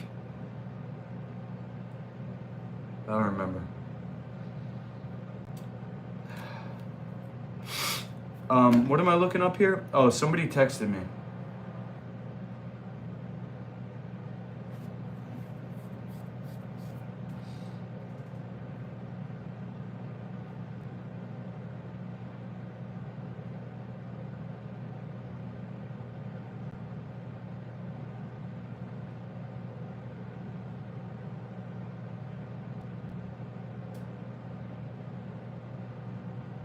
Who texted me?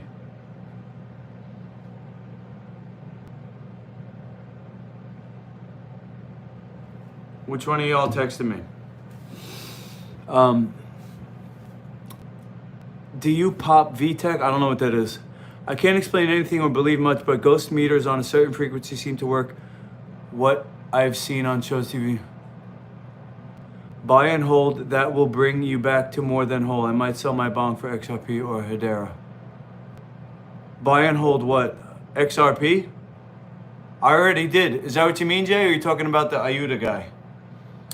Oh, and please help Luke to be able to bring his healthy food to the public and help him find the resources to do so. Please help him in his life to have abundance in all things temporal and spiritual. Oh, and is that the blessing?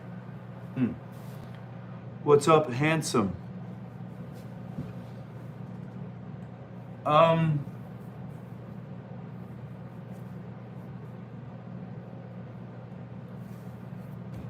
About to have dinner. How about you?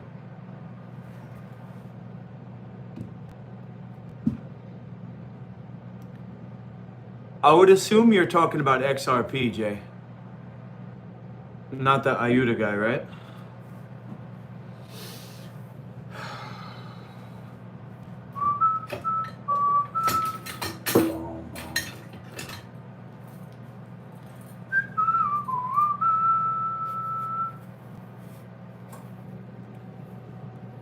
Yes, XRP, all right.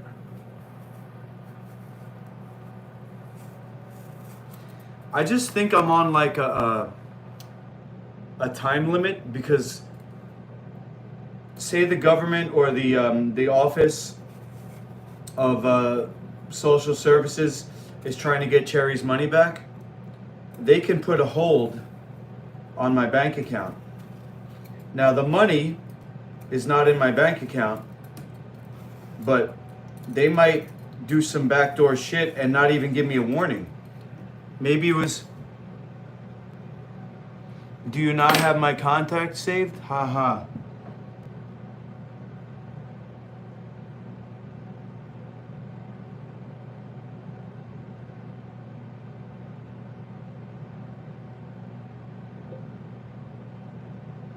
My bad.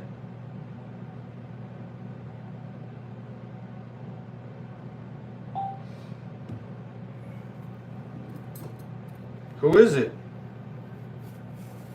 Handsome, huh?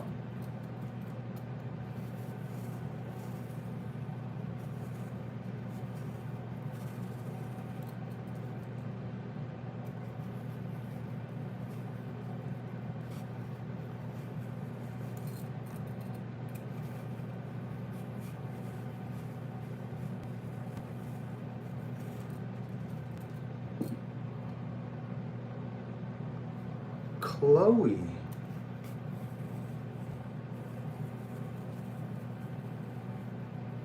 Chloe the fruit person?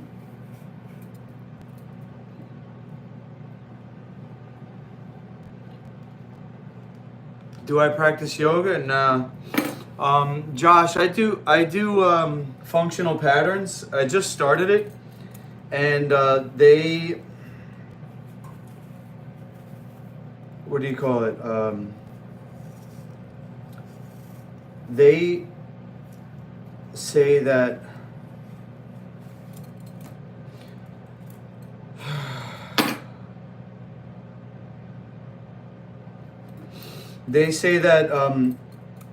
yoga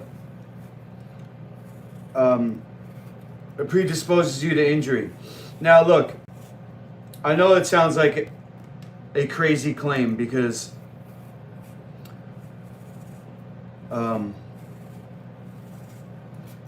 like for example, Kareem Abdul-Jabbar, he credits yoga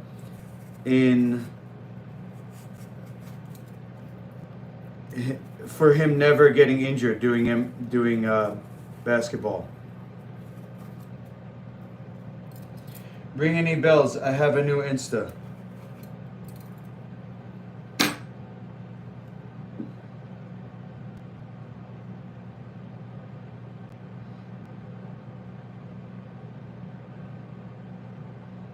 I remember, yo, this girl is super hot and she's a vegan.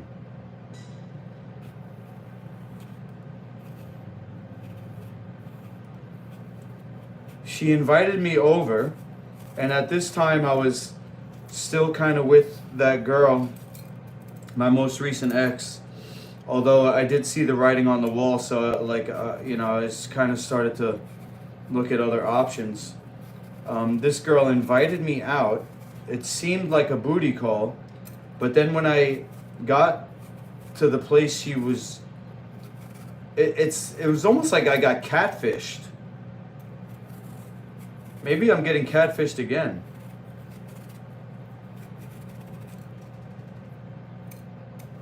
Are you catfishing me, Chloe? Or whoever you are?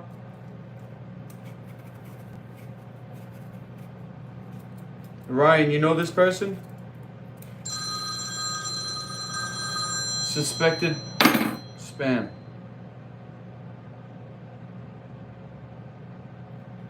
Hello?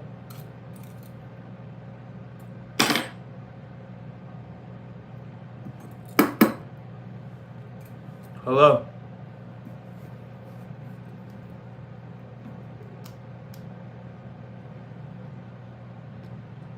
Functional patterns. Looks interesting. Yeah, it's really good, Ryan.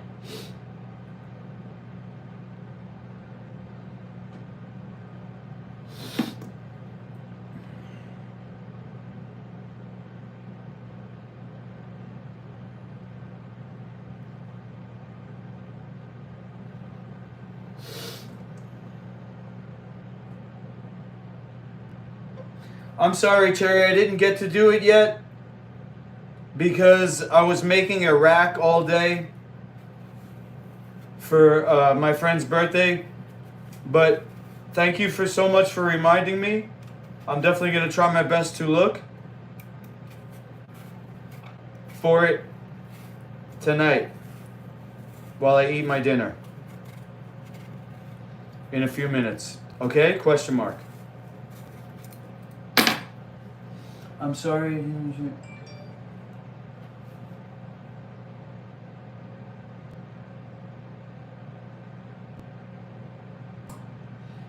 I didn't get to do it yet because I was making a rack all day for my friend's birthday, but thank you so much for reminding me. I'm definitely going to try my best to look for it tonight while I eat my dinner in a few minutes, okay?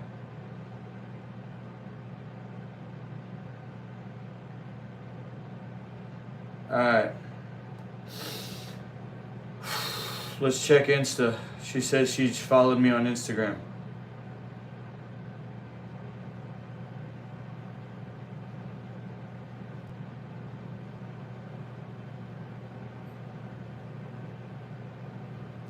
Chloe Fruited Hard. Chloe Black. This account is private. Alright.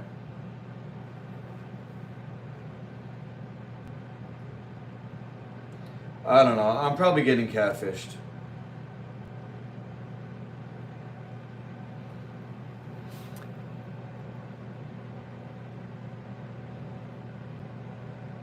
Depends on how far you push yourself with yoga. No, it's not that.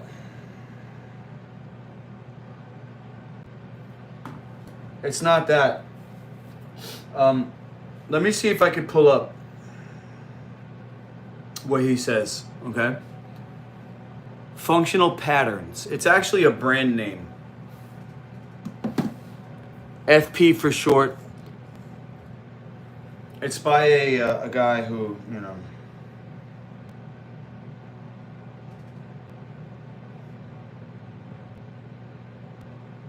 Why women take so long to reply even though they stare at their phone all day? Let me see if I can find a little bit of audio. Functional patterns, yoga.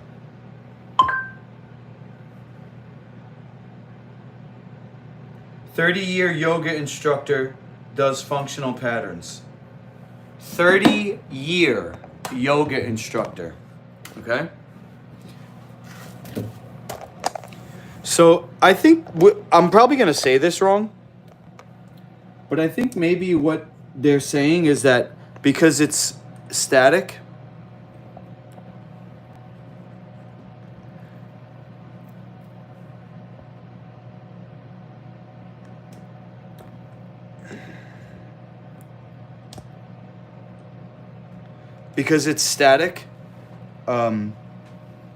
let's see if we can. Robinhood Gold to get 4% APY high yield cash. Sign up now. And here we have Tanya hitting some pendulum squats.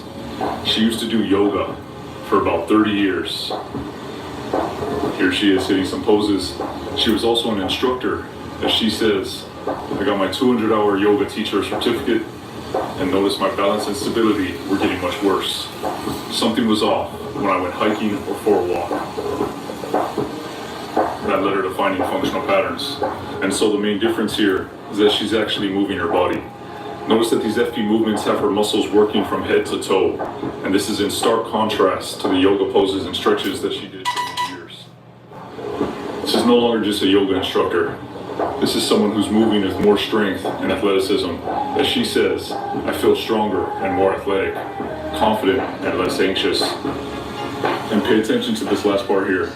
Flexibility should be obtained through motion, not arbitrary poses and static stretches, which means that if you move in relation to how you stand, walk, run, and throw, flexibility is already built in.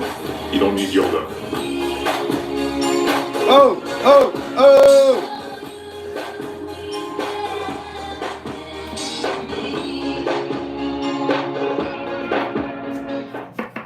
Makes sense. People say there's no such thing as a bad exercise. They are attempting to portray that there are spectrums of optimal and non-optimal, but their scope is too narrow.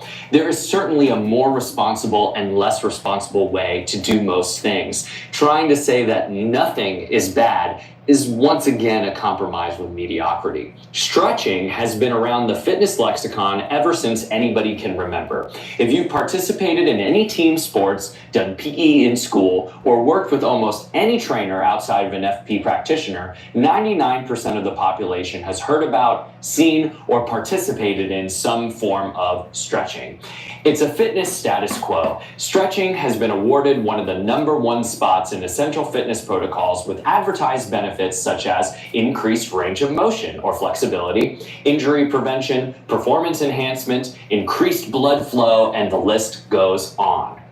But does stretching really deserve this unquestionable top spot within the fitness hierarchy? It's funny because we just made a video on trusting the science. Stretching is one of those concepts that proves that it really doesn't matter what paper studies say.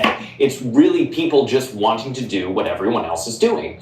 Overwhelmingly, data suggests that stretching in the majority of its typical forms doesn't work at all, but you still see people do it all the time. If people really trusted the science. I was a teacher, and we don't get paid a lot, so I've always dreamed of starting my own business and leaving teaching. Stretching will not make you flexible and it will not eliminate your recurring injuries. Stretching will relax your mind. They wouldn't be stretching. But that's really the point of the whole series. Fundamentally, people like to think that their decisions are informed by rational critical thinking. But considering the prevalence of stretching that still exists in the fitness industry, it's pretty obvious that the evidence-based information isn't the reason why people do what they do. We're making these videos to prove that we've at least paid respect to the scientific research, but that it's important to understand the flaws that come along with it, which we highlight essentially every video. Anyway, stretching. One common argument is that people just don't stretch correctly.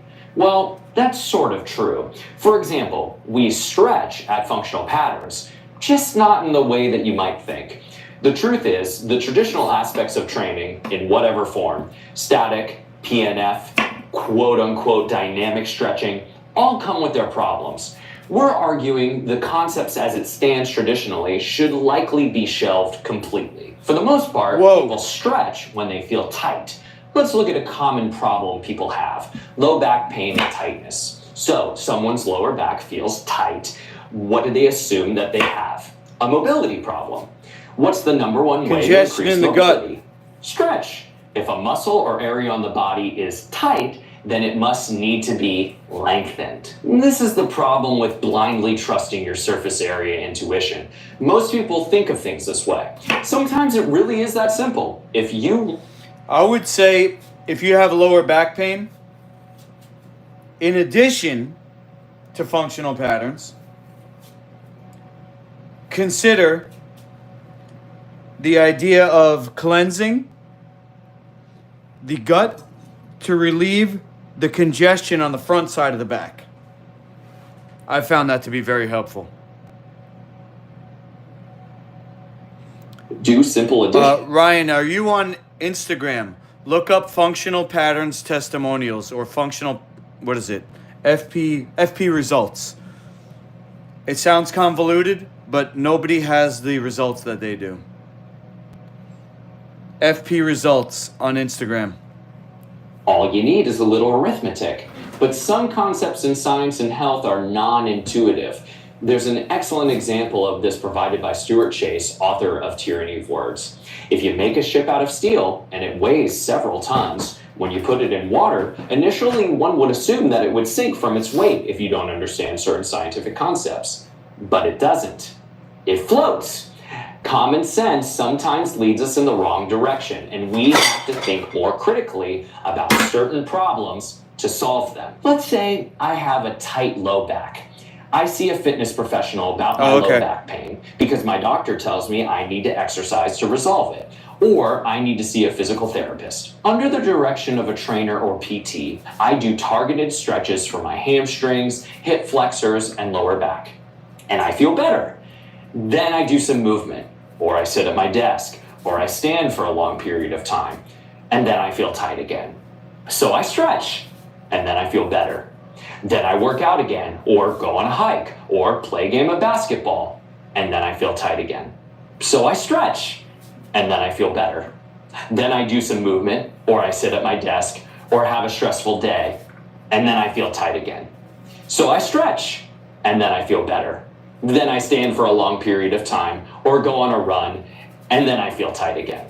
So I stretch, and the cycle goes on and on and on and on and on. This is people's typical cycle. It's very similar to the weightlifter / powerlifter / CrossFitter cycle of mobility WODs, HIIT workouts, injury, rehab, prehab, HIIT, injury, rehab, prehab, HIIT, injury, rehab, prehab, HIIT, injury, rehab, prehab, HIIT.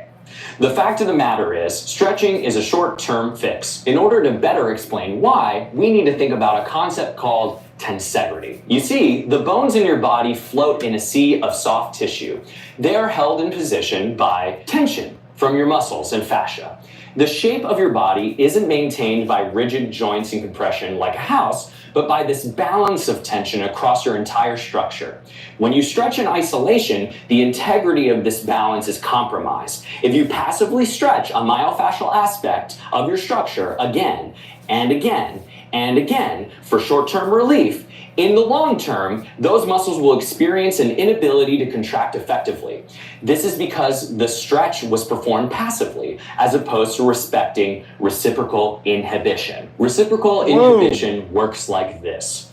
I contract my bicep, my tricep stretches. I contract my tricep, my bicep stretches. If I stretch my bicep passively, I'm not utilizing reciprocal inhibition effectively to stretch. Now, apply this concept to larger myofascial chains.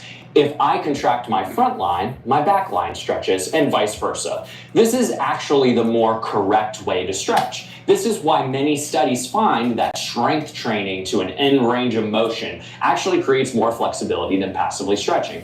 There are problems and confounding variables with that, with the way people do that too, but it helps demonstrate that the concept of passively stretching is flawed. There are problems and confounding variables with the way that people do that too, but it helps demonstrate that the concept of passively stretching is flawed. On top of that, most people who believe that stretching is an effective protocol don't respect gait.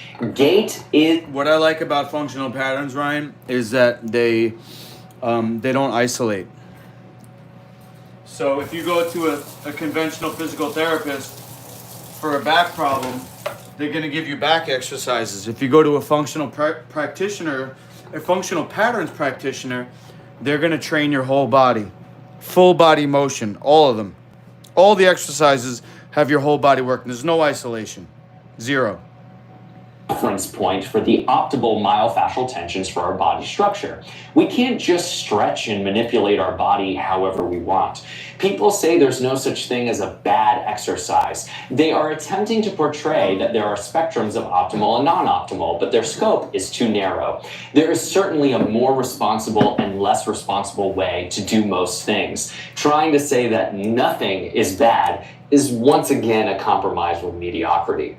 So yes, we are not only saying that stretching is ineffective, but that it's actually harmful. If I keep telling my muscles to switch off and constantly over-lengthen them, then I'm asking for trouble when I end up performing movement.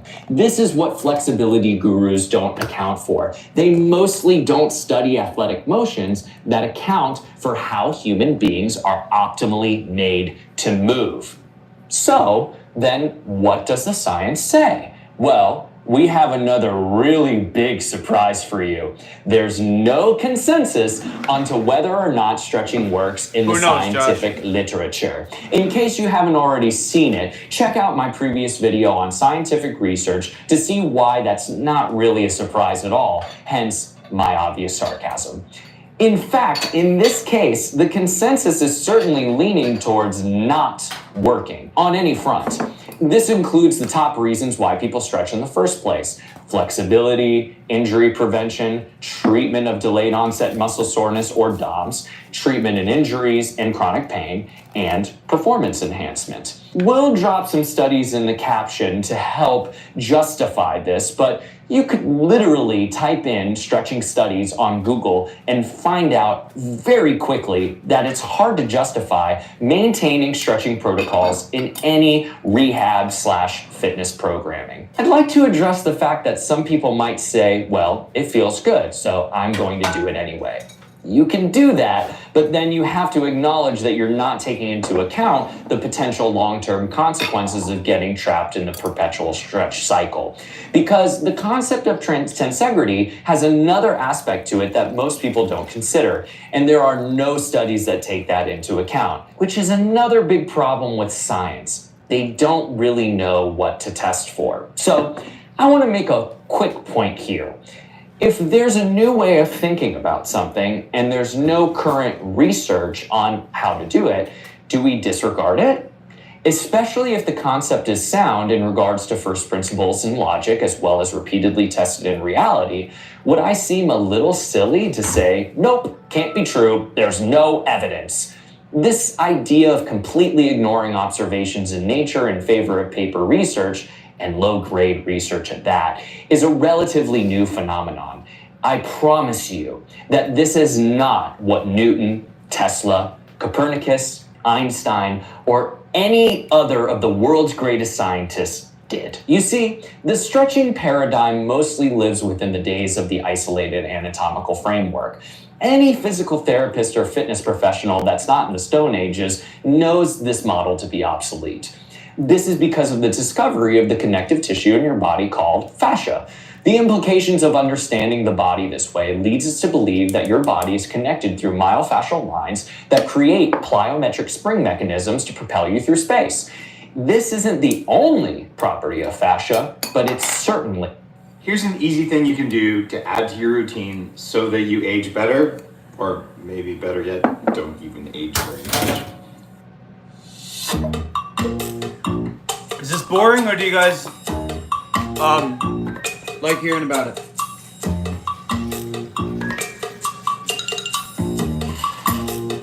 Ryan's mad. Ryan, you mad, bro? A fundamental one. So think about what we were talking about in regards to passively stretching muscles and how that reduces their ability to contract. Now, think about that concept across larger myofascial chains. For example, if you're going to stretch the front line of your body, there should be a contraction of the back line. The same goes for the oblique slings, etc., etc. Now, include this with the fact that movement should likely revolve around gait mechanics, and you have multiple fascial chains contracting and lengthening simultaneously. So, this is the level of complexity that traditional stretching doesn't really account for. We partially talked about this in our previous video on breath work, if you want to check that out. So anyway, that's just our justification from a conceptual perspective. If we think about the method in terms of first principles, we don't need an extensive amount of scientific studies to figure out that stretching doesn't make sense. And actually, what I've come to find after looking at the science, and there's a lot of it for stretching, is that most of it's not useful anyway. So this video is going to be a little bit different. I'm going to explain the confounding variables amongst the majority of the studies I've looked at, and then I'm going to link some in the caption below so you can see for yourself.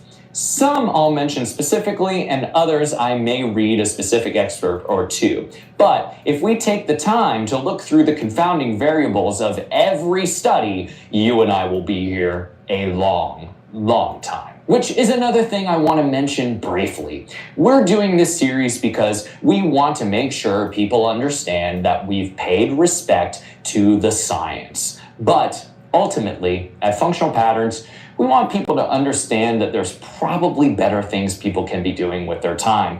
The academic paper studies crowd are not the high performers in the industry. That's why we focus so inherently on first principles. By the time you've completely wasted your time searching through 1,000 studies on stretching, one could be working towards paradigms of fitness that actually work. Getting lost in the current research is an absolute black hole time suck that I would not recommend for most people. Instead, you could consider it in the way we laid out above, intuitively coming to these conclusions. For instance, that stretching makes no sense by understanding more fundamentally how the body's made to move. Not to mention that these studies are a horrific waste of not only time, but also money. Science is expensive. We want to spend our time doing things that objectively matter, not spend money and time trying to prove our biases or do expensive studies with poor methods that don't prove anything anyway. This follows the trend of an over-intellectualized society. I know I've personally done consults with people who seem genuinely curious about what to do in terms of what's best for their health. They ask a million questions, want full-blown essay-like justifications, and then become stuck in analysis paralysis. The truth is, we're way too adapted to sitting in front of screens, at desks, etc., and we're so removed from our bodies that we have a tendency to overcomplicate decisions. What we do at Functional Patterns is relatively low risk, especially comparatively to other. You get the idea.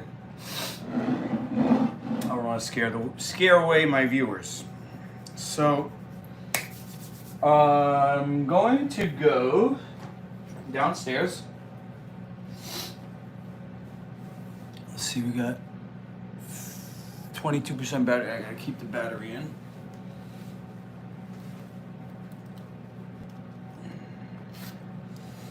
I told Cherry I'd find her some new olives.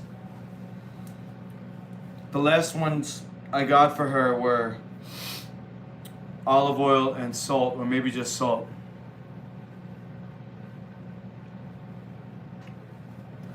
And let's see.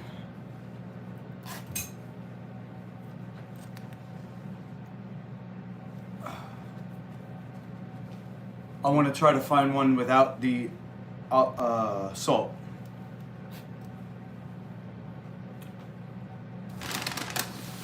So, take this down.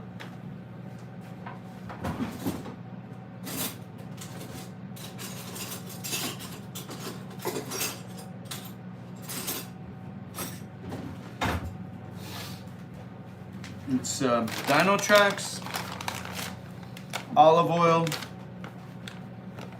cabbage, spicy cabbage, and apple. That's a thing, right? Cabbage and apple?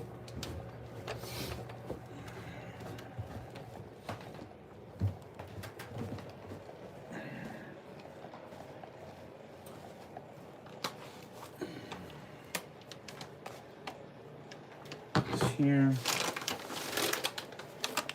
tracks here, olive oil there. Do a pair of child support.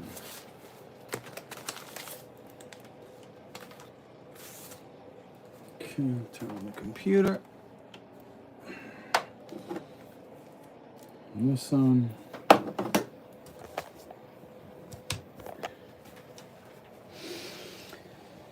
Okay. Put this down for a second. Don't move fast in cold when old. Oh boy.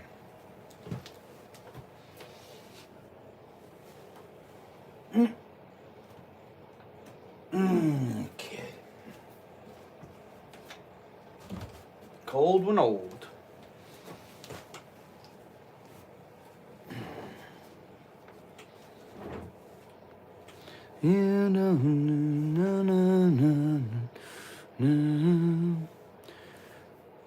Food for thought, some virtue in it. I'm sure a bit of a sales pitch, I'd say.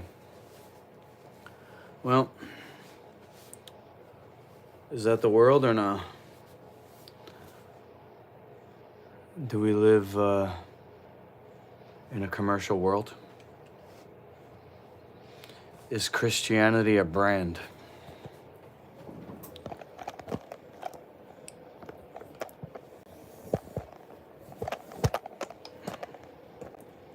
You get what I'm saying? It's like, what's not a sales pitch?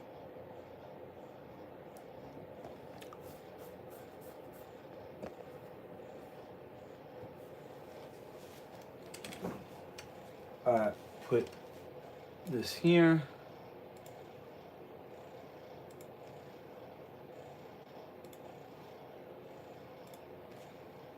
Ribbit.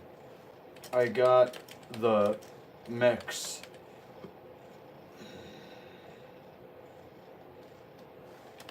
By the way, in Hell Divers.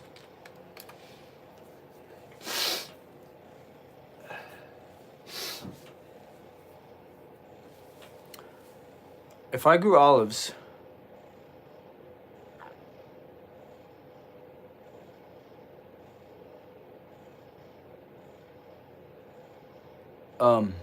Josh, I don't know what you're saying there. Try that again.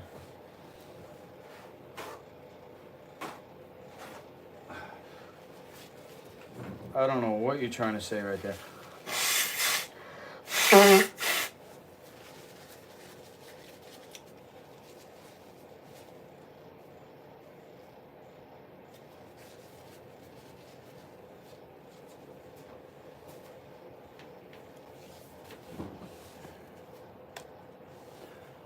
Fruit and vegetables so expensive here. Best to grow as much as possible. Okay. Where's here? Where are you from?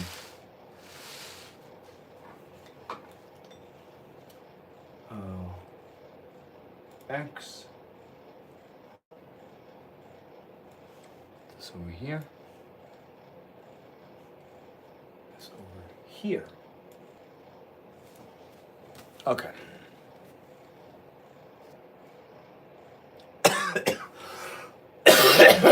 Holy shit. I gotta start fasting. Didn't hear tear muscles near as easy when I was young.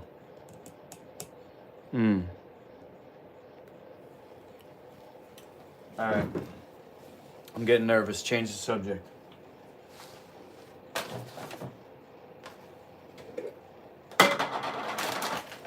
Alright, so we start with dino tracks. Take a little bit of the garlic olive oil, spread it on. Then I go with the cabbage, spread that as well.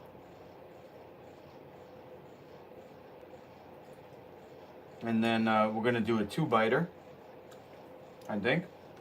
So we'll go 1, I should do a 3-biter. 2, 3.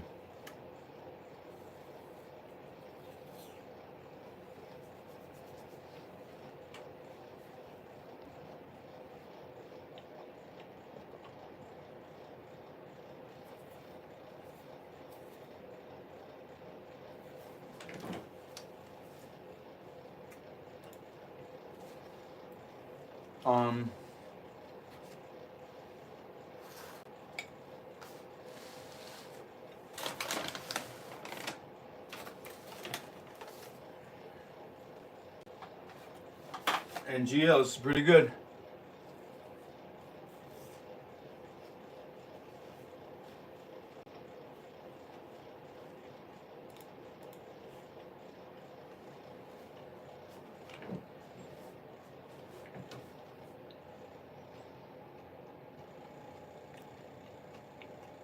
Jake Shannon, never heard of him. Who's that? Let's look it up. Jake Shannon, fighter. Oh, I like that.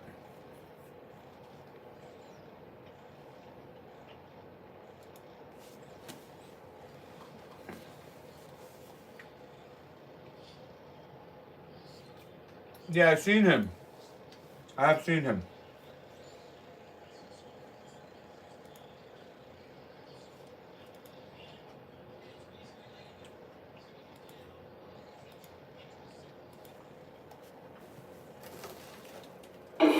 Uncle, just tell me what you want me to do. So just top wrist line. And we have to, sometimes because I never do the top. It might be because you need me to move a certain way.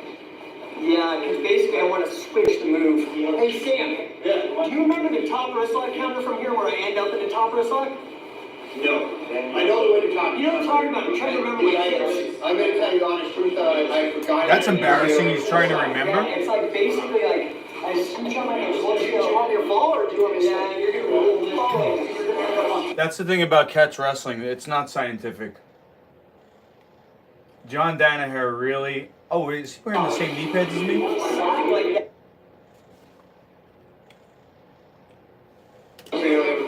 Yeah, it's like basically like, I scooch on my hands. Do you want me to fall or do you want me to stay? You're going to fall. You're going to end up on top. Something like that. The toughest one. Anyway, if I remember, I'll film it. I'll send it to you. It's a really slick thing, but so here's the bread and butter. You end up in the basic exact same position. One I do this. Like, for example, when somebody, I try as best I can, even before you lock this. Like, let's say you haven't locked it yet, and now you're about to go for it. I grab your wrist right away, right? So now you have my wrist, I have yours. Now, when I do this, I bring my hand, that's it, and now I hold. That's it. Here we go. Here we go. So it's, and now I first I have yours. Now, when I do this, I bring my hand, that's it, and now I hold. That's it. Here we go. Here we go.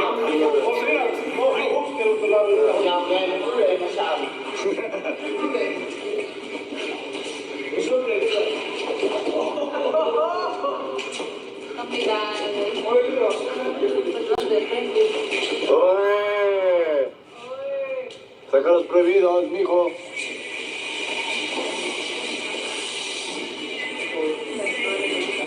Sí.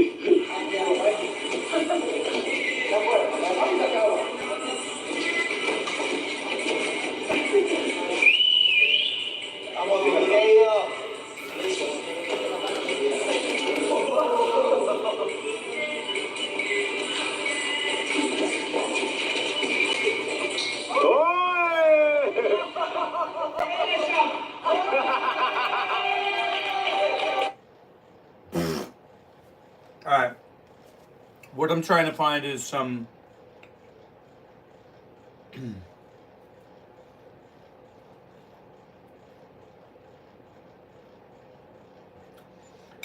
olives without the salt.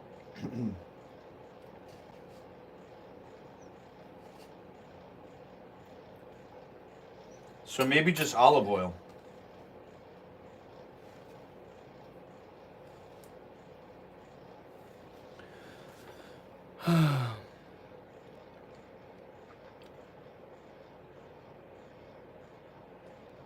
Okay.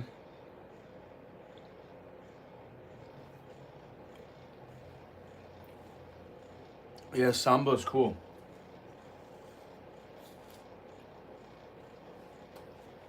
I mean, it's all grappling, really.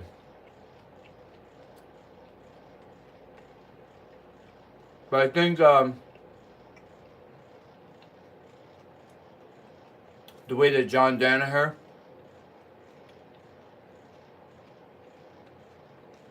used the Japanese names to systematize and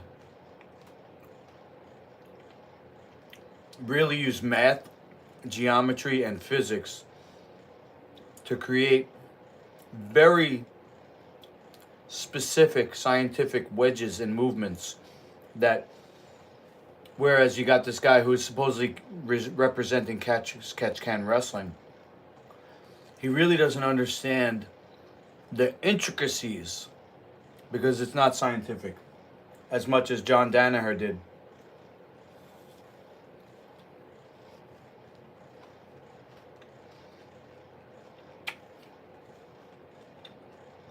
And he's the jiu-jitsu guy. John Danaher's a jiu-jitsu guy.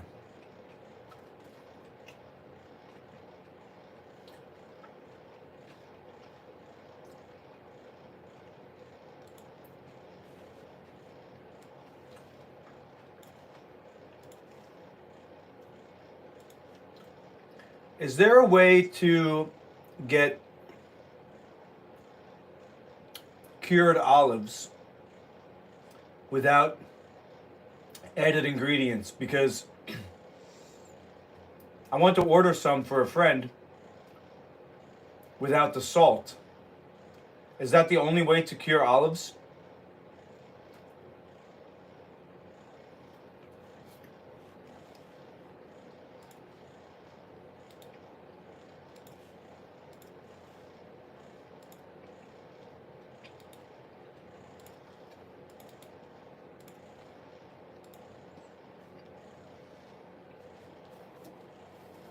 Almost always.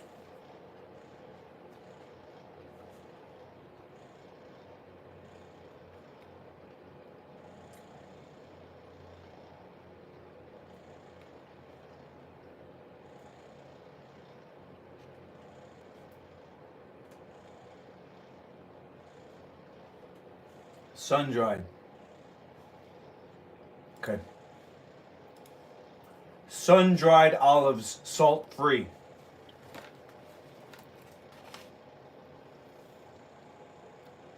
Ah, Billy Robinson. I heard of him.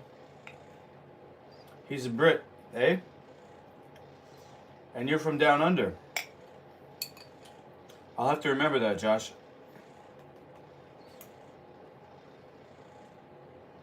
Cheers. Cheers, mate.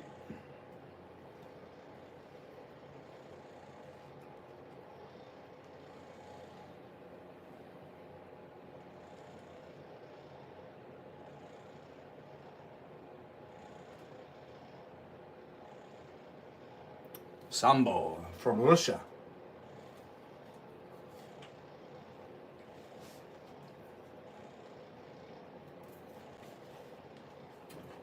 Raw premium sun-dried Peruvian black olives with no added salt.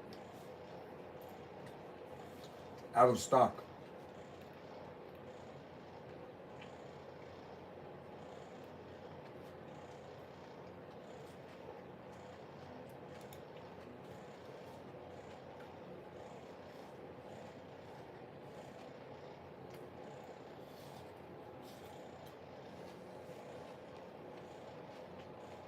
Mmm.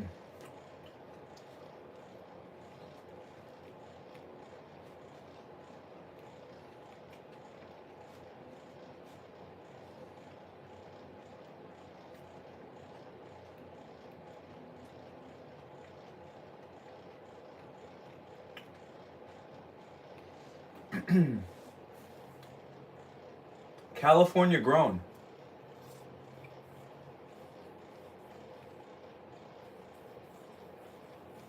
Wow. A jar,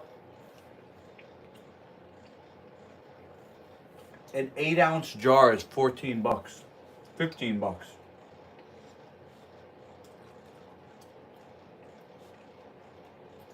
That's expensive, right?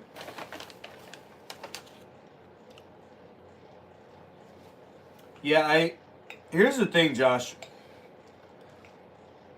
I started with traditional Chinese Kung Fu when I was 15 years old.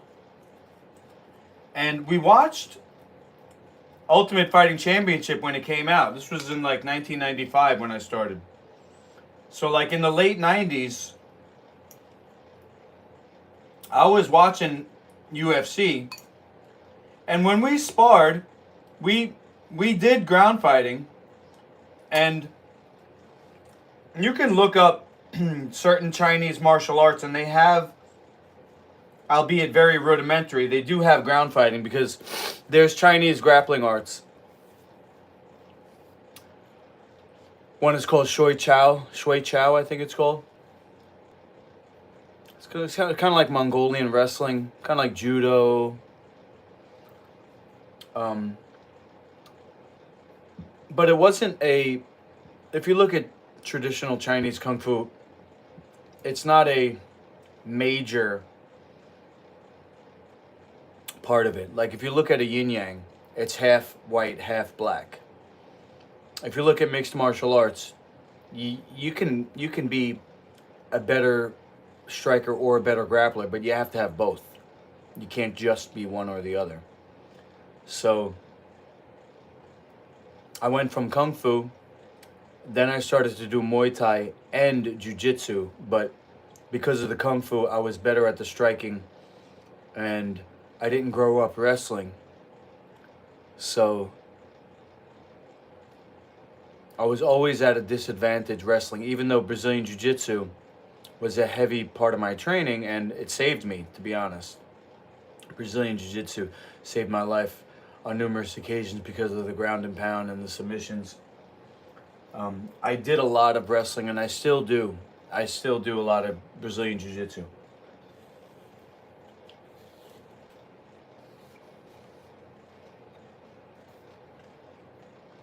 Because I love martial arts, all of it. I love the grappling. And the thing I love about the MMA is the mixing of the martial arts, that you can do anything.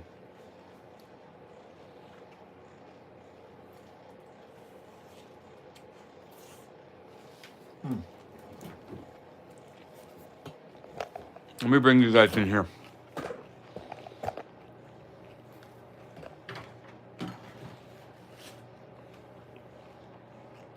Really? That's wild.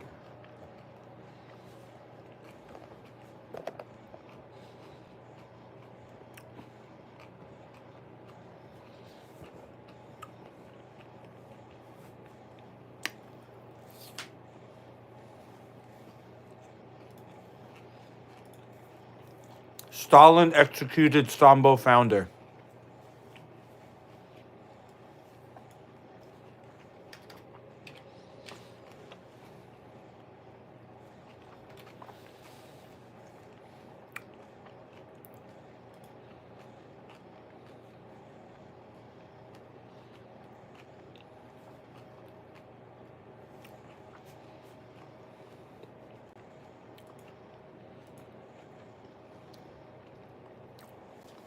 Oh, he trained under judo.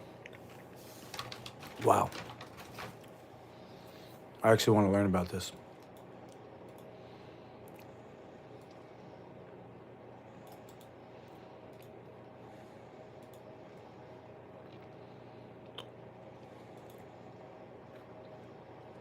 Today in the Daily Dose, the Great Purge.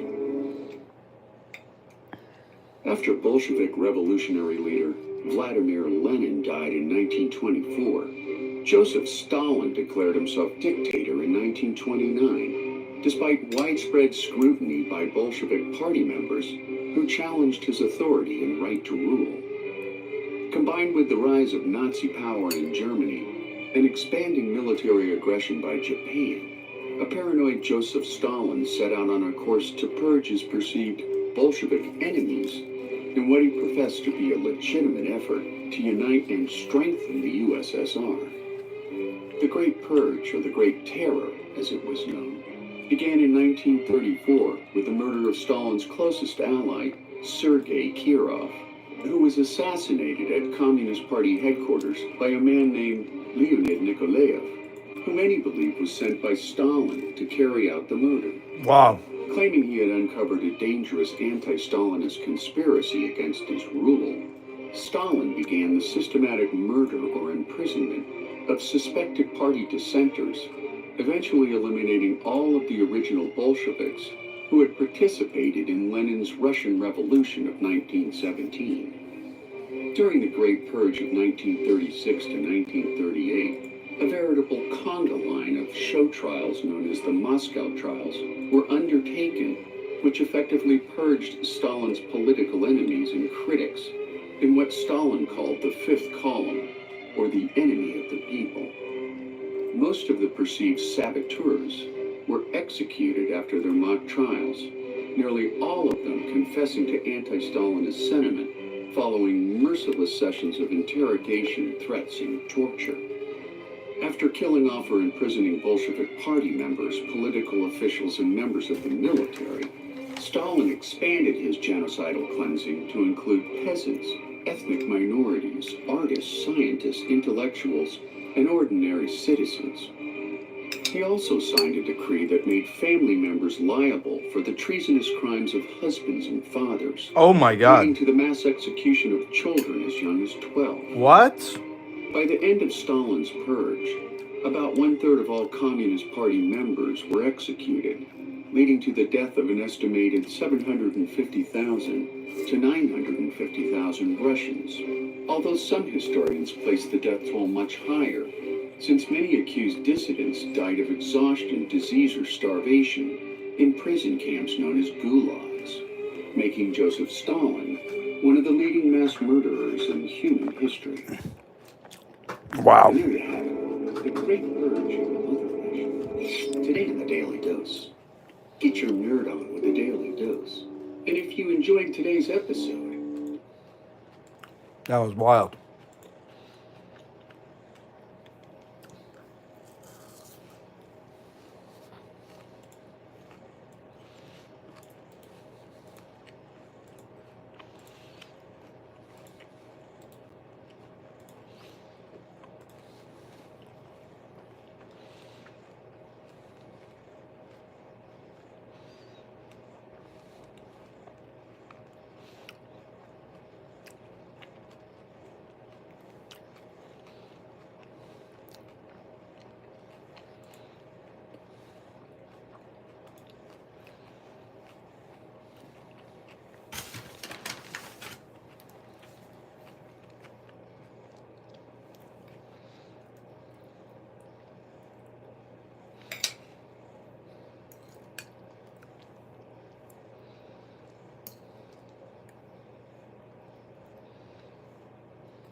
Mm.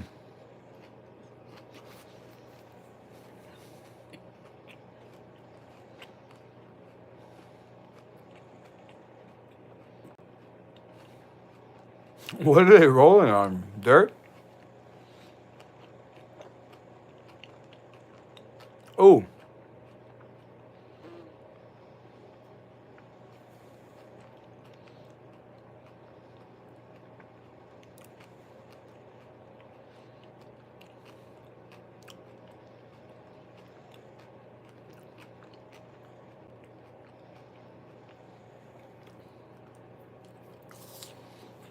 Oh.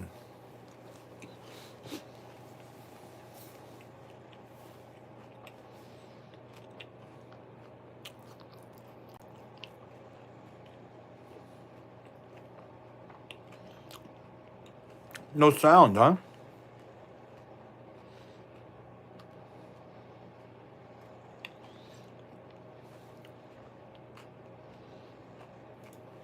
Let's see if we can get a little bit of a story.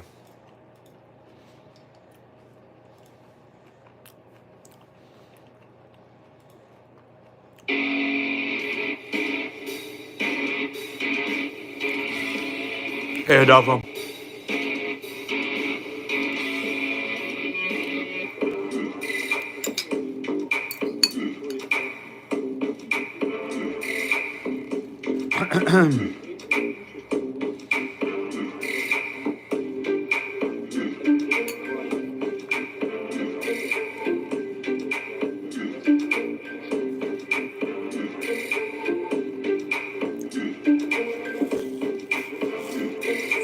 Oh!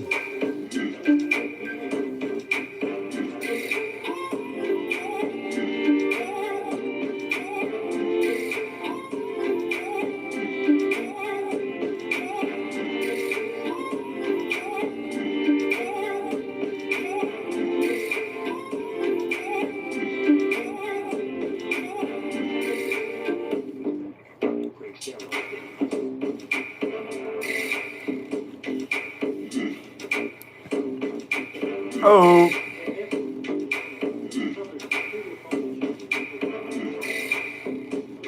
The hell? Oh.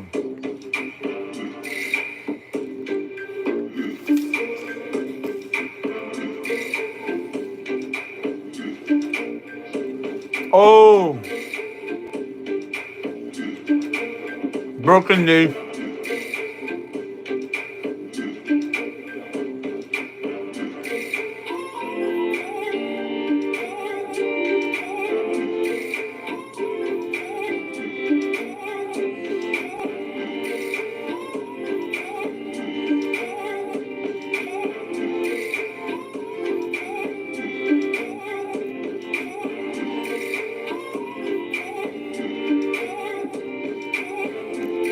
How come there's nobody telling the story?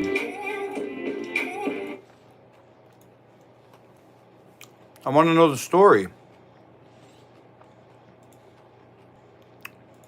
The Japanese martial art of judo in the Soviet Union was destined to have a very difficult fate. The path of the first Soviet judoka, Vasily Oshipkov, was also very difficult. Oshipkov lived a bright but short life. He brought judo to the Soviet sport, but abandoned it in favor of Sambo. He worked for the interests of the Soviet Secret Service, but was shot as a Japanese spy. There was a great deal of rumor and speculation about him. So who in fact was this mysterious first judoka of the Soviet Union, who can rightfully be called the founder of the national martial art of Sambo? I think we know he wasn't a spy. It was the other guy being paranoid. In 1893 in the civil family of prisoner Maria Oshipkova and carpenter Sergei Plisek. The only thing known about his mother is that she received 60 lashes for running away from the Perm prison and was sentenced to 18 years of hard labor. Whoa. She served on Sakhalin and died when Vasily was only 8 years old. Oh, God. The mores in Sloboda, where Oshkov spent his childhood, were in keeping with its inhabitants. Beating those who could not stand up for themselves was the norm. The same order prevailed among the children. Therefore, as a child, Vasily repeatedly participated in violent fights in the yard. On August 23, 1905, under the humiliating Treaty of Portsmouth, Japan took control of Sakhalin south of the 50th parallel. In 1907, as an orphan, Vasily Oshipkov was sent to Kyoto, Japan, a Russian colony under the auspices of the Orthodox mission. There, in a church seminary, he began his studies with the prospect of becoming a clergyman. However, his seminary studies did not prevent all wishing seminarians from practicing judo with its creator, Master Jigoro Kano. Having been trained by Jigoro, Vasily immediately took a liking to his mentor. On October 29, 1911, after much effort, Oshipkov entered the Kodokan Institute, the headquarters of the World Judo Community. In those years, training at Kodokan was harsh and sometimes even brutal. The older students, the more skilled judokas, ruthlessly threw the newcomers onto the hard tatami, choking and breaking their arms. Falls often resulted in injuries and fractures. None of those recruits who entered together with Oshkov later managed to stay in school until the end. They all failed to withstand the harsh tests. But Vasily was able to, and in the end so mastered judo that he hoped to get a master's title, and such an opportunity was given to him.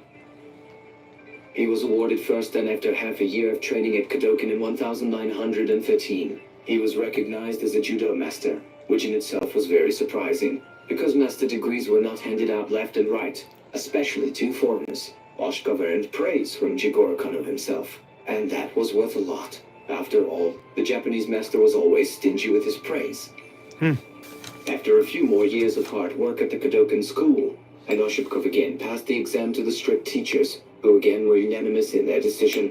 On October 4, 1917, Vasily Oshipkov was awarded an even higher master's degree, the second dan.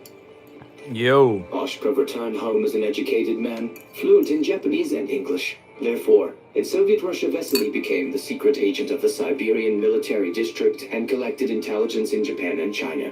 And after completing his service and returning to Novosibirsk, Vasily Oshipkov once at one of the meetings demonstrated his mastery of judo. He easily dealt with the attackers, who were armed with knives and sticks with his bare hands.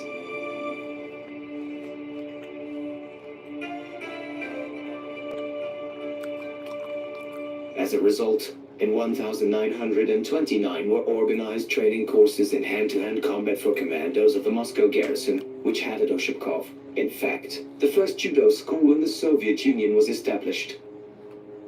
In a short period of time, Oshipkov, who had completely lost contact with his foreign colleagues due to the closed nature of the Soviet Union, managed not only to make judo truly popular among Soviet sports, but also to change it and adapt it to the Soviet reality by creating an entirely new martial art. Vasily Oshipkov then had an understanding that pure judo could not solve all issues of self-defense. Gradually, the strict, often ritualistic style of martial arts acquired the features of free fighting, in which the best techniques from other national schools of wrestling were taken into account. This is how a new martial art was born, Sambo. By the end of the 30s, Oshipkov's Sambo was quite different from the classical Kodokan judo, being superior to it in many ways. It included a variety of athletic and applied techniques borrowed from other martial arts, and was essentially a unique system of self-defense. Thanks to it, Sambo wrestlers, after 4 or 6 months of training, could successfully fight with the holders of the 4th Dan of Judo, which took many years to obtain. Mass repressions that began in 1937 did not pass over Vasily Oshipkov, the famous coach of the country. He was accused of spying for Japan and arrested. According to some claims, Oshipkov was shot almost immediately after his arrest. According to another version, the first Soviet judoist and founder of Sambo died on the 10th day of his imprisonment from a heart attack. Damn.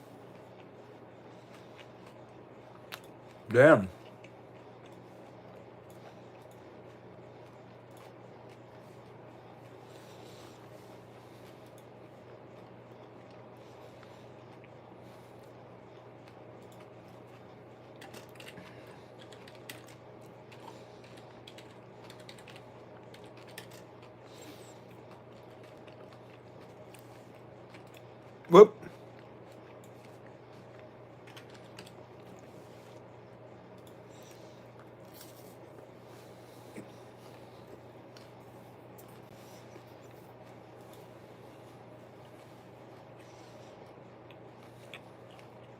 Sold out.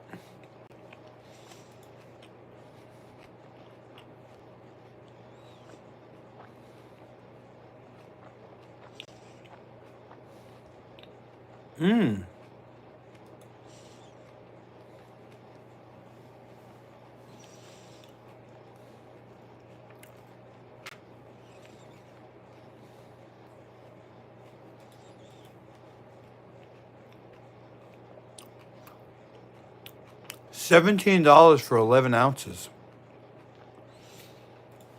Let me see what I paid last time.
Oh.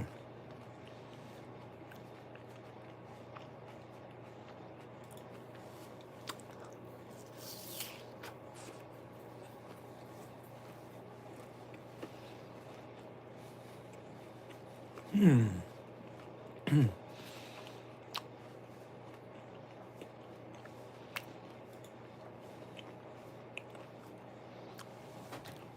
me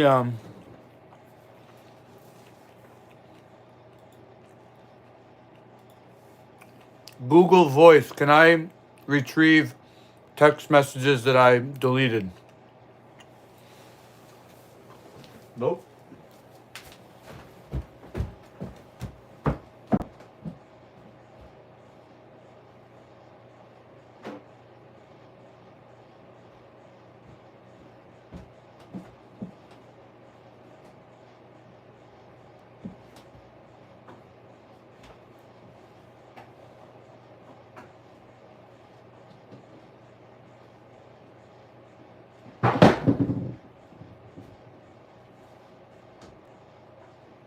What the hell? Yeah.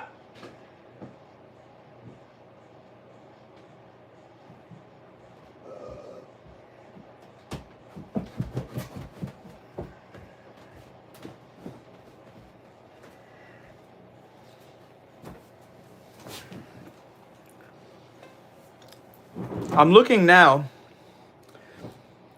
Do you like the green or purple olives too, or just the black ones?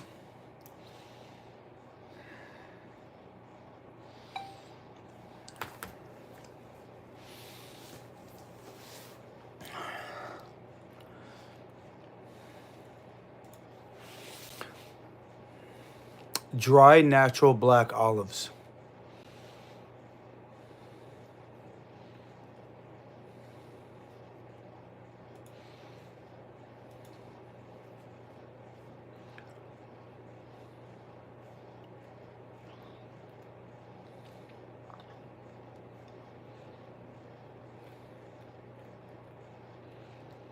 Hand-picked and naturally cured in sea salt. All natural, no mess. No preservatives, no artificial flavors or colors, gluten-free. No cholesterol.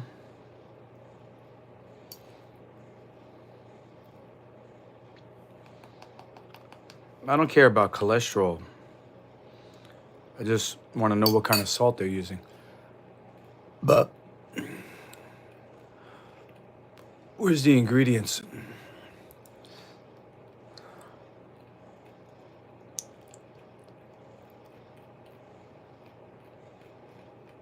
No ingredients?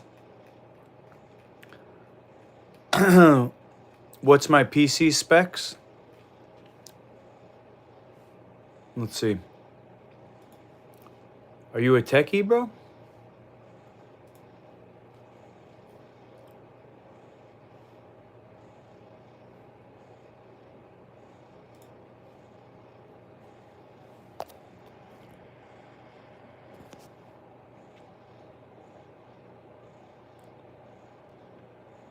How's that?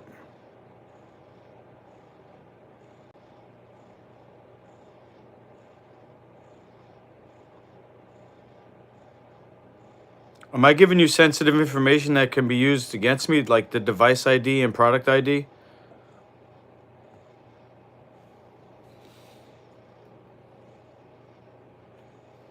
Did I just fucking dox myself?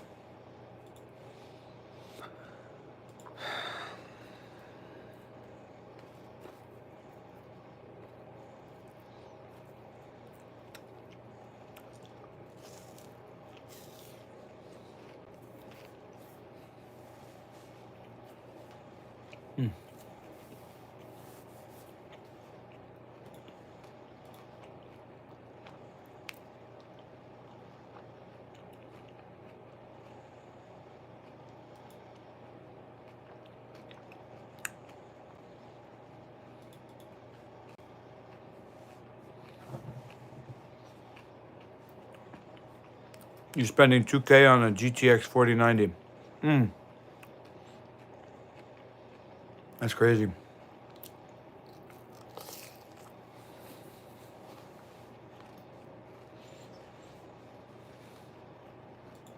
Expensive.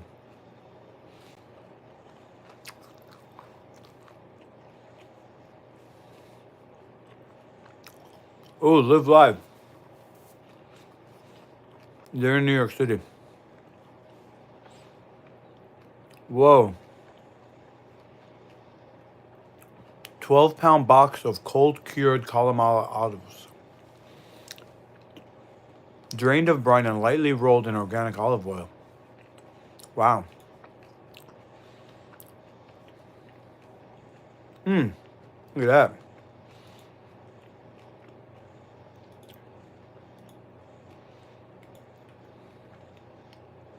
$150.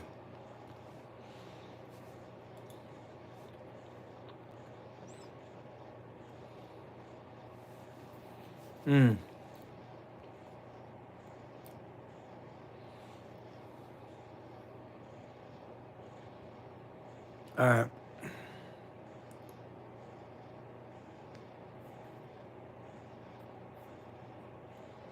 What do you do with your PC, Anas? You a gamer?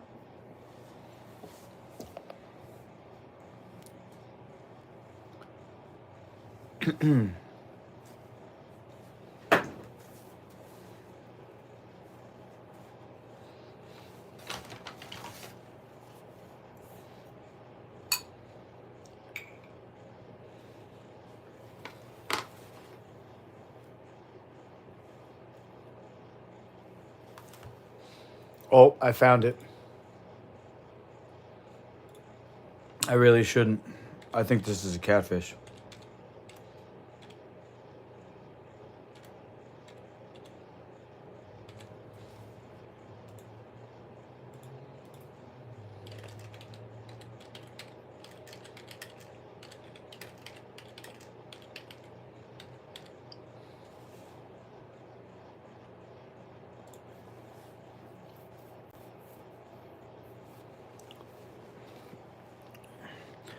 I only like the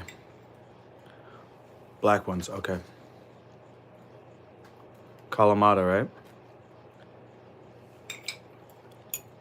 Anas, I got a PS5 too. Okay.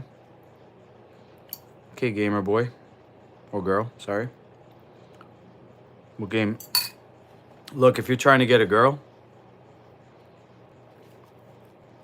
do you want my advice? Do I have a yard? No.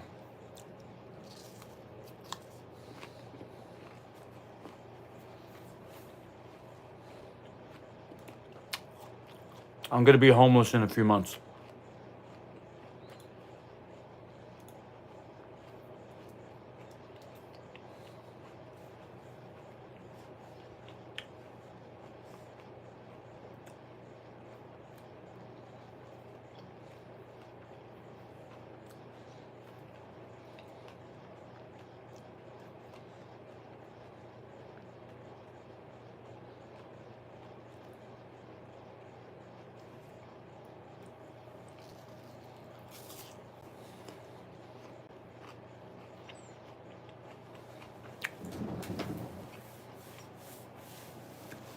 Why?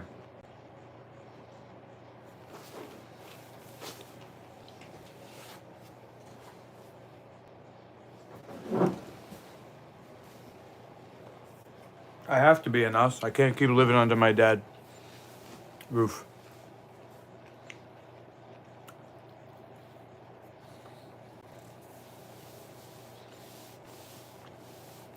Enough. I don't want a home.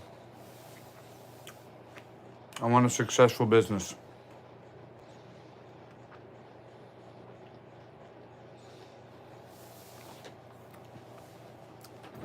I don't want to live the way that I am. I don't care if it's in a home or not.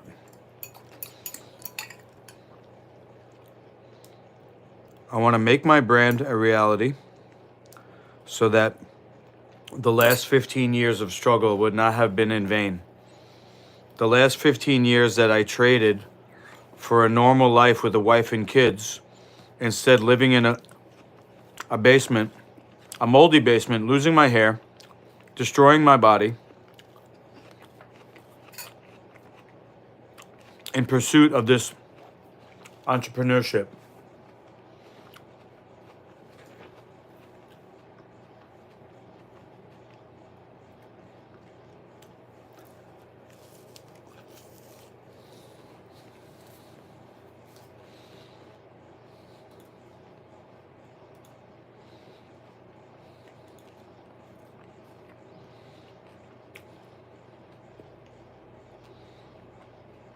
hereditary, that's possible. I never say that any diseases are genetic because that's not true. When men lose their hair at some point, it's just possible that it's genetic because it's not a disease. I still saw people improving, and also men improving their hair quality and hair growing back when they improve and strengthen their adrenals. That's the same with women. With women, Wow. it's like all about the adrenals when you want to recover your hair, when you have thicker hair. Of course, you also need the right kind of nutrients, also need a healthy liver, because the liver is also your vitamin storage in your body, and the liver is delivering that to your hair. So you want to make sure that you have a healthy liver too. But the adrenals are super important when it comes to hair loss and to prevent hair loss.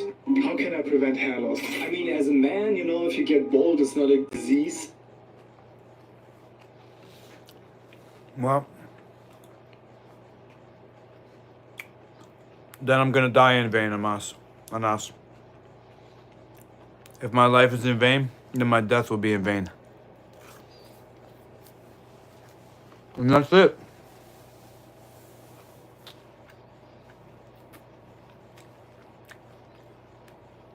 I ain't going out like that. Tuck my tail between my legs.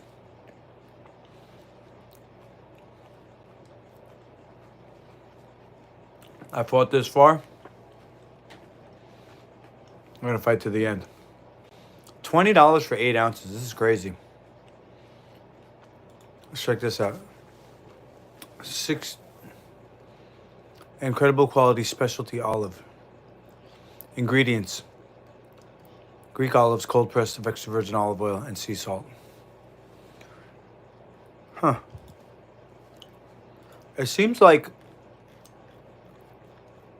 all I can get is the, let's see. Is Amazon just taking over?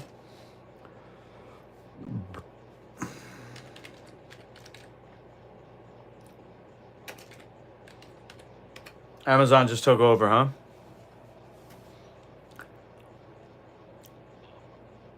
Chris Weidman, yeah. Did I train with him? Kinda, yeah, but he's bigger than me. He's at least one weight class bigger than me, so I wrestled with him once and he choked me out 19 times in 5 minutes. But as far as trained with him, I wasn't a regular training partner of his, nah, because he was too big. I wrestled with him once, and I sparred with him once. Also, I was on my way out as he was on his way up.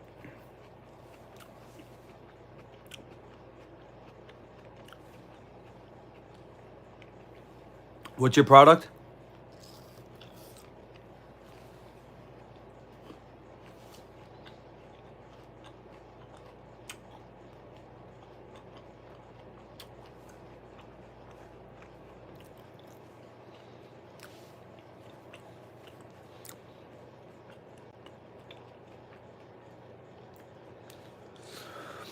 It's a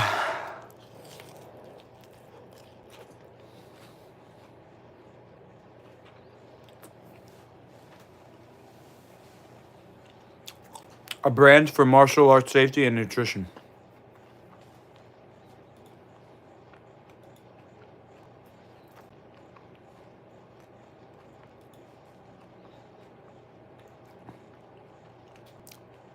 So, here's the minimum viable product. You have on your phone.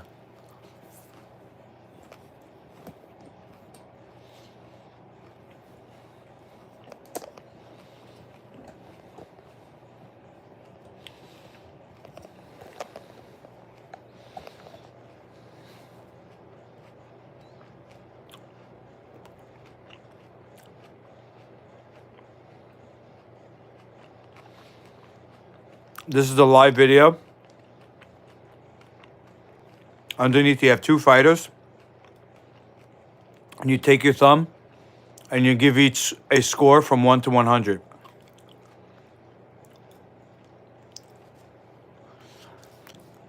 It's a way to score martial arts with no head contact and points for action instead of damage. I'm writing it into a book form, including my 10 mythical beast ranking system and training log, training manual.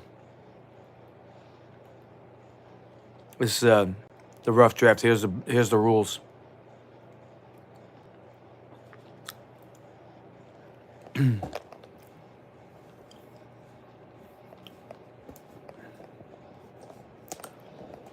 Yeah, I know you need money. I just apparently convinced myself that being starving as an artist was gonna make my product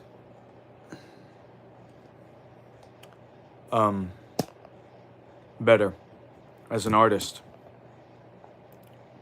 Would parents give you a loan? They want me to get a regular job because I've been trying to do this since 2014,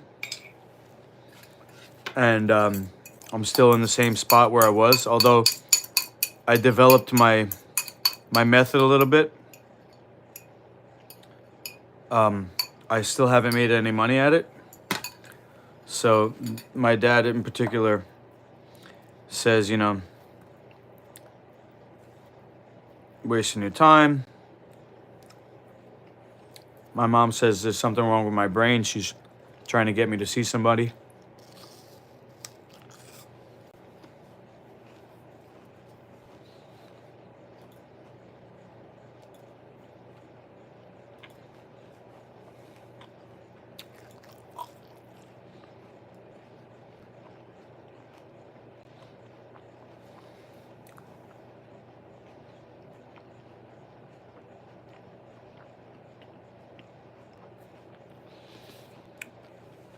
Yeah.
Organic ripe manzanilla olives, water, sea salt, no allergens.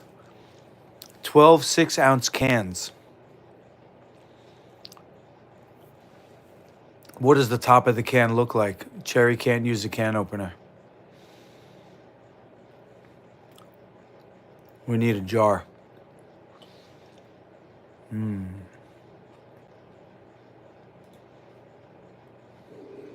Oh, wait a second. It does have a sim. I love to add. I'm going to show y'all. I'm doing the tomatoes and the onions and the cucumbers on. I'm getting ready to Yeah, show I'm a you personal what trainer. tops it off, what tops On the it feet, did you win?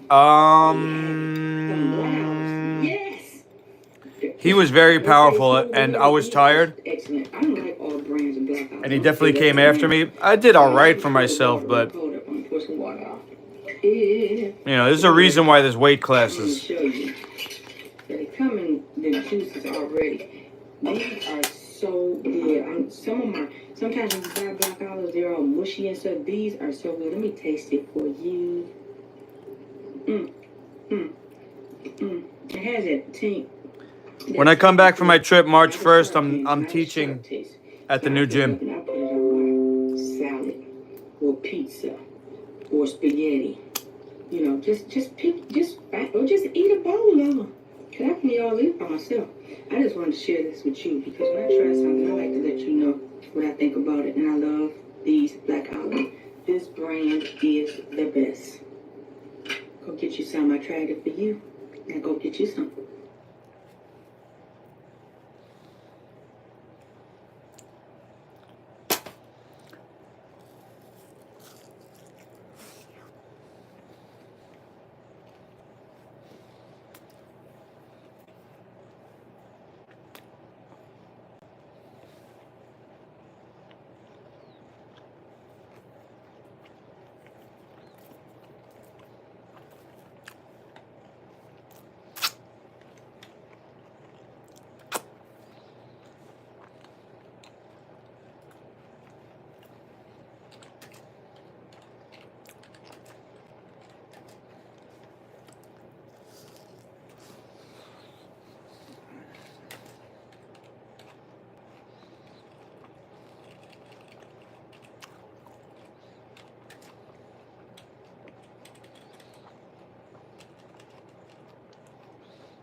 Alright, I'm done with my dinner. Ate too much, as per usual, but that's alright.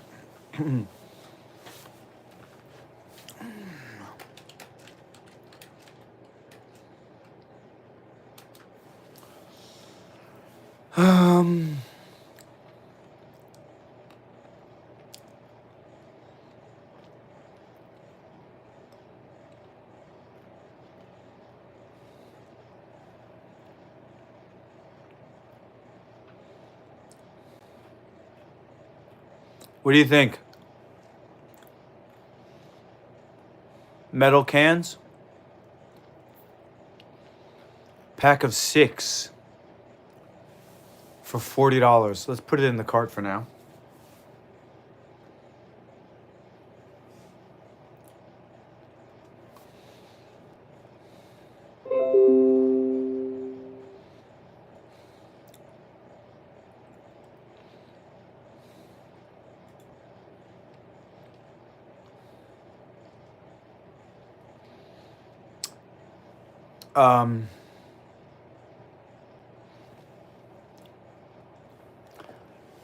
All right, Josh, you're way behind. I'm gonna try to answer this, but maybe you could skip ahead. Can you click the live button on the video in the bottom right corner? Because I think you're like 5 minutes behind the live. My parents support me plenty. My dad lets me stay here for free. That's hundreds of dollars a month. Also, my parents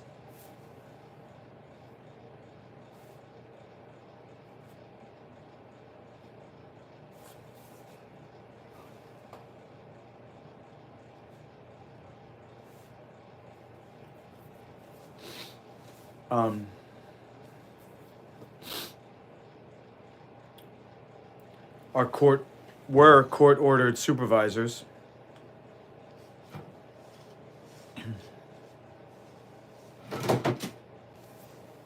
Your parents should kick you. Why wouldn't you want your kids to live? Should kick you. Why? Just why wouldn't you want your kids to live with you? Got kicked at 16. My kids definitely not moving out. They stay with me.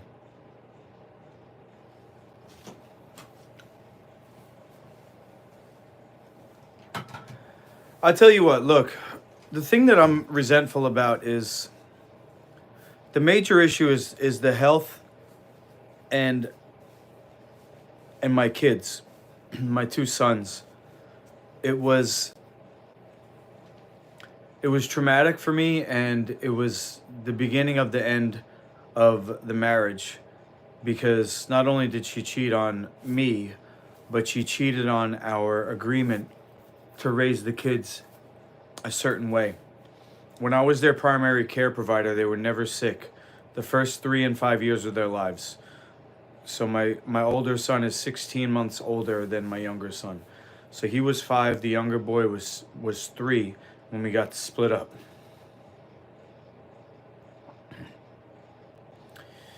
And still to this day, they're being fed junk food.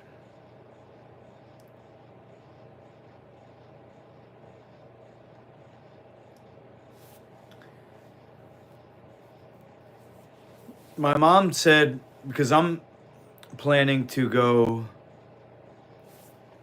to Maine to spend time with a woman who wants to do the natural healing protocol that I'm certified in, to lose weight and to rejuvenate. And I told my mom, look how I have to go all the way to Maine to find somebody who will give me a testimonial.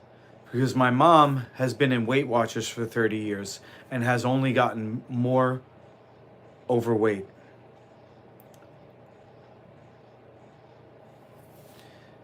Yeah, Ryan, they're old enough to make their own decisions, but the damage is done. I don't know if you know that flesh foods cause parasites to come into the gut and the brain and controls people's behavior. that's why pork in particular is banned by certain religions, because it's so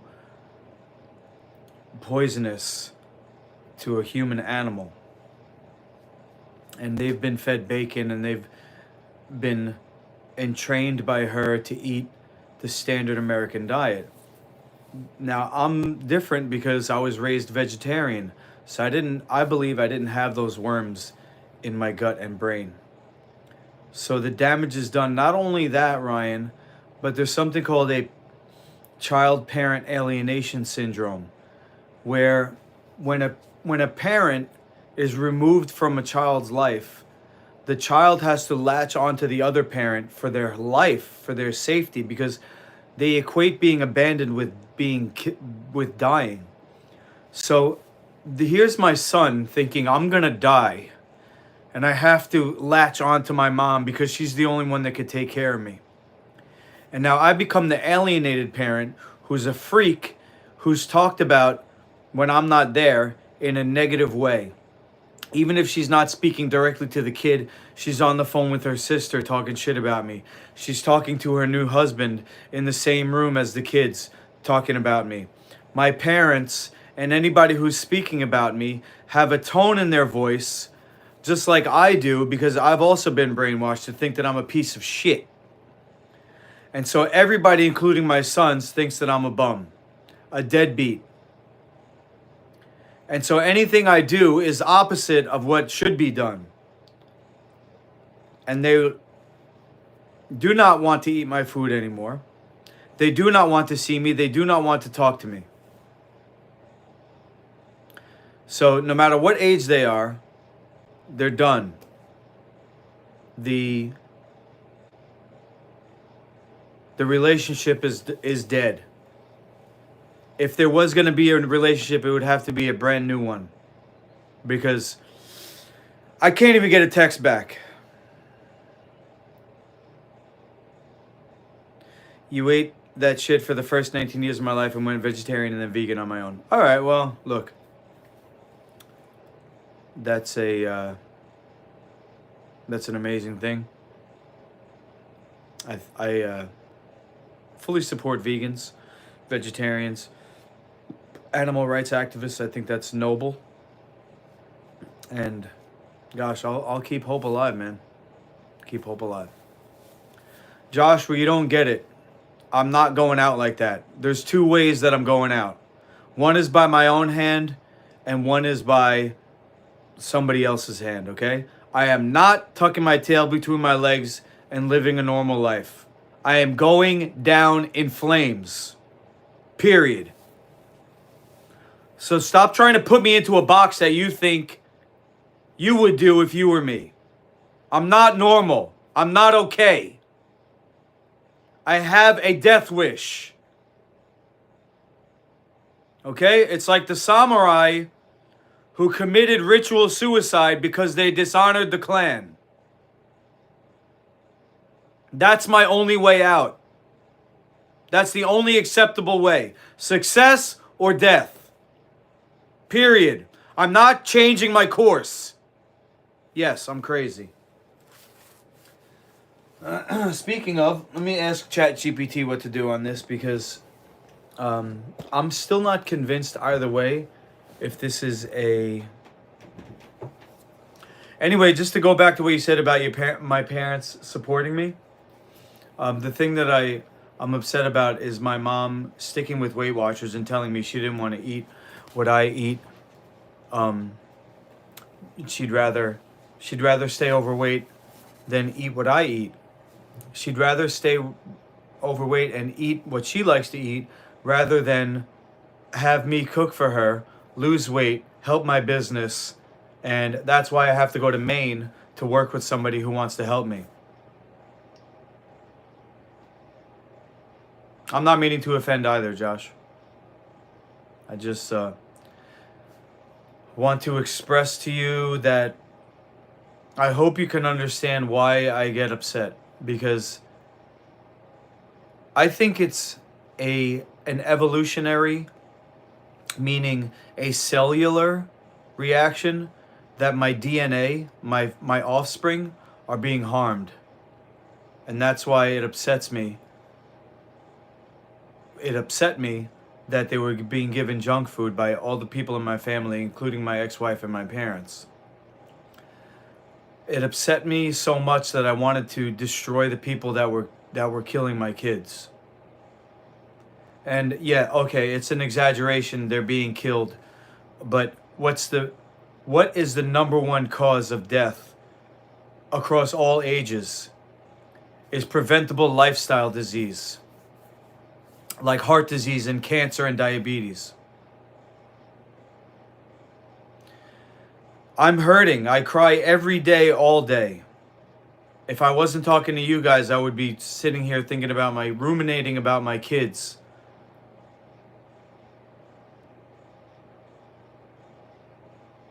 Yes, I'm beyond scarred. It's still fresh.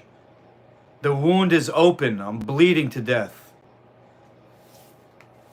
But I'm not dying because it's fresh blood that keeps coming out. I don't know, maybe I'm dying.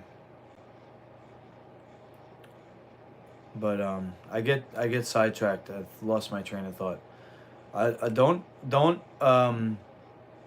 take it personally when I yell. I hope that you can understand my point of view. And anyway, I appreciate you being on the chat, you know, and stuff like that. You see, now I'm contaminating you guys with my misery. Am I an atheist? No, I believe in Great Spirit. I believe everything happens for a reason. I believe in prophecy. That's kind of crazy that I believe that I was kind of like destined to go through this so that I could become Master Luki Brand. If I told you the extent of my hallucination, you might call the cops on me, but it involves the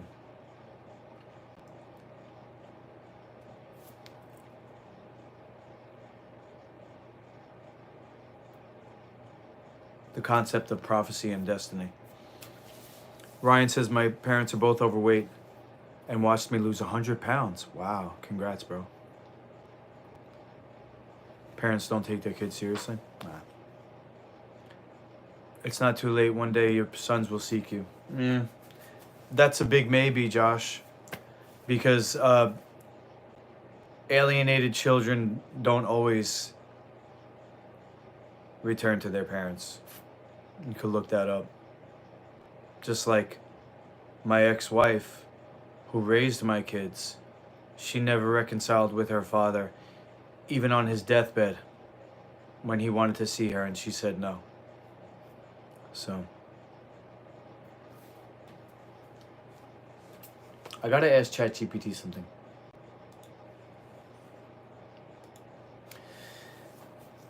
So today I got a text message from supposedly a girl, a really attractive girl, who's also a vegan like me. And we connected on Instagram a few months ago. And I think I over pursued. I was too quick to try to see her. And either I blew the opportunity or it was a catfish and a big scam to try to get me to go out.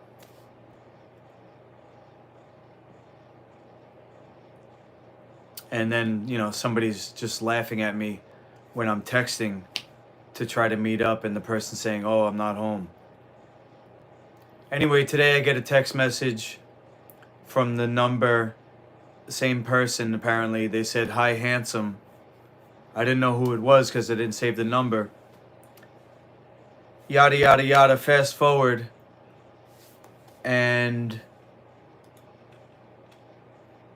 we're talking about going to bed early because this supposed girl said she was in bed when she asked what I was doing, and I told her what I was doing and asked her what she was doing. She said, I'm in bed.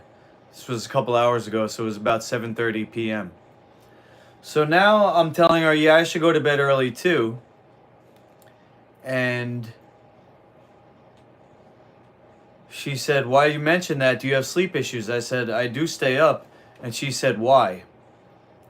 So what I want to say is, because I don't have anybody in my bed waiting for me.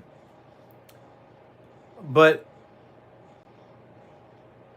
first of all, it could be too pushy. I'm not really worried about that. But it shows that I'm single, and that's actually unattractive.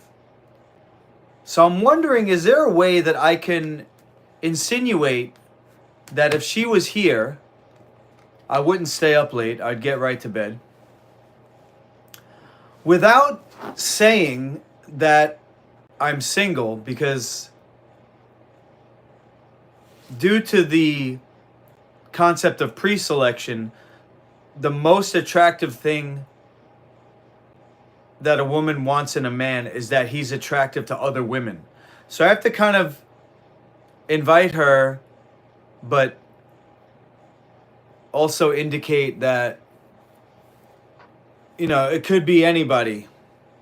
There could be, you know, another girl that would take that spot or something.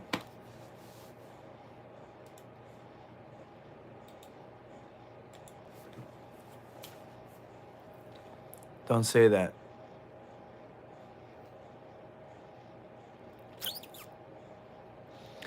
It'd be nice to find a girl who'd love you for you. That doesn't exist. That doesn't exist at all. Come on, bro. What? How old are you? You're a little naive, man. Men love idealistically, women love opportunistically. That's just the way it is. Men want a pure love, women want a functional love.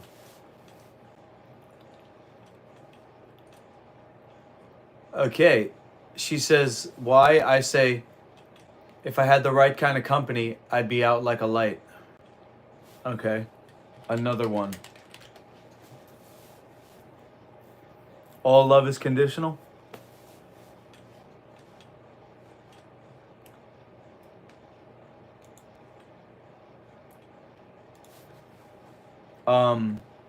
Why not?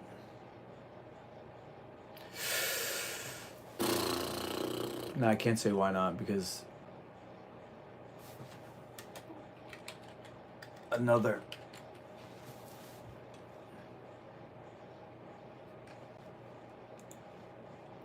Why? I'm bad. I'm just gonna put on bad.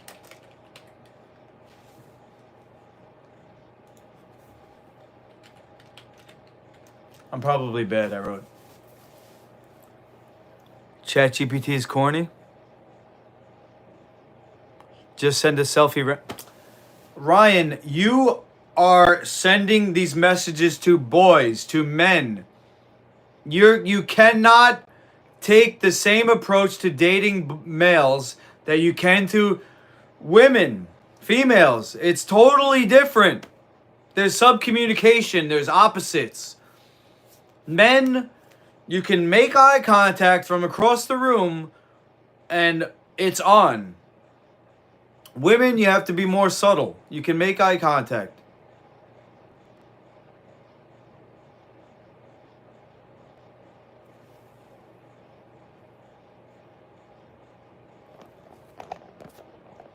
Anas, you like mine? That's good. What are you talking about?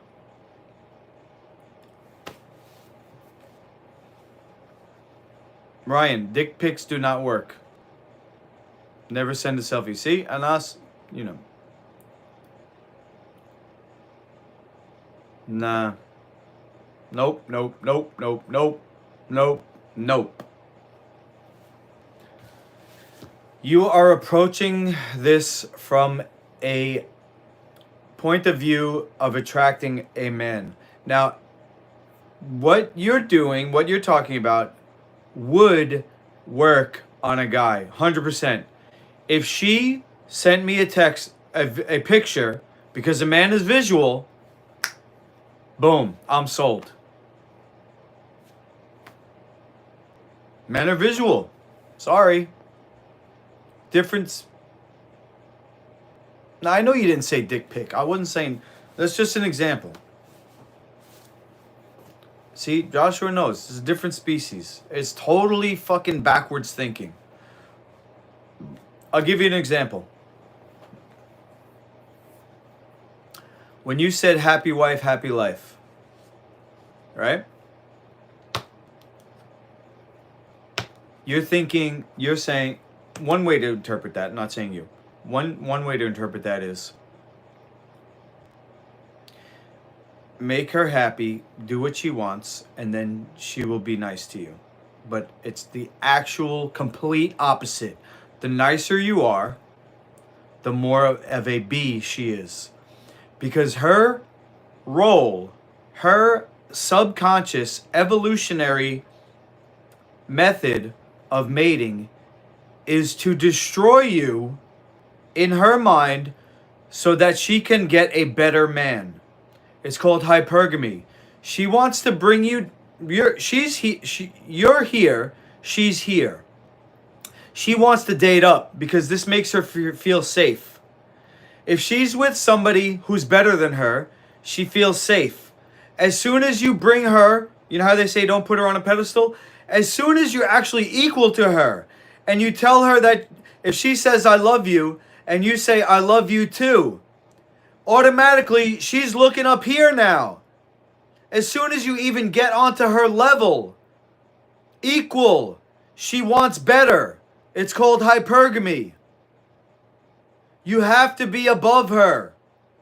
If you're not, she's going to be looking above you. She wants that. She wants this disparity. She wants to date up. She wants the drama. She wants to be never good enough. Sorry.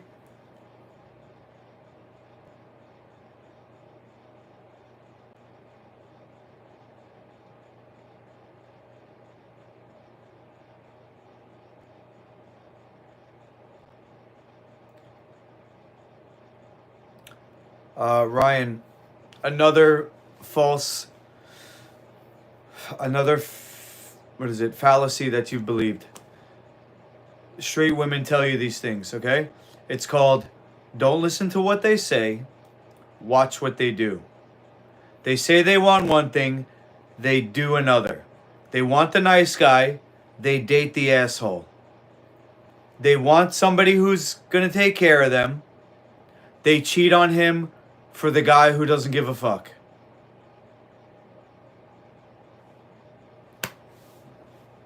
She laughed at I'm probably bad. That is end of the conversation. No response. She left, no response. You don't have a better insight than me, sorry. No. Don't take dating advice from women.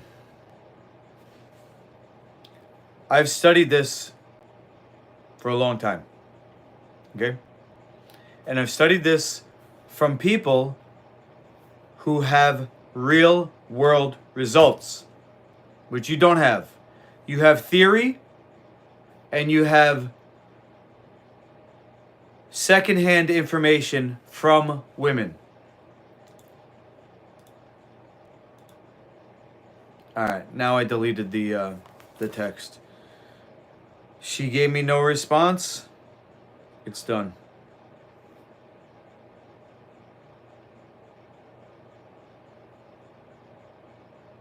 Delete it off this phone so I'm not tempted to text her again. Her. Probably catfish. I can't understand mother of my kid or daughter female mood swings. Lil is saying my mom chose a diet that's killing her because she refuses to live and be together. Embrace your life with love and love. We're sorry, Lukey people.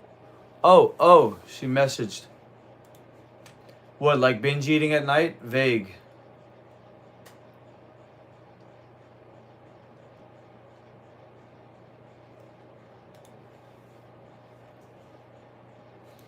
All right, let's go to ChatGPT again. Just for a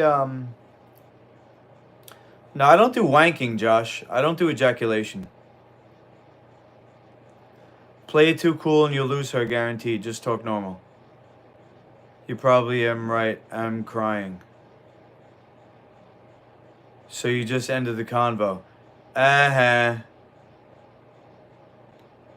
You see? Look. According to you, the convo's over, Ryan. She just messaged me back.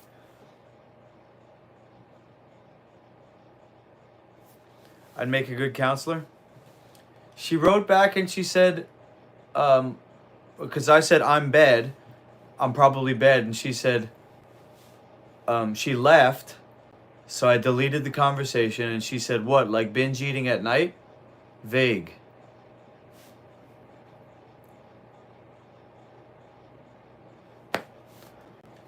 But nah, Josh, you got to stop ejaculating. Well, you don't have to, but I'm not an ejaculator. She's trying to have a convo. Stop being dry. Come on, man. I'll take dating advice from you when you take fucking makeup advice from me. How about that? Come on, Ryan. I'm not listening to you, bro. I mean, I'll hear you out, but I'm not going to take your advice unless it makes sense to me, okay? Unless it makes sense. If you say something that sounds good, I'll ask ChatGPT to confirm before I do anything. Here we go. Okay, so what I said was, I'm probably bad. And she came back with, what, like binge eating at night? Vague. So now what I want to say is something still along the lines of no reason to go to bed yet.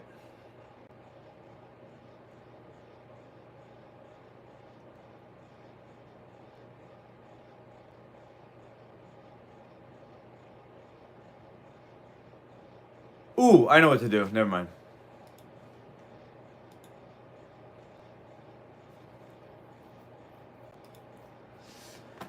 Well, tonight, for example, I'm jumping in the sauna and then giving myself a massage.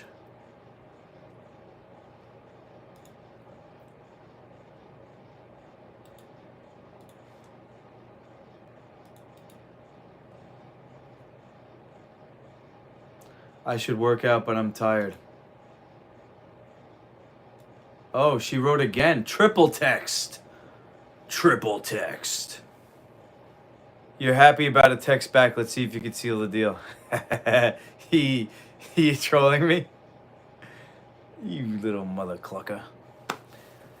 Virgin at 33 type. So some advice, guys. This is so middle school, I'm laughing. Well, good. I'm about... Okay. All right, hold on. Tonight is sauna and a massage. Tomorrow, I'm training. Working out.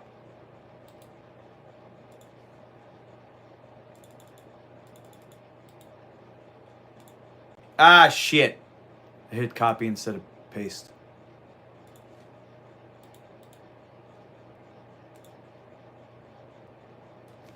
Teasing me, Ryan? Tonight is sauna and massage. Tomorrow, working out.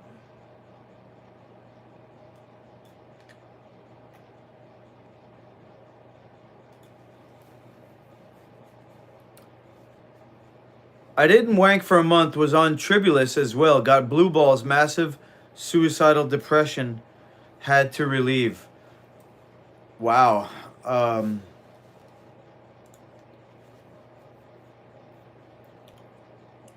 Got blue. Were you working out?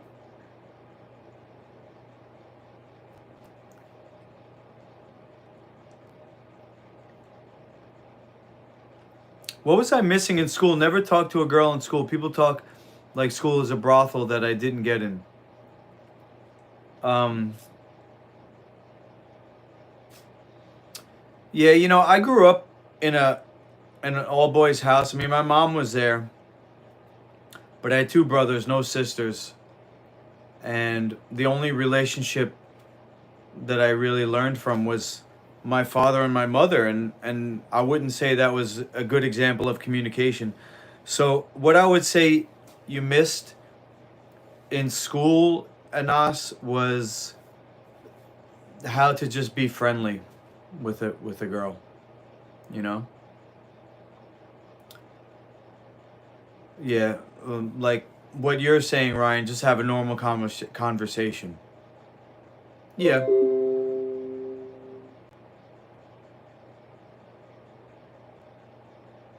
She says, nice, I'll work out tomorrow too. Shoveling snow is going to count today.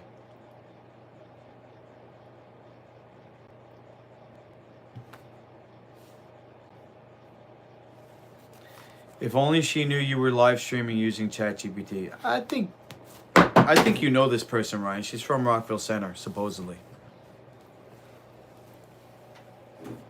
And you're a vegan. I bet she's one of your friends that you're sitting with her right now, aren't you? Hi, Chloe.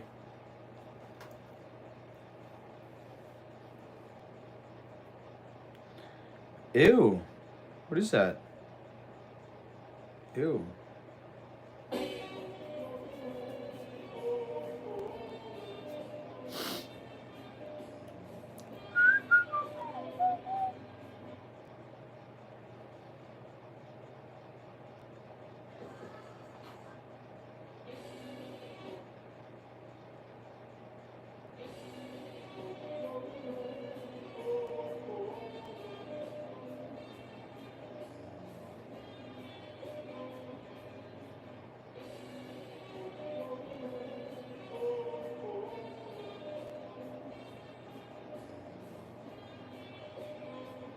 Really? This guy got a fucking huge dick. Holy shit. It's probably you, bro. You got a fake profile, aren't you? I know Chloe from school, but she's definitely not vegan. Her Instagram is Chloe Fruited Hard. Chloe Fruited Hard.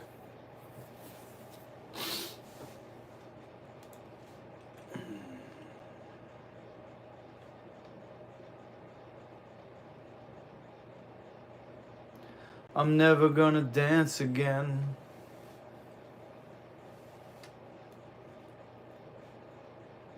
Alright, it's 9 o'clock. I guess I'm gonna jump in the sauna. And then take a shower and go to bed. Right?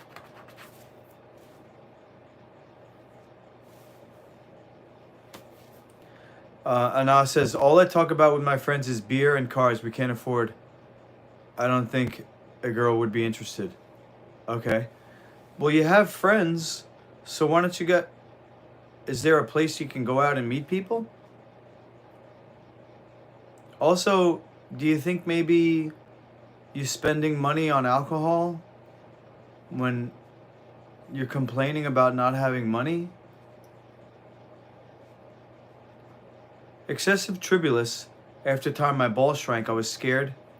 Returned when I stopped used properly. I'd say Tribulus is a good herb. Okay.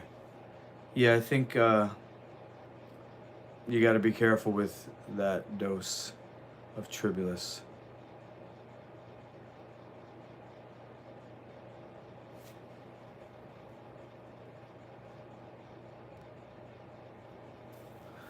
Anas says, I might continue going to a brothel to stop being a virgin. There's something called a sacred prostitute. But I wouldn't know. The closest I ever got was having a night with a stripper.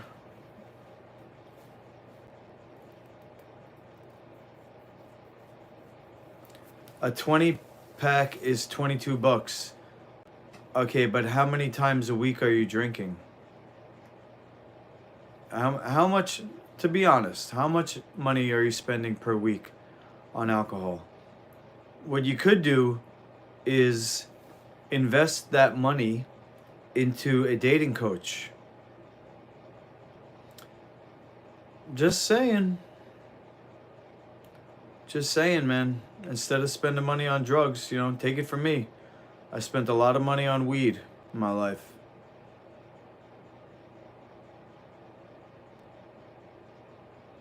$50 to $60 a week. That's a lot, bro. That's a lot of money. No offense. How much is a dating coach online?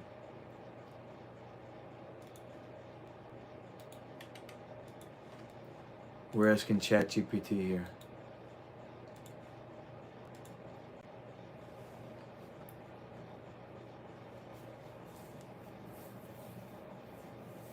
Hourly rates 50 to 300, monthly rates 500 or more, premium. DIY online courses $50 to $500.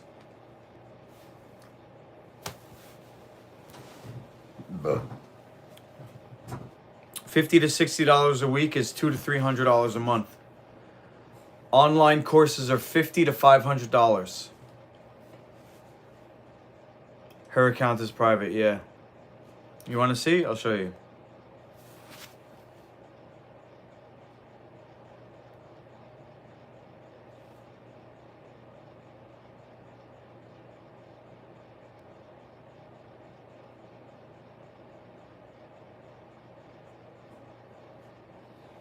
Broken screen.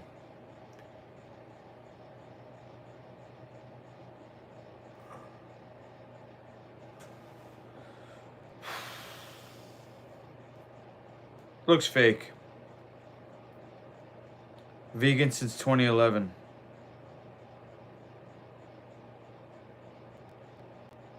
She look familiar? She's pretty, don't recognize. Alright. Yeah, I think it's a fake account. But why me?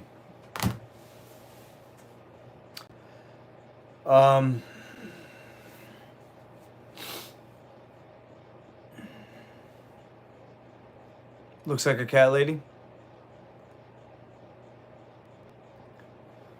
Anas says, yeah, but the alcohol is guaranteed to work. The dating isn't.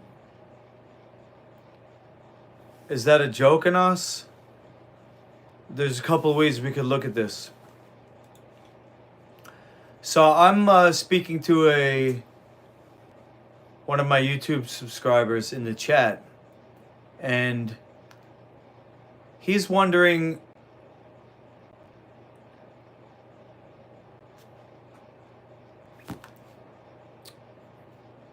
what he's missing out as a 33-year-old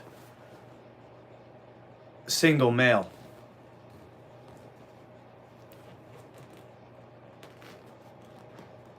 So what I told him was that instead of spending $50 to $60 a week on beer,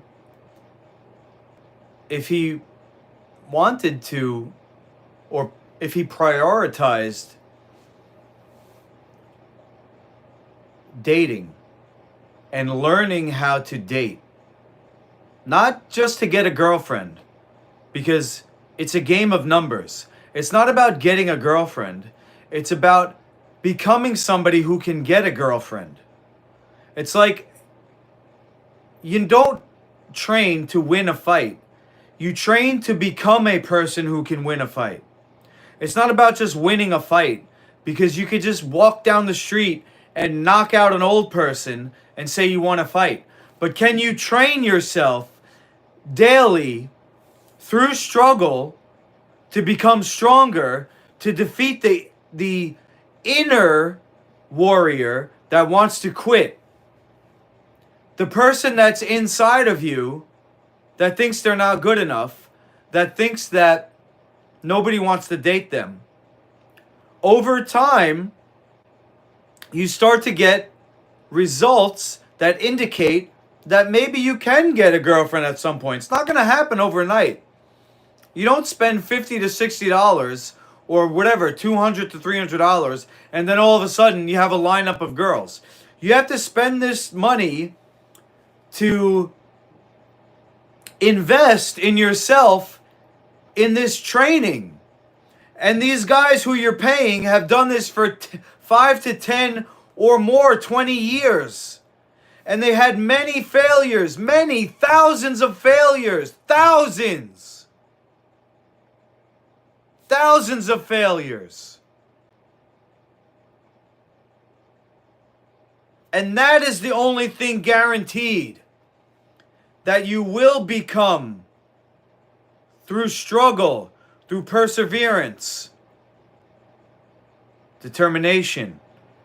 And it is a science. It's an actual science. I think I answered my own question, but let's put it in ChatGPT anyway. How did you get in contact with her? She followed me on Instagram.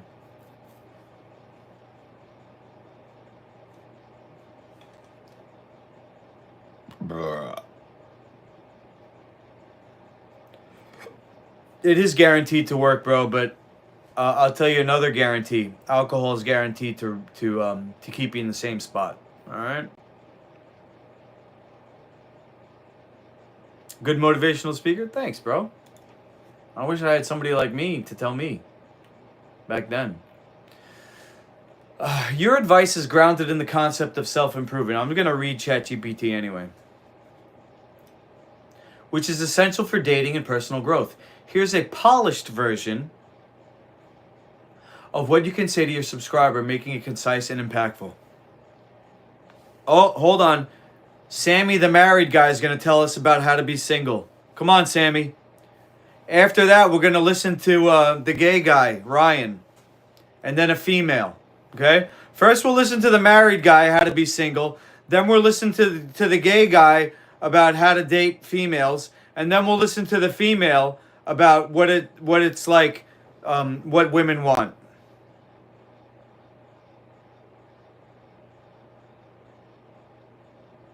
And then I'll give you guys job advice.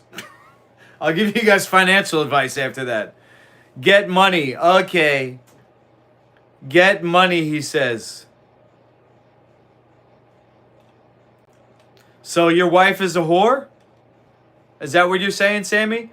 You could afford a better whore? No offense, bro. I'm just going with your logic. The mother of your children, you had to get a lot of money first before you could bag her.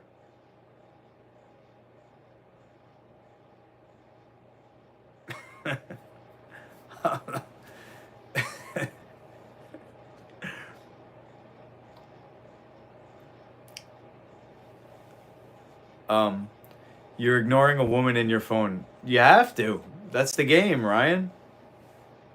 I just told you. I'm up here, she's down here. If I respond to her, now I'm here, and she's here.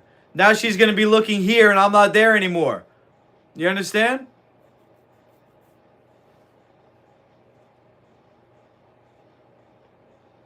Instead of spending... This is what ChatGPT says to Anas. Instead of spending $50 to $60 a week on beer, invest that money in yourself. Dating isn't about instantly finding a girlfriend. It's about becoming the kind of person who naturally attracts one. Think of it like training for a fight. You don't just train to win one match. You train to become the kind of fighter who can win consistently. It's a process of discipline and growth. And this is advice that I should take too. You're not paying for instant results. You're paying for guidance from people who have been through thousands of failures and learned what works. Their insights help you avoid mistakes and focus on what matters, overcoming self-doubt, building confidence, and learning the science of attraction. Through consistent effort, you'll grow into someone who doesn't just want a girlfriend, but has options because you become your best self. That's the real win. It's not about one victory, but about becoming unstoppable. This version keeps your motivational tone while emphasizing that the journey is as important as the destination.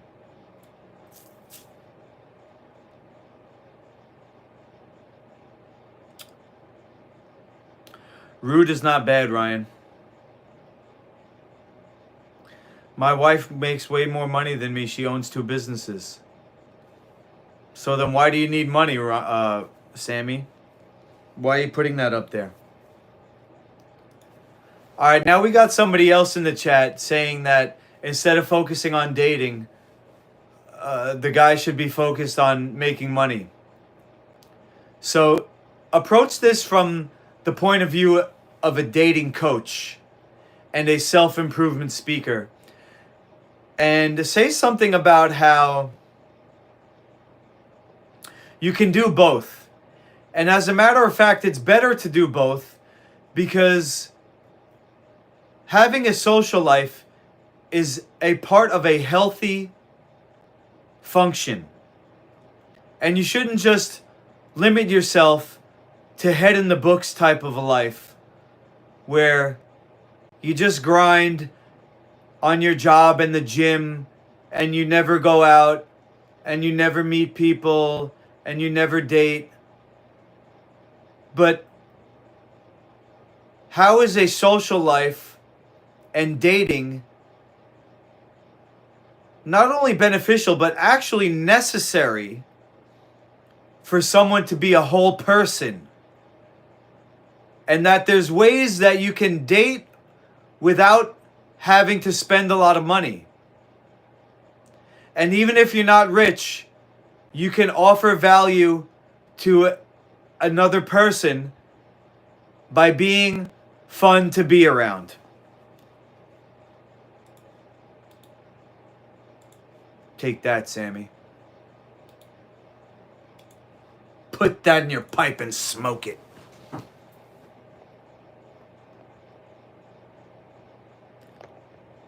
Is there any dating coach for women? Nah. There are, but why? Focusing on making money is definitely important, Sammy. Financial stability gives you freedom. You're right. And confidence. But life isn't just about grinding at work in the gym. It's also about connection, relationships, and enjoying the journey. A social life, including dating, is a critical part of being a well-rounded and healthy person. Humans are social creatures. Building connections teaches you communication, emotional intelligence, and how to share experiences with others. These skills aren't just valuable in dating, they make you better at your job, your friendships, and your life overall. I think that's a good point that I didn't talk about, which I kind of knew in the back of my head, but they make you better at your job. Because dating is sales, isn't it? And you don't need to be rich to date, Anas. If you focus on what you can offer, being fun, confident, and present, you'll bring value to any relationship. And look, this is a skill that you can develop. You're going to be boring at first. The girl's not going to call you back. You're going to think things were cool. You're going to think she was good enough. You're going to wish she called you back, but she's not. And you're going to get progressively more numb to the rejection. This is just what they tell you.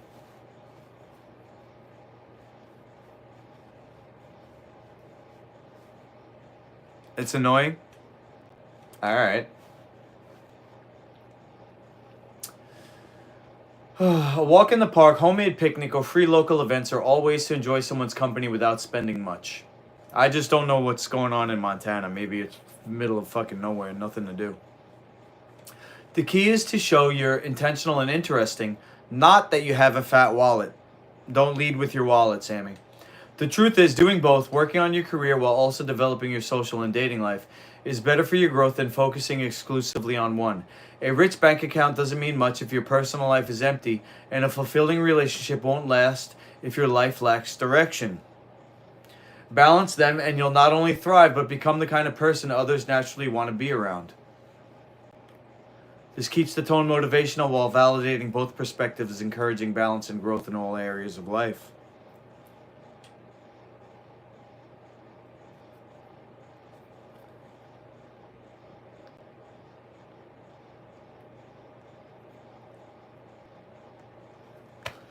Sexual orientation doesn't change communication style.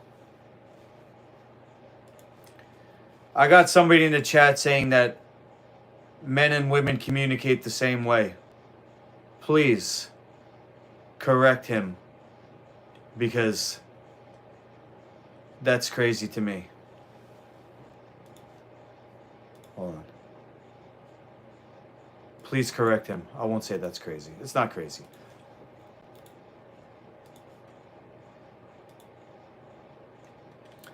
Here's a clear, respectful way to address that misconception. Actually, Ryan, actually.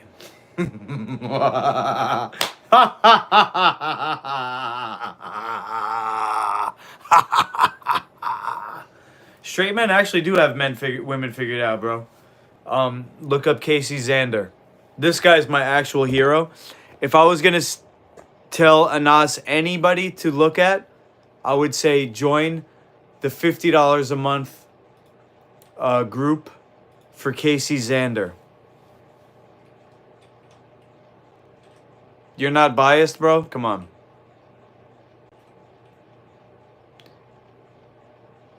Where is he?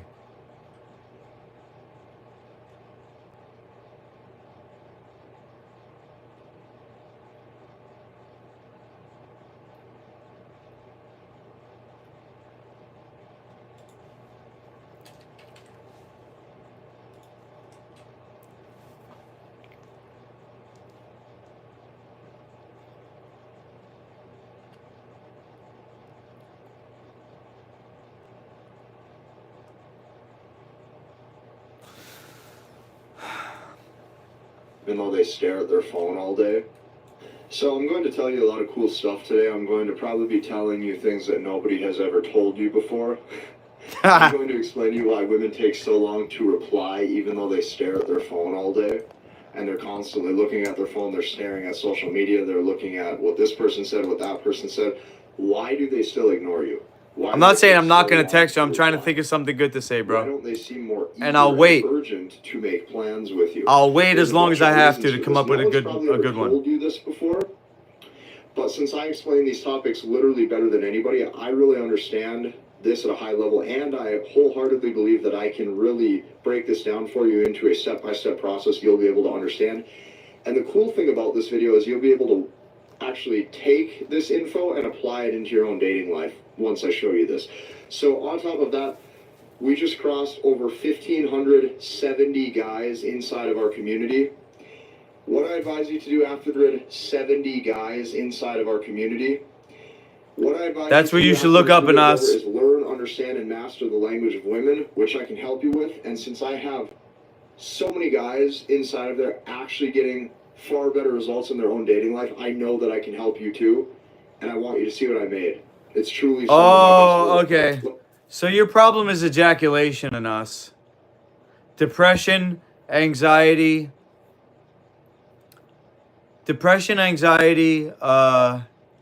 low motivation. That's what it is. You don't need dating advice. You need no FAP. That's what you need in us. You're fucking shooting your whole life away, bro. Stop. Stop jerking your crank every day. Just imagine your ancestors that fought and died so that you could survive, that your DNA could be passed on. And here you are like a little fucking monkey cranking your little fucking dick just to shoot your load and feel good for 2 seconds. Stop, bro. That's not what your dick is for. Your dick is not a little fucking plaything to get off on. You're literally shooting your life away when you ejaculate. Sorry. No, that's a problem, bro. If you're 33, you should only ejaculate once in a while. And also, if you're concerned about being a virgin and you only have a desire to jerk off once a week, your T is low and you don't have the desire anymore to get a girlfriend. When you jerk off, your desire to procreate and find a girlfriend is gone. The boys are gone. The desire to find a girlfriend, to go out, to put yourself out there, like Joshua said, is in your sperm. If you shoot your sperm out, you're not going to want to go out and spend that $50 to $60 at a bar. How about that? Go to the bar instead and try. Just try. Sex isn't your goal in dating. I'm done. Some people you just can't help, all right? You got a guy who's shooting his fucking life away and complaining that he doesn't have energy. What do you want? What do you want? You want mommy to fucking pet your head at night? Is that what you want? No girl wants that. She wants a man to fucking ravage her. She wants to get pounded so that she's not thinking anymore. The girl wants to get pounded and come to take her mind out of it. You understand? She doesn't want a little fucking romantic, slow lovemaking. And like, oh, you resting your head on her chest. Like, come on, bro. Stop shooting your fucking cum out because you're sounding like a little weak boy who wants his mommy. And that's what you are after you come. She wants one after the other, Ryan. She wants the lovemaking after. So she doesn't feel like a whore. She wants to feel appreciated and she wants to feel loved after she gets the soul fucked out of her. And that's what it is. Yeah, well, that's why you're single. Because you fucking shoot your load out, and after that, you're basically another female having sex with a female. Okay? Your dick will never get as hard as it is before you come. If you come and then you try to have sex, even if your dick is harder than a softie, it's not going to be as hard as if you didn't come. There's a refractory period that actually lasts hours and days, especially as you get older. And Ryan, you're fucking 20 years old, bro. What are you, 25? You still got high testosterone. This guy's 33, okay? After 30, it starts to get lower. 27. Still high test. I farted. Oh. Sorry, guys. I'm not going to change my mind on this. I'm 44, okay? I have a lot of experience, and this rings true to me. You're young. You're not hetero. So we're not going to agree on the communication style, okay? Because you're communicating to men and I'm not. I'm communicating to a different animal. Actually, this is from ChatGPT. Men and women communicate differently, and understanding these differences is crucial for building strong relationships. While there are individual variations, research in psychology show distinct patterns in how genders tend to express themselves. For example, men communicate to solve problems, exchange information, or achieve specific outcomes. They focus on facts and are more direct in their speech. Women, on the other hand, prioritize emotional connection and rapport building. Their communication involves empathy, context, and indirect cues to maintain harmony. That's like my ex telling me she doesn't like to shop at the Italian fruit store anymore because the produce isn't as flavorful, meaning that my sex wasn't as good. Okay? And that's why I'm telling Anas here that slow shit ain't gonna cut it. And that's from experience.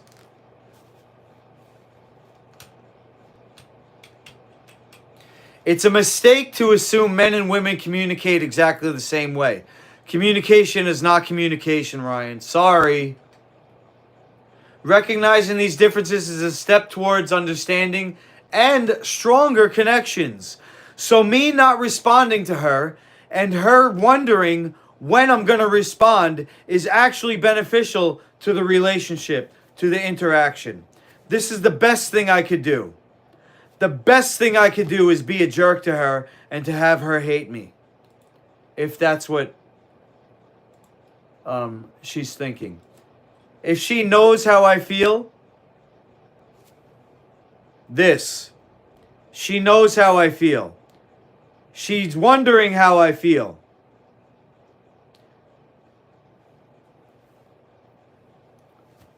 Yeah, common courtesy puts you in the friend zone, bro.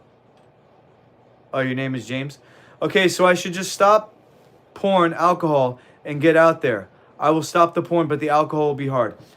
I'm going to say good move. Stop porn. Hey, look at porn. I look at porn once in a while. I'll think of my ex-girlfriend, and I'll go, oh, damn, she reminds me of Scarlet Chase. And you know what? I'll go on, no, we don't know each other. We never met before, Ryan. Never met before. She might be a catfish for all I know. I'm not going to invest. I'm not going to invest all this time. Look, I'm closing out the text right now. Boom.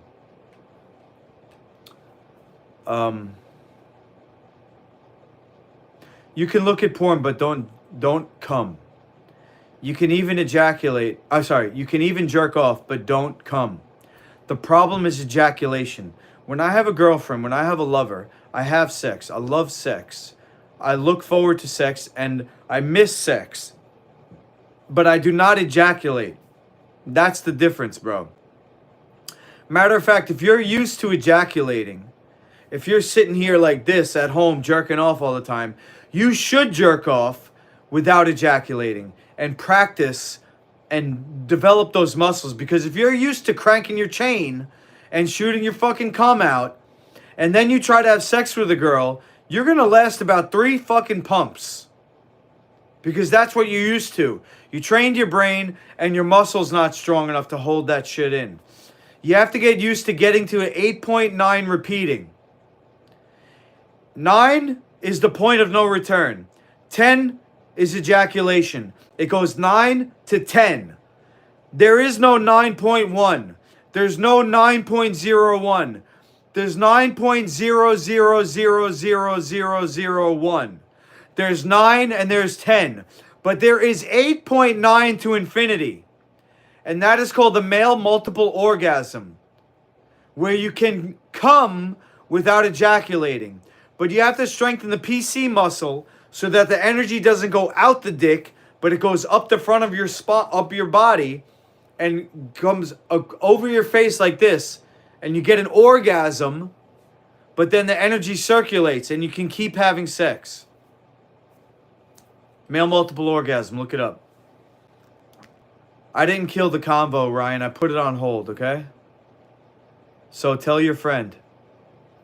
Tell your friend Chloe that's sitting there next to you. You come as like the glowing shell from The Little Mermaid. I don't know what that means. Wait, I forget I last 3 seconds. That's definitely a problem. Yeah, bro. 8.9 repeating. It's going to take a while. There's instructionals, though.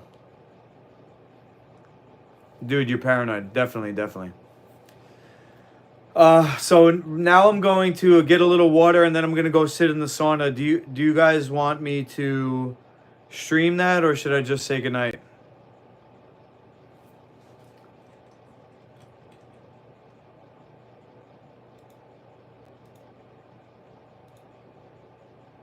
It's pretty much just me laying there. First of all, I don't have friends in town. All right. Maybe it's you. Maybe you're catfishing me, Ryan. Stream the steam. Kind of knew you'd say that. That's why I asked. All right. I have a, what do you call it?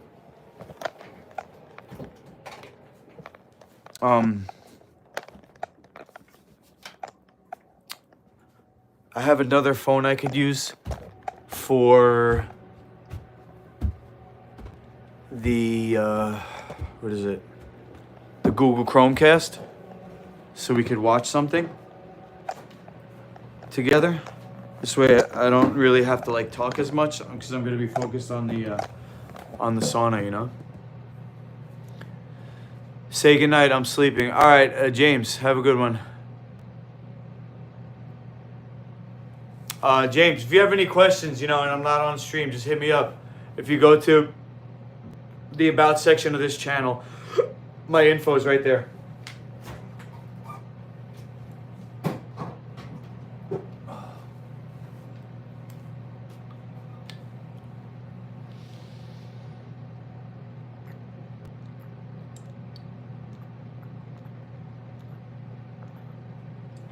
Am I stereotyping you? How? Lilith says, Master Luki is when about to come that the moment you become more powerful when you build up your semen, then it will collect in your brain to crown chakra to open your reality. Thank you. Lilith knows.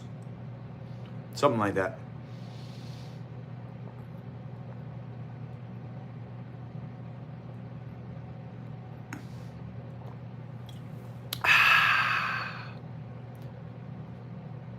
Ryan will like it. So what?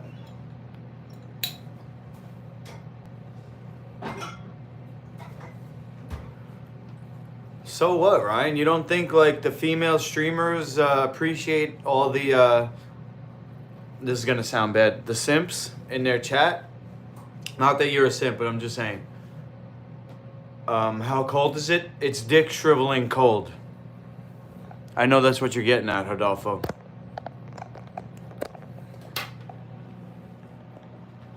My little fucking pecker's even smaller. I got it at 62.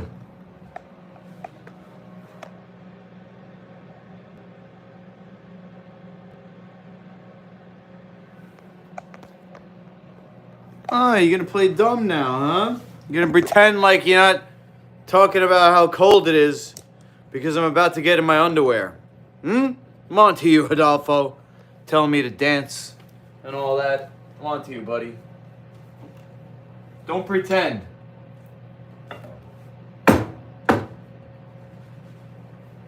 Don't try to pretend. I'm on to you, buddy. How cold is it outside? I don't know. Cold.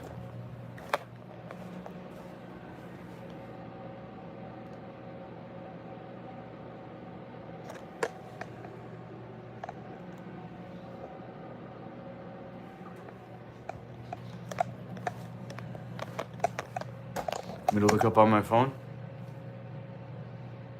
I think I deleted the weather app. Wait, no, there we go. Here we go. Allow while using app.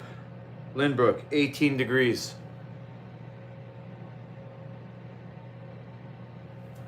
I'm only repeating what Luki just said before about not ejaculations to save your semen. It's you who want me.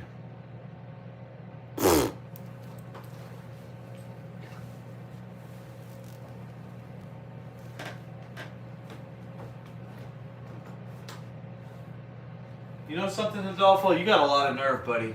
Lot of nerve!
What's brutal, Sammy? The weather? You're in Florida, huh? Alright, underwear, head sleeve, 2 towels, 3 towels. I'll take it with me, I don't care. What do you got down there? 60? My parents are going to Florida in a week.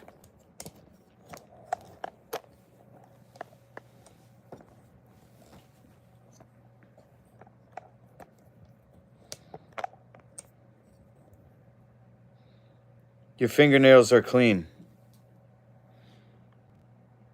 Yeah, everyone except this one. I got a dry finger.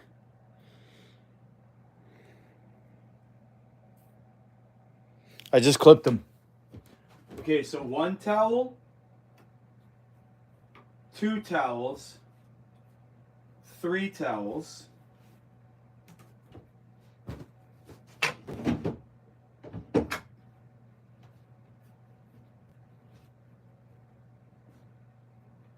I can't wear thong underwear on YouTube, right? I got a pink thong.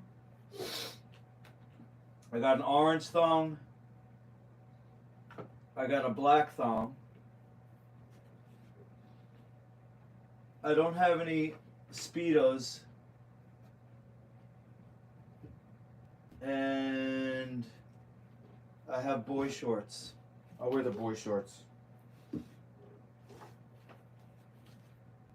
Gray or blue? Holy shit, it's cold. I'm putting on the heater. Space heater. 18 fucking degrees. I'll take that any day instead of tropical winds.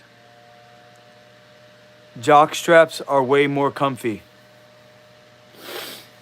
I can see that.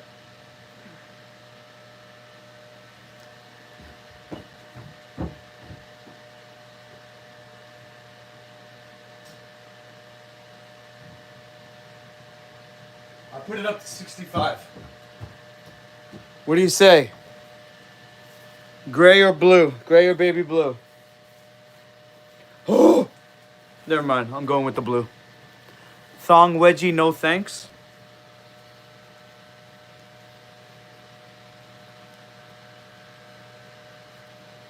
Interesting.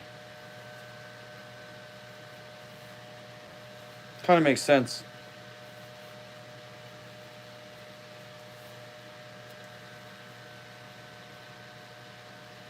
Thong crawls up your crack in a bad way. Instead of a good way? Alright. Putting on my boy shorts. You my boy, Blue. Oh, wow.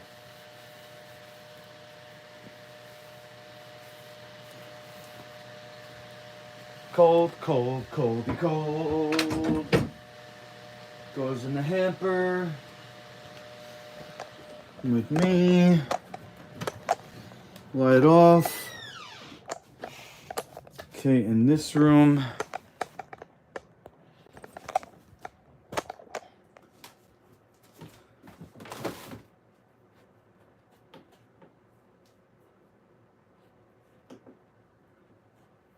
Head sleeve. I need that to hold in the towel around my head. Okay. So we got the towel for my neck, the 2 towels for to lay on. Oh, what's up, Jay? Yay! A little femininity to balance out the chat. I've been talking to the boys.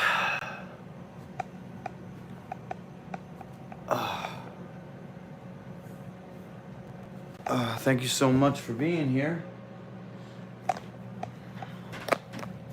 Let's see, I got 1, 2, 3 phones. Okay. I don't belong to either club. What do you mean? Male or female? You identify as a unicorn? Oh man, it's even colder and oh my god, this hallway. Holy shit. My dick just went back to my parents' house. Holy. Actually, this room's not that bad.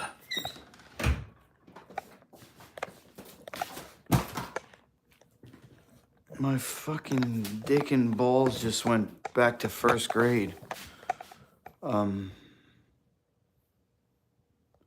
Take your lame ass to bed. I'm gonna do that. Curtis Cash 720.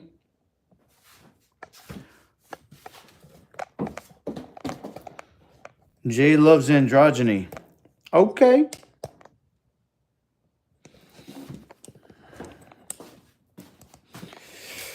Okay, Jay. Hurry up. I'm not gonna hurry up. I'm gonna do about an hour in the sauna first. My dude.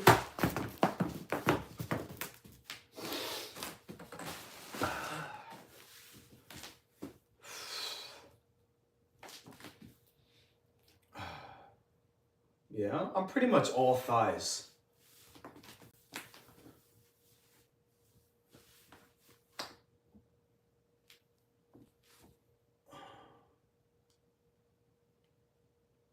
I'm pretty much all legs, right? I think I could see the potential though. Let me turn, my balls look too big. I think I can see the potential. If I shrink, as I shrink my waist, right? And I build my upper body up, I think I could have a good physique. What do you think? Oh, that's me flexing my butt cheeks. I think I got potential. I won't give up. Why do I come alive at night? Why do I want to kill myself during the day and then come alive at night? Is that mold? Is that some type of physiological occurrence? Why? Tell me why. Don't you lie to me. All right, so we got one.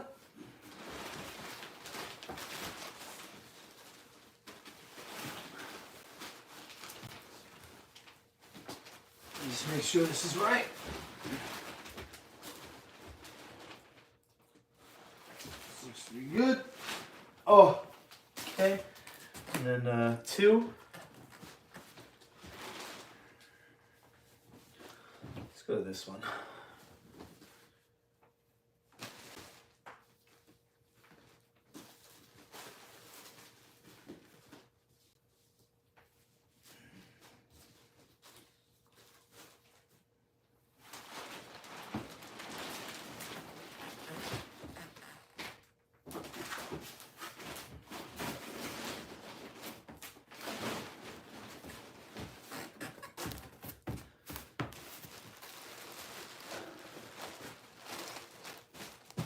Okay, turn this on.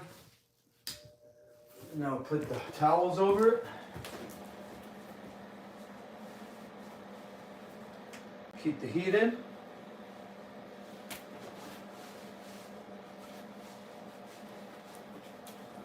One.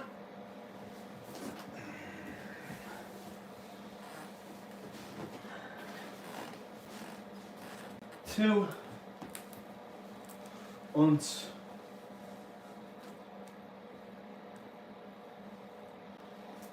3.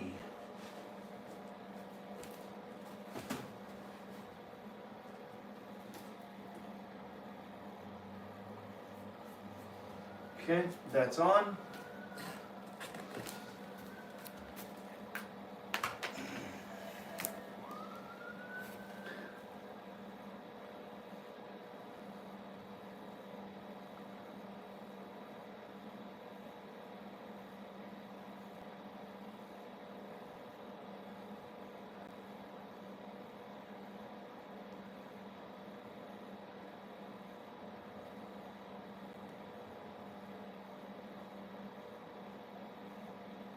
Oh, who is Dwayne Parker? Let's go.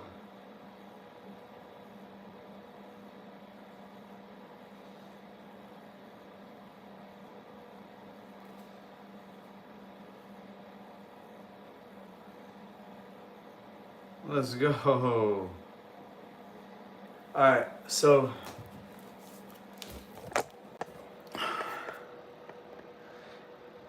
get a BBL. Oh god.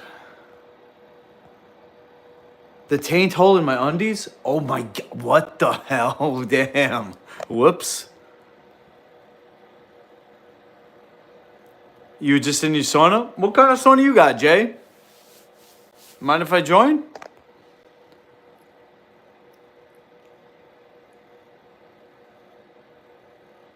Long hair so long I use a curling iron. Get a BBL? Ugh. Nah. Look up Peach Gains. Can't connect to Wi-Fi. Oh no. I think I remember this happening last time. Let's try this again.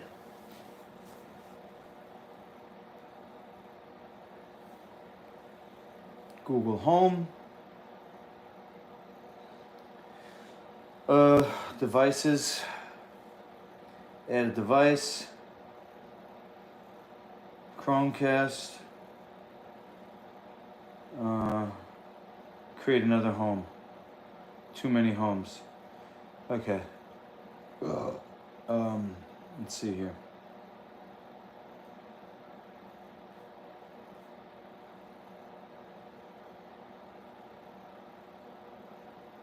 Remove a home to add another one. You're a member of the maximum of allowed homes. You're a member?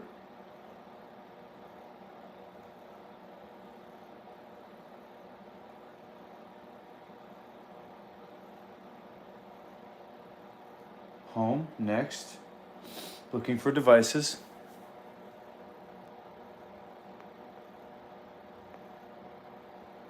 You want a big fake ass? Nah. Okay. Success.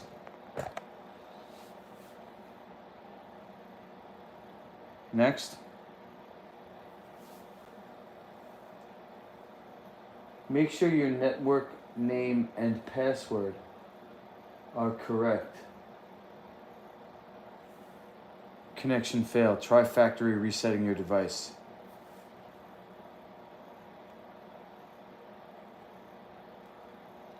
Get help.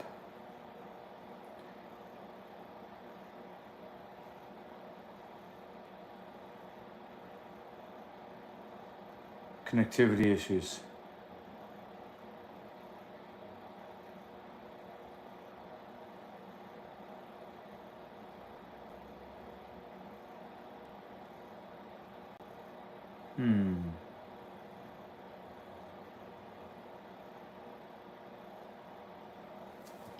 Let's see here.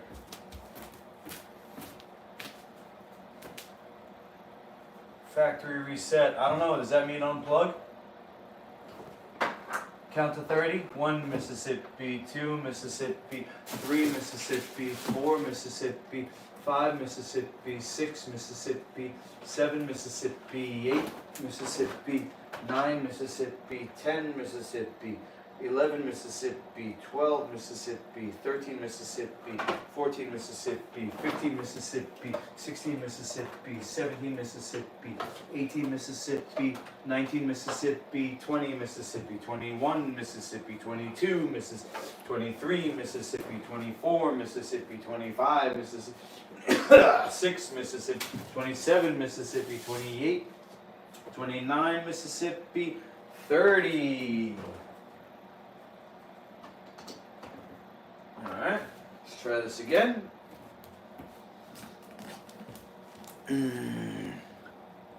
A shower sauna built from a beautiful stonework and has a huge L-shaped bench in it. Oh my god. Jay. That sounds freaking incredible.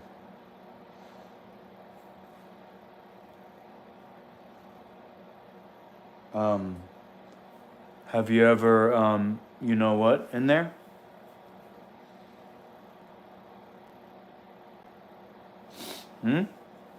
Just wondering. You know, that's where my head goes. Hold on a second. Shit might be working already. All I have to do is plug it in. I guess I'm gonna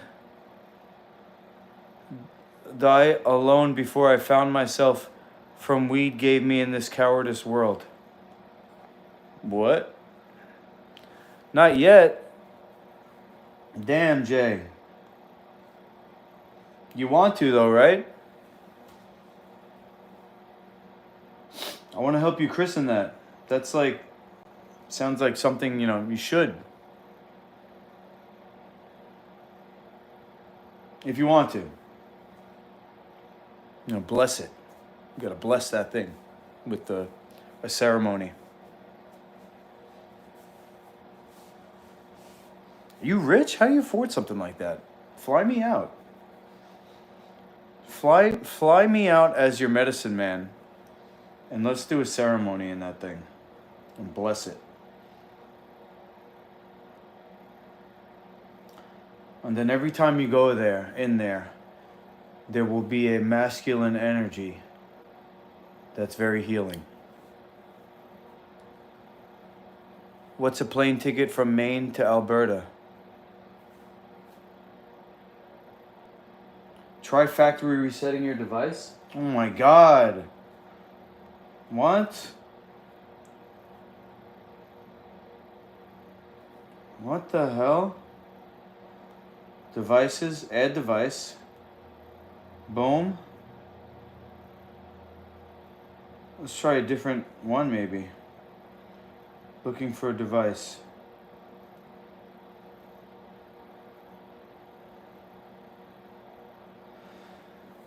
Depending on how long I'm in Maine, I'm probably gonna have to come. Oh, here we go. Probably gonna have to come back to New York. So look for JFK. And I have off from Friday to Monday. Once I start my, what do you call it? My, what the hell?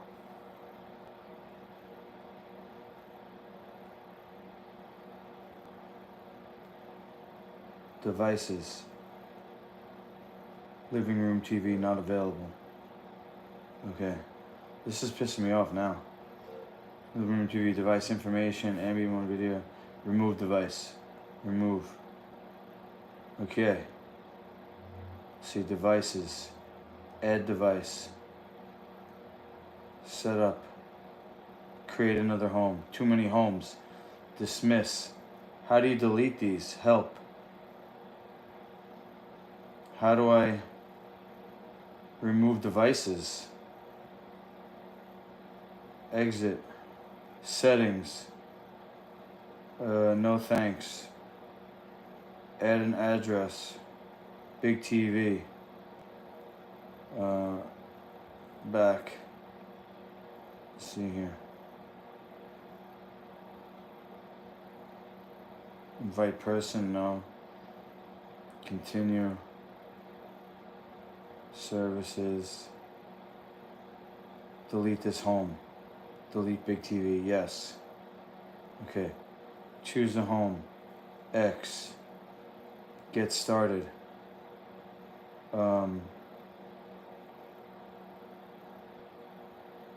Lukuma, I agree.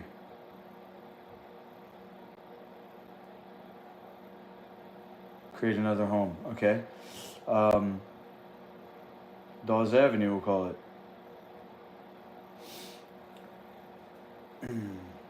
Home address, skip. Continue anyway.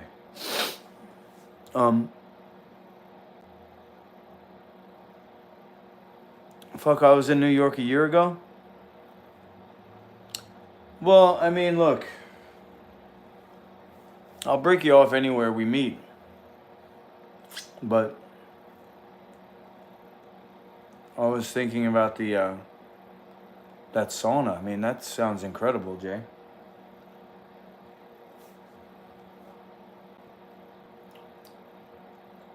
I could sit on it. You can sit on it.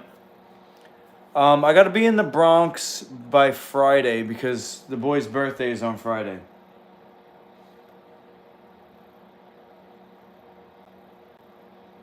The guy who I'm going to see, who I made the sprout rack for today. His birthday is, I believe, Friday. What if I use this phone? Okay, looking for devices. We got a device.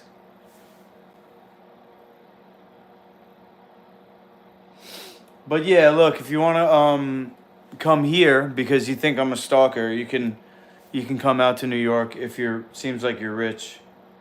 You can come out, get a hotel in Hempstead. There's one by the Nassau Coliseum. That's probably the famous one. Shit. I'm sorry, guys. There's no Chromecast going on right now. So what I'll do is I'll take this phone here. I'll pull up my chat. Okay.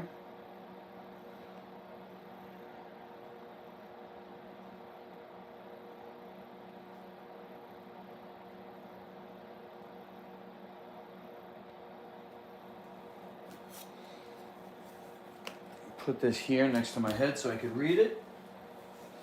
And then this phone, let's see, do a little charge up.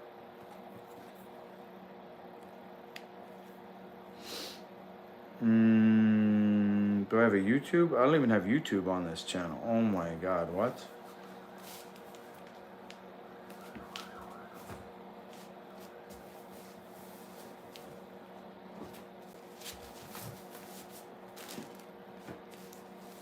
Don't look at my belly, it's too big right now. My belly! I ate a baby!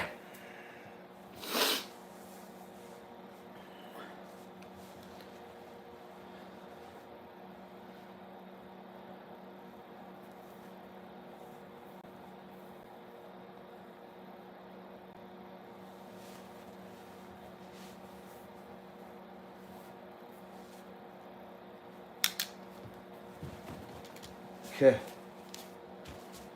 Now, cringe. You're cringe, Jess. So you're leaving to Maine on Friday? I'm not sure about Maine. Somebody warned me that there was people there that were sketchy, and I'm not sure. I'm definitely going to Boston. I want to meet Rose Gracie. I'm definitely going to the Bronx. And when I get to Boston, I'll see if I'm going to continue to Maine. I'm not sure. I'm not saying no. I'm not saying, definitely yes or no. I don't know. It's not an unlimited amount of time. Now, I have to be back March 1st to start the kids program. Okay? I did agree to go to Maine, and I want to. I'm just not sure. I still have to confirm with the person, who invited me and such. So, we'll see. Why do you care, Robbie? You trying to come back and live here? I thought you were going to jail. Sorry, I don't mean to air your business out. On YouTube. You trying to find a place to live too, bro? I'm not thinking that far ahead. I'm just trying to survive another day. You get what I'm saying?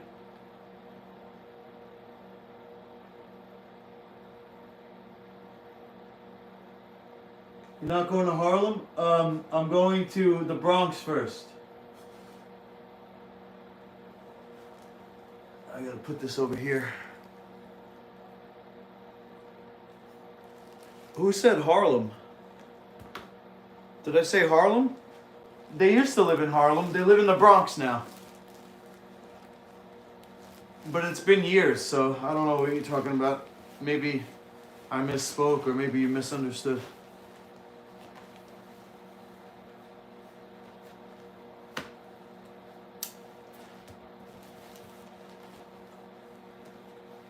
Where's Calgary? Is that West Coast or East Coast?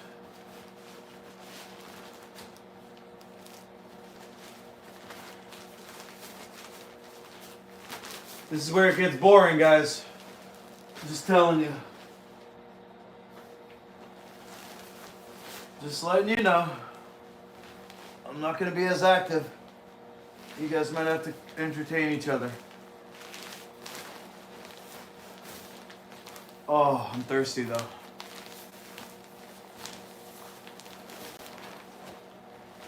Somebody come drip some water in my mouth.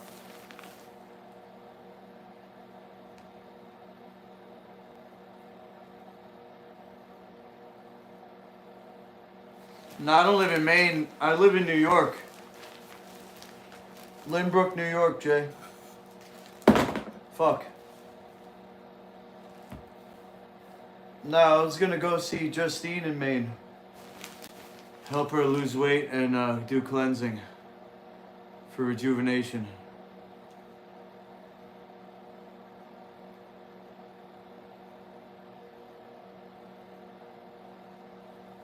But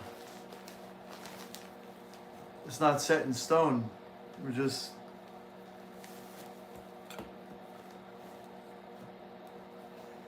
I can't read this chat, guys. I'm sorry.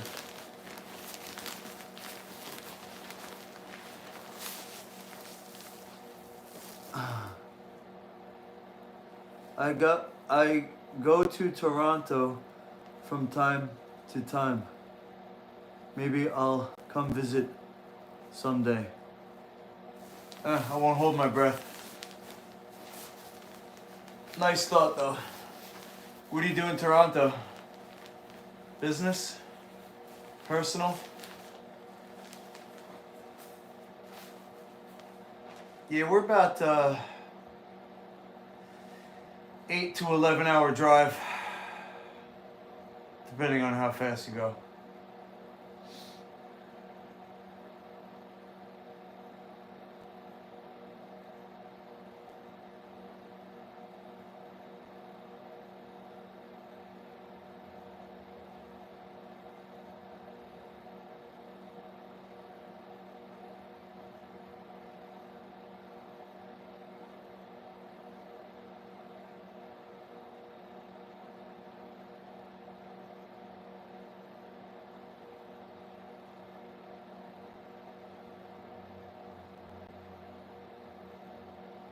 I warned you.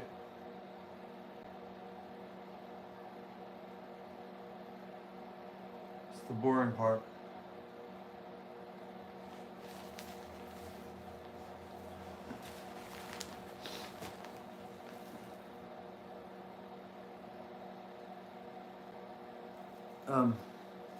I go with a friend on her business trips. LOL. She likes when I tag along.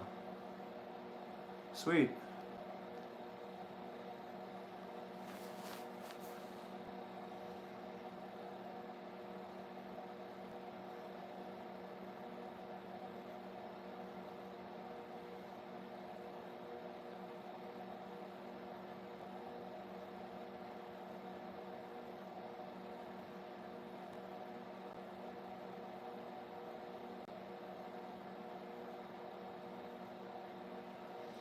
Went to Montreal a couple of times when I was 19, because the drinking age in Canada was 19. So we drove up there, and they got a higher alcohol percentage too. So we got like 40s of Molson Double X, I think it was. Completely fucking smashed from 140. And I remember we got the French fries with the, was it the poutine? That was nasty.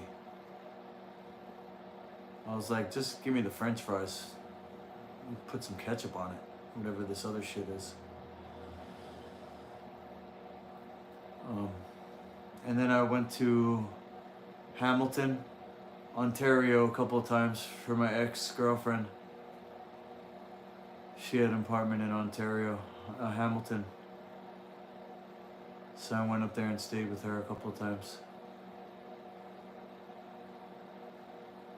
Once or twice.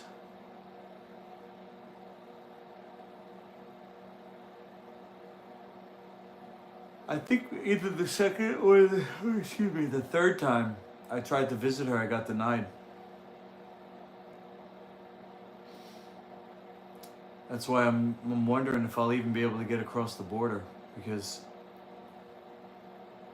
I had a ticket for texting while driving in another county that I never showed up for. And I guess because it's in another county, I haven't heard about it. It's probably been a year or more since I heard about it, so I can't imagine it just went away. But I'm not arrested. I don't know. Anybody in New York know what happens? I mean, people are telling me I gotta call the court, but I don't want to poke the bear. I don't want to shake the hornet's nest. But also, I don't want to get stopped at the border for some bullshit texting while driving. You know? My license might be suspended. I haven't gotten any word, so I don't know what's going on with that.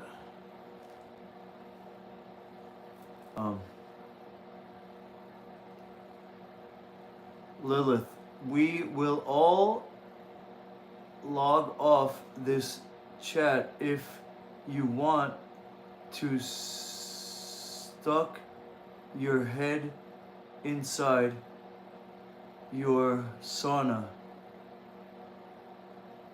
disappear in steam, nirvana. Oh man, that's too hot. I tour around while she works. Last time I went to Niagara and Buffalo. Alright, cool. Yeah, come through.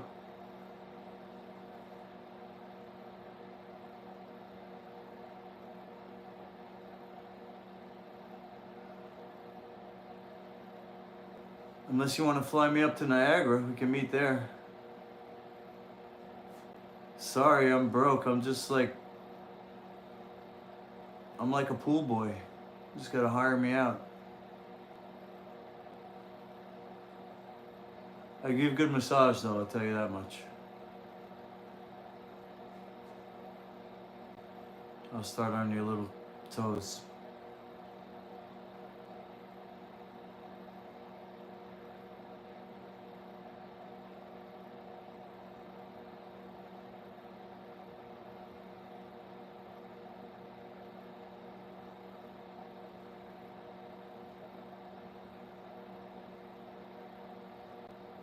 Or just fly me to Montana, I don't know.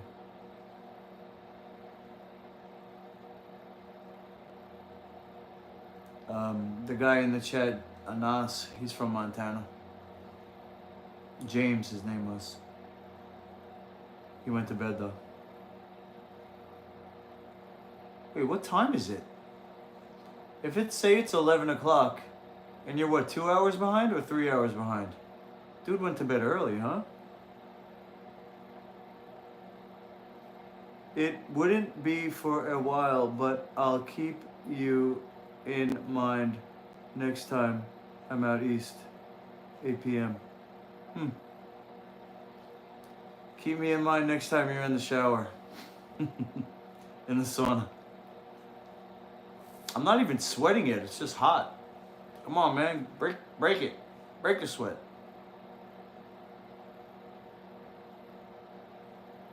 I'm probably dehydrated is what it is.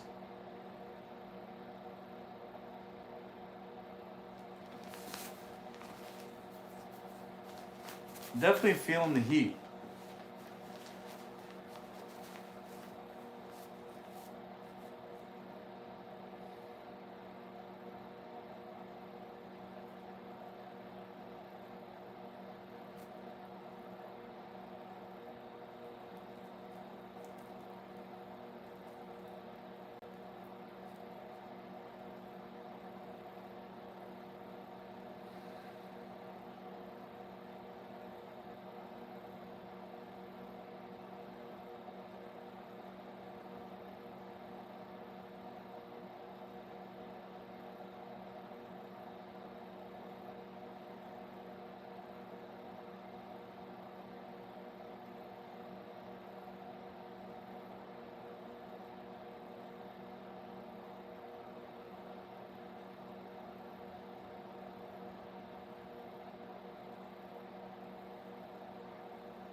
falling asleep.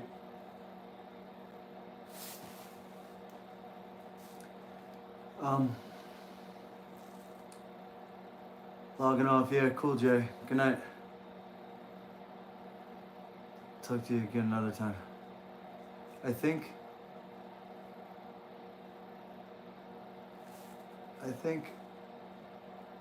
we did.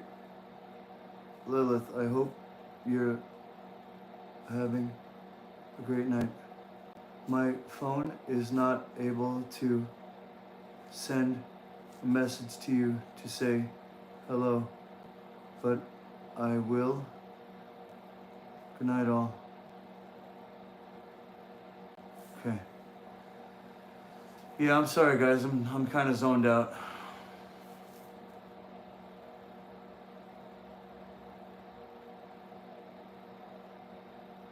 If any trolls come in, just tell them I said fuck you.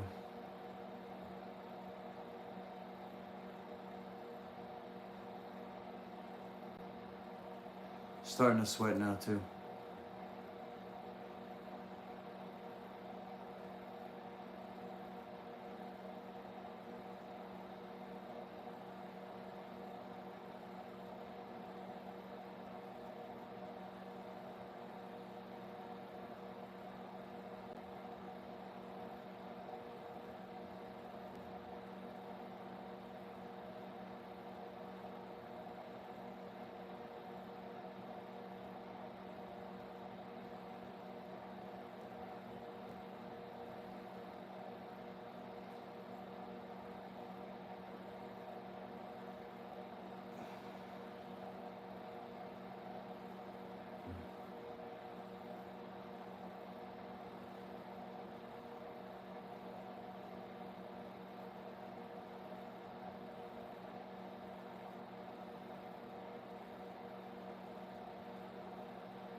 Sorry guys, falling asleep here.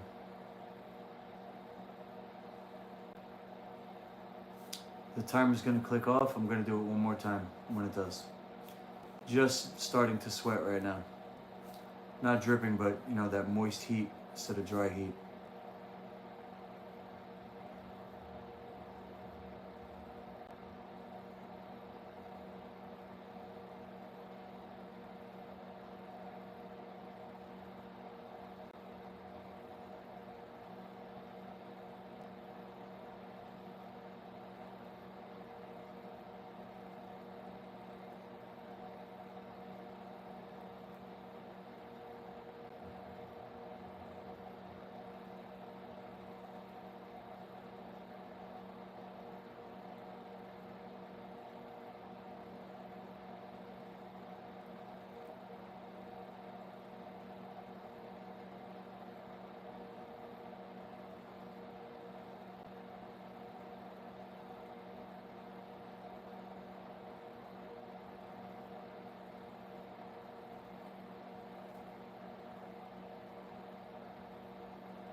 Here we go, getting hot now. The moisture's coming through. It took a while.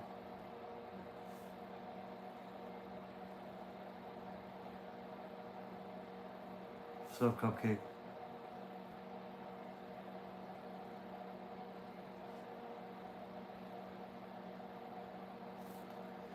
Sauna, physical training, and then martial arts training, day by day.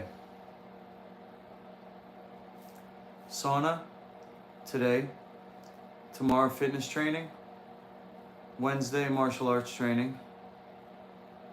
Thursday, day off. Friday, sauna. Saturday, physical training. Sunday, martial arts. Monday, off. Something like that.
Well, since nobody's chatting, I'm gonna put on some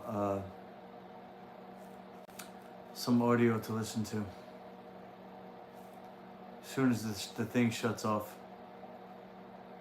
I think it's a half-hour timer. So every half hour it shuts off.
Sweating now.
We're really sweating now.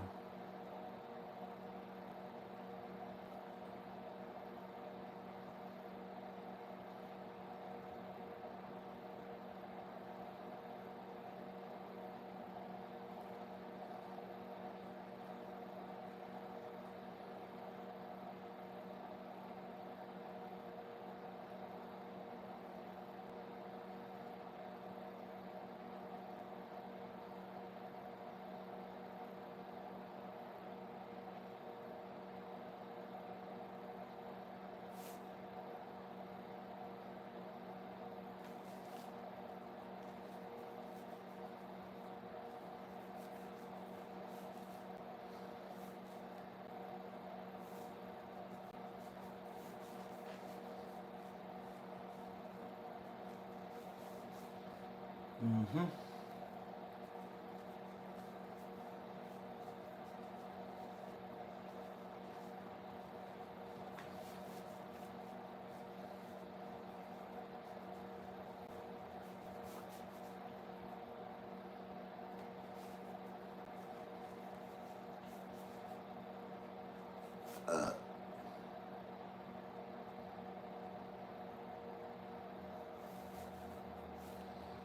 Hmm.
Oof.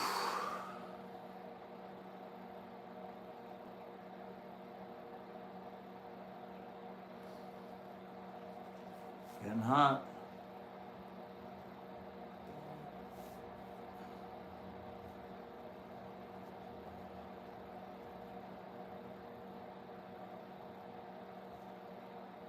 $11 people watching? What the hell? Go to sleep, you guys. What are you watching right now?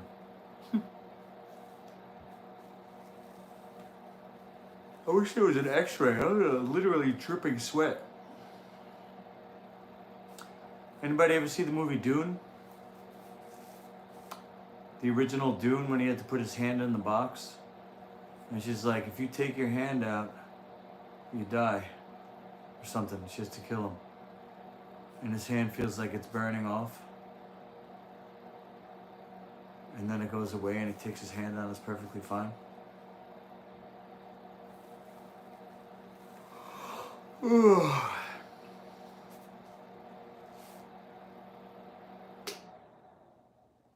Alright, there it is. Now, I'm not coming out. I'm just going to put on some sound.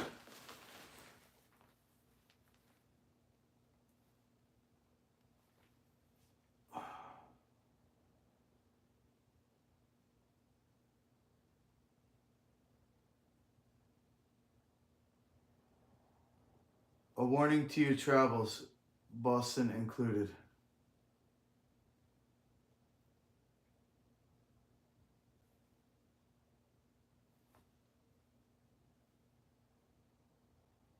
Yo.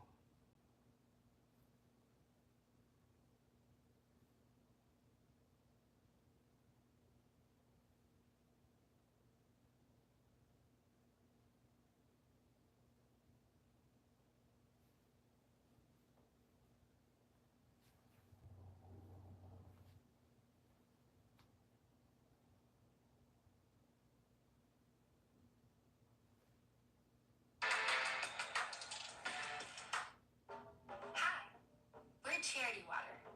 If we lost you at charity, we get it. So I'm going to tell you a lot of cool stuff today. I'm going to probably be telling you things that nobody has ever told you before. I'm going to explain to you why women take so long to reply even though they stare at their phone all day. And they're constantly looking at their phone, they're staring at social media, they're looking at what this person said, what that person No, said. Rose. Why do they still ignore you? Why do they take so long to reply? That wasn't a general warning. Why don't they seem more You said you were watching the stream. make plans with you? Watching her stream in particular. No one's probably ever told you this before, but since I explain these topics literally better than Don't anybody, lie. I really understand this at a high You said level, you were and watching the I stream believe that I can and people around break her. this down for you into a step-by-step process you'll be able to understand. And the cool thing about this video is you'll be able to actually take That was a this very info and specific apply it warning. to your own dating life once I show you this. So on top of that, we just crossed over 1,500 sets So if you don't tell me, that's equivalent to a lie. What I need to do after this video is over is learn, understand, and master the language of women, which I can help you with. And since I have so many guys inside of there actually getting far better results in their own dating life, I know that I can help you too. And I want you to see what I made. It's truly some of my best work, but let's dive in, okay? Majority of men today are trying to raise the interest of a woman or talk to a woman who fundamentally does not like them. And the reason why most men are confused about this is because they'll still get a reply occasionally. It's like they get a reply, but they only get a reply once every 6 hours or 8 hours. Or they'll get a reply, but it's not for 2 days. Or they'll get a reply, but it's random. And this leaves men in a constant state of confusion because they're sitting there going, well, why does she reply sometimes but not other times? Am I saying the wrong thing? The answer is no, she just would like some free attention. But she doesn't actually like you, but she would love your attention because she would love to have you as a backup option for her own future benefit if something were to happen. She would love to keep you as a backup option for later if all of her other primary options don't work out. Here's what you have to remember. Majority of men today think that there is something that they can do or something that they can say in order to get her to view him or to view that guy as more attractive. They think that there's something they can do or something they can say. Now, I'm going to show you why this is very bad and very flawed thinking. First and foremost, most men believe that they can outgame attraction. So when I say game, I'm talking about how guys view their game verbally. Oh, I said this and I did this and I said this thing and I did that thing, so now she likes me. If only I could do this, or if only I could say the right words in the right combination in the right order, now she'd like me. It doesn't work like that. Most men believe that they can outgame attraction, when in reality, how she views you is how she views you. Now, what we're going to do is take this a step further, okay? The real reason why this is so bad is because men fail to realize that since women are guided by their emotions, how they feel about you and how much they're willing to communicate is a direct correlation to their attraction level towards you.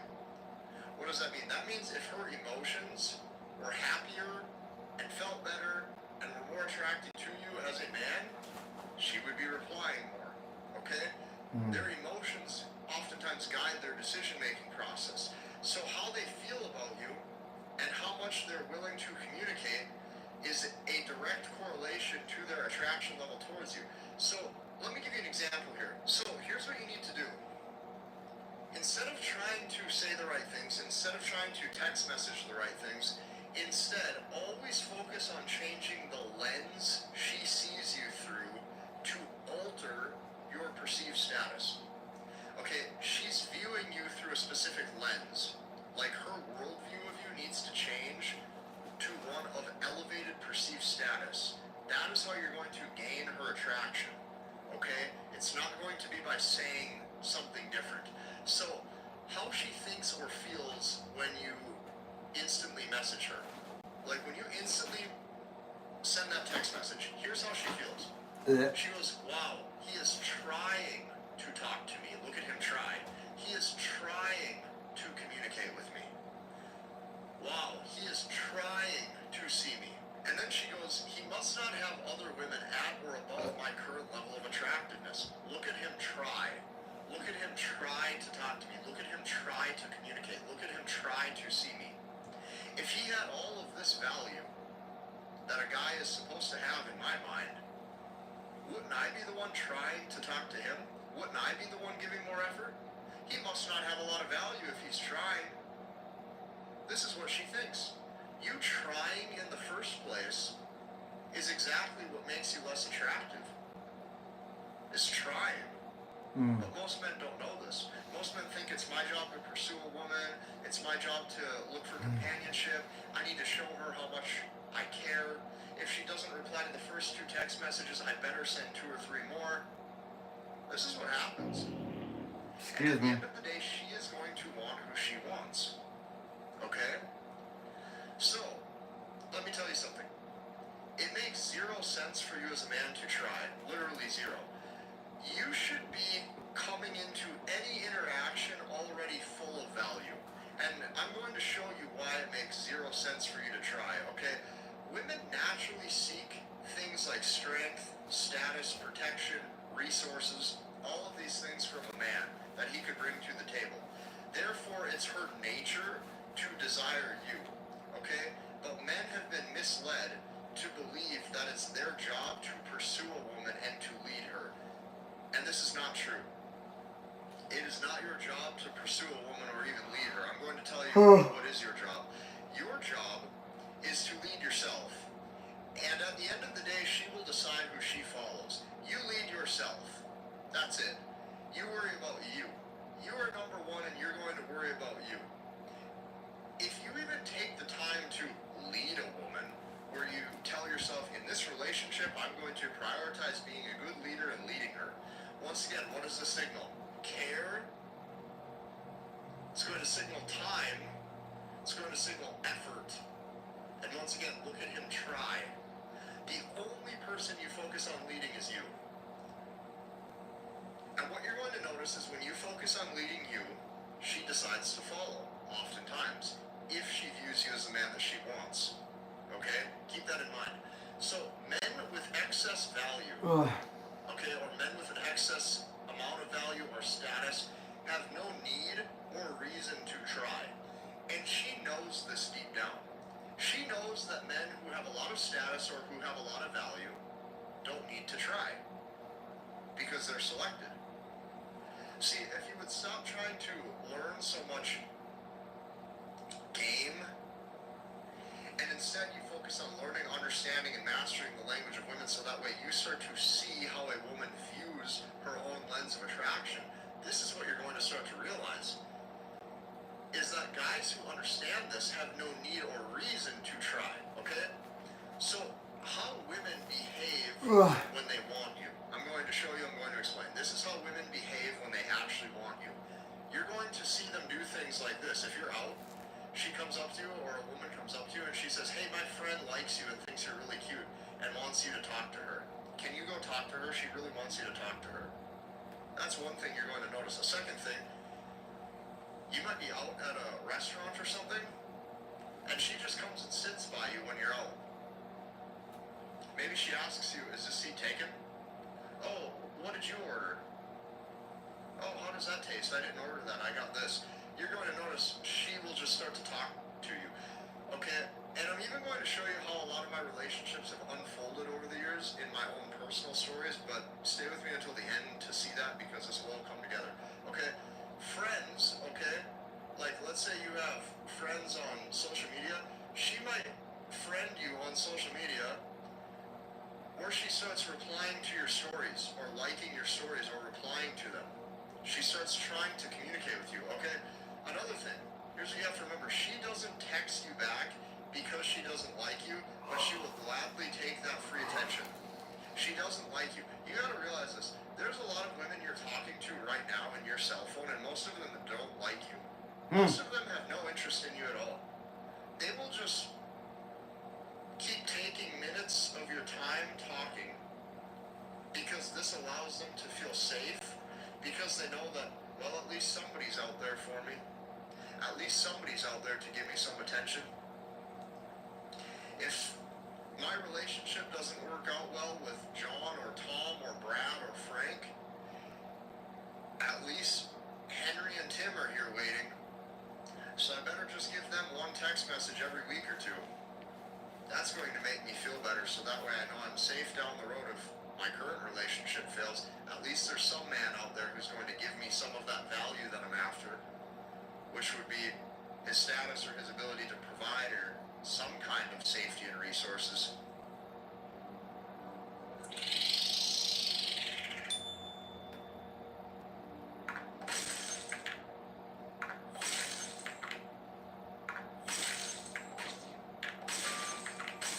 Oh God, these ads. People typing in the chat? Sorry. You gotta wait like 20 minutes before I get out of this thing. I can't read.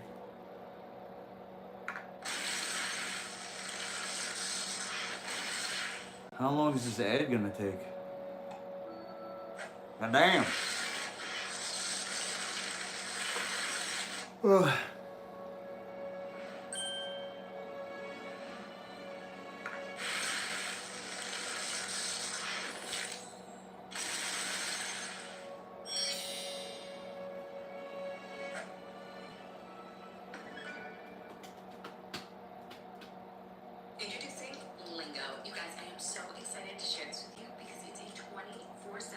glucose monitor that I'm about to pop on. Now, glucose is a powerful signal to your body's response to food. It translates that. This is why she still talks to you. But she has no interest in you, romantically. True. She stares at her phone, okay, subconsciously laughing at all the men who think that they even have a chance. She looks down at the phone and she says, wow, look at all of them try. So here's what you have to remember. I'm not telling you these things to make you, like, give up in your dating life, but I just need you to start to apply things a little differently, and you're going to see what I mean. Women will always try to get you to lower your own internal confidence and your own internal swagger. Okay? This is a woman's goal, slowly through a dating experience or a relationship, is to slowly see if she can change the man and make him go weak and fall in love and slowly emasculate him. So, True. Here's what's happening here. She wants you to feel the rejection. When you say, hey, want to go to a movie, want to go out to eat, want to go do something, she wants you to feel the rejection. She wants you to feel inadequate, and she wants you to feel ignored. These are the three things you have to remember. She wants you to feel rejection, inadequacy, and she wants you to feel like you're ignored. So by her not replying, she gets you to now lower your self-esteem. She doesn't want you to have confidence. Her goal naturally is to lower your confidence. So even if she, okay, is dating a guy, let's say, her nature, okay, and natural instinct, her natural nature, her natural instinct is to try to gain the leverage and power in the relationship, okay, by leaving him emasculated. So this is what you have to know. Your cell phone, when you are text messaging, when you are communicating, this is a device for you to lose because you're giving away your attention without her being there in front of you. Keep that in mind. All forms of communication is validation. And the funniest thing about this is, you know, if this was 1,000 or 2,000 years ago or however long, I don't know, you know, whenever communication type technology, let's say, did not exist, well, in order for her to gain your attention, she would have to be in front of you, speaking to you. True. Well, now, she could be 1,000 miles away on vacation, and she still gets your attention. Oh, so man. naturally, they don't want majority of men because majority of men give their attention away so easily because men are always accessible now. So let me give you some examples in my own dating life right here. You need to stop trying to text message and communicate with them all together because they will choose you. Okay, keep this in mind. When she likes you, she will choose you. And I'm going to give you numerous experiences here which will help you realize this, okay? My first girlfriend that I had, and we dated for a couple years, she came up to me at a house party. Okay. And she told me that she wanted to go home with me. Yo. I wasn't even talking to her. She wandered around the house party and then she chose me. And she stood right there and started to talk to me. And she didn't leave my side the whole night. And then she told me she wanted to go home with me. That was my first girlfriend. We dated for a couple years. My second girlfriend, we dated for about 3 years. She was a client of mine when I did fitness coaching. Same here, bro. She started texting me back and forth more and more. And then we went out for ice cream. Yep. Basically. She chose me, okay? Let me give you some more examples, okay? When me and my second girlfriend broke up, I saw her friend for about a year. So my second girlfriend, she had a friend, and then guess what? Here's how this happened. Her friend, she followed me on social media, and she started communicating with me through direct messages back and forth. I was chosen. I've had women that I've dated, okay? And the reason why we dated was because she started liking my stories on social media, okay? And my posts leading things to the direct messages. There was nothing I could have done, nothing I needed to say, no amount of anything applied. They do the choosing. They do 100% of the choosing, and this is what guys trying to prioritize social skills don't see and they fail to realize. There are so many guys where they tell themselves, oh, if only I had a better vibe, if only I had better social skills, if only I was able to talk better. You gotta understand this. You don't need these crazy amount of good social skills. It's not needed at all. Let's go, Casey. Completely pointless. Your social skills are just fine. You've been talking to people your whole life, and that's why they're still, you know, you're still doing good. Your whole life Not you've really. been just fine with your Keep social going. skills. You're alive and happy and healthy and doing well. So you don't need to do anything better. Because what you've done, you're still doing well and you're still here. So there ain't no need to confuse yourself to tell yourself, oh, I gotta do this and that and this and that. She doesn't care, okay? She wants who she wants. You will oftentimes see a lot of women, they will date or be in relationships with guys who have really bad social skills, with guys who don't talk very well, sometimes with guys who don't even talk much at all. A lot of times social skills is like the last on her priority list. She don't care. So I'm going to tell you this, if you focus on changing her perception of you to elevate your perceived status, this is where you're going to start to win. And the coolest thing about this is I created a whole system. Now, if there was only 100 people who have seen this, it wouldn't be that cool. If there was 500 people in this, it would be decent. But we now have over 1,570 guys inside of this. Let's go, Casey. And I'm helping them learn, understand, and master the language $50 a month on school. And I truly believe that this can help you too. The language of women. So I want you to join us Headman inside Nation. of that. Hit the like button, comment, and subscribe, and we'll See you in the next one. Alright, I guess I'm tapping out early. Wow. That was... Oh, sa. Sa.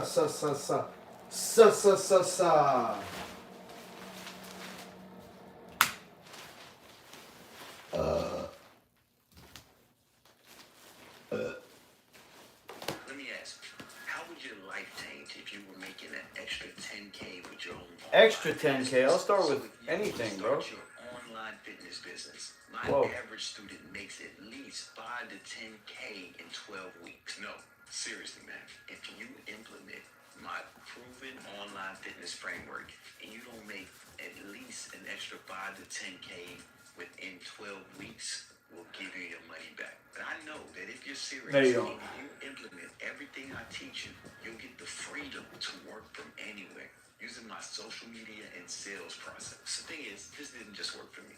That's why students who start brand new, like Corey, Corinne, Hunar, Anna, and Luis, plus hundreds of others, were able to build successful online fitness businesses.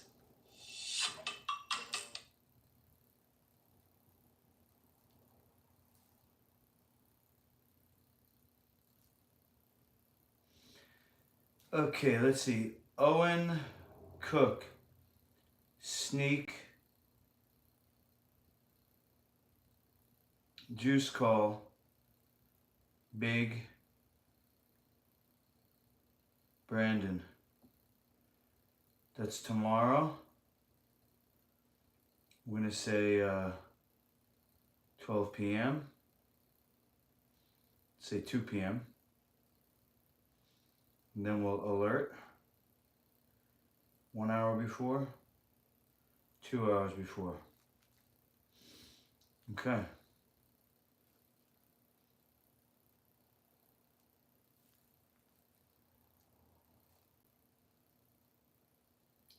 What the hell is going on here?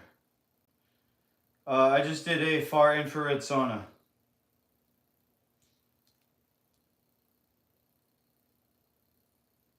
Ryan, you hating.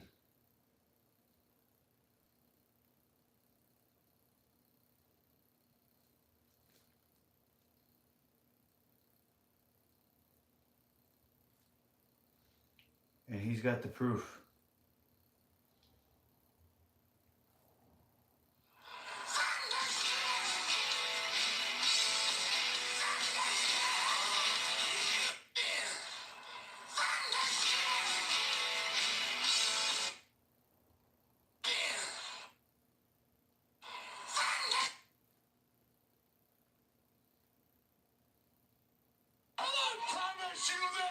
Above all else, I'm going to be more obnoxious. barbarian. And I'm gonna make you all learn to love it because you'll have no choice. I love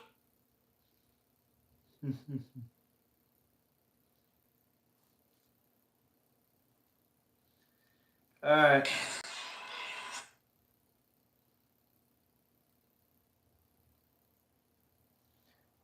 Shower and bedtime, I guess.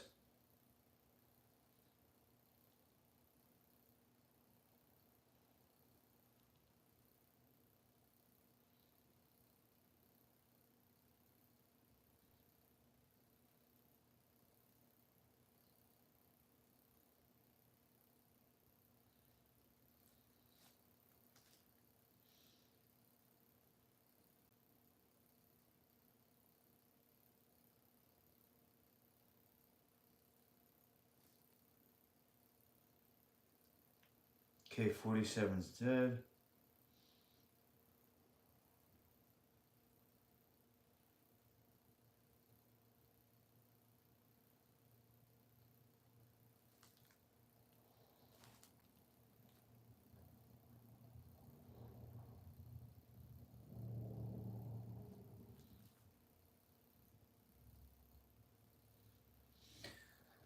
All right.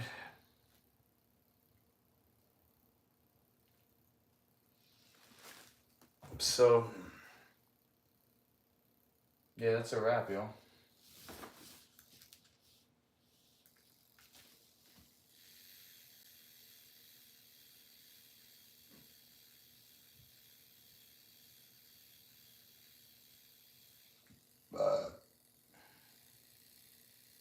Oh man, I turned it the wrong way.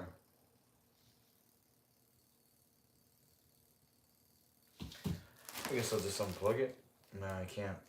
It's not gonna change that. All right. Anyway, shower in bed.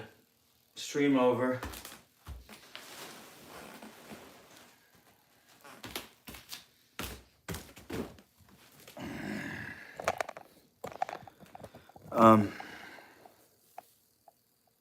Tomorrow, Sir Doyle. Stay tuned. Hit me up offline if you want. Over.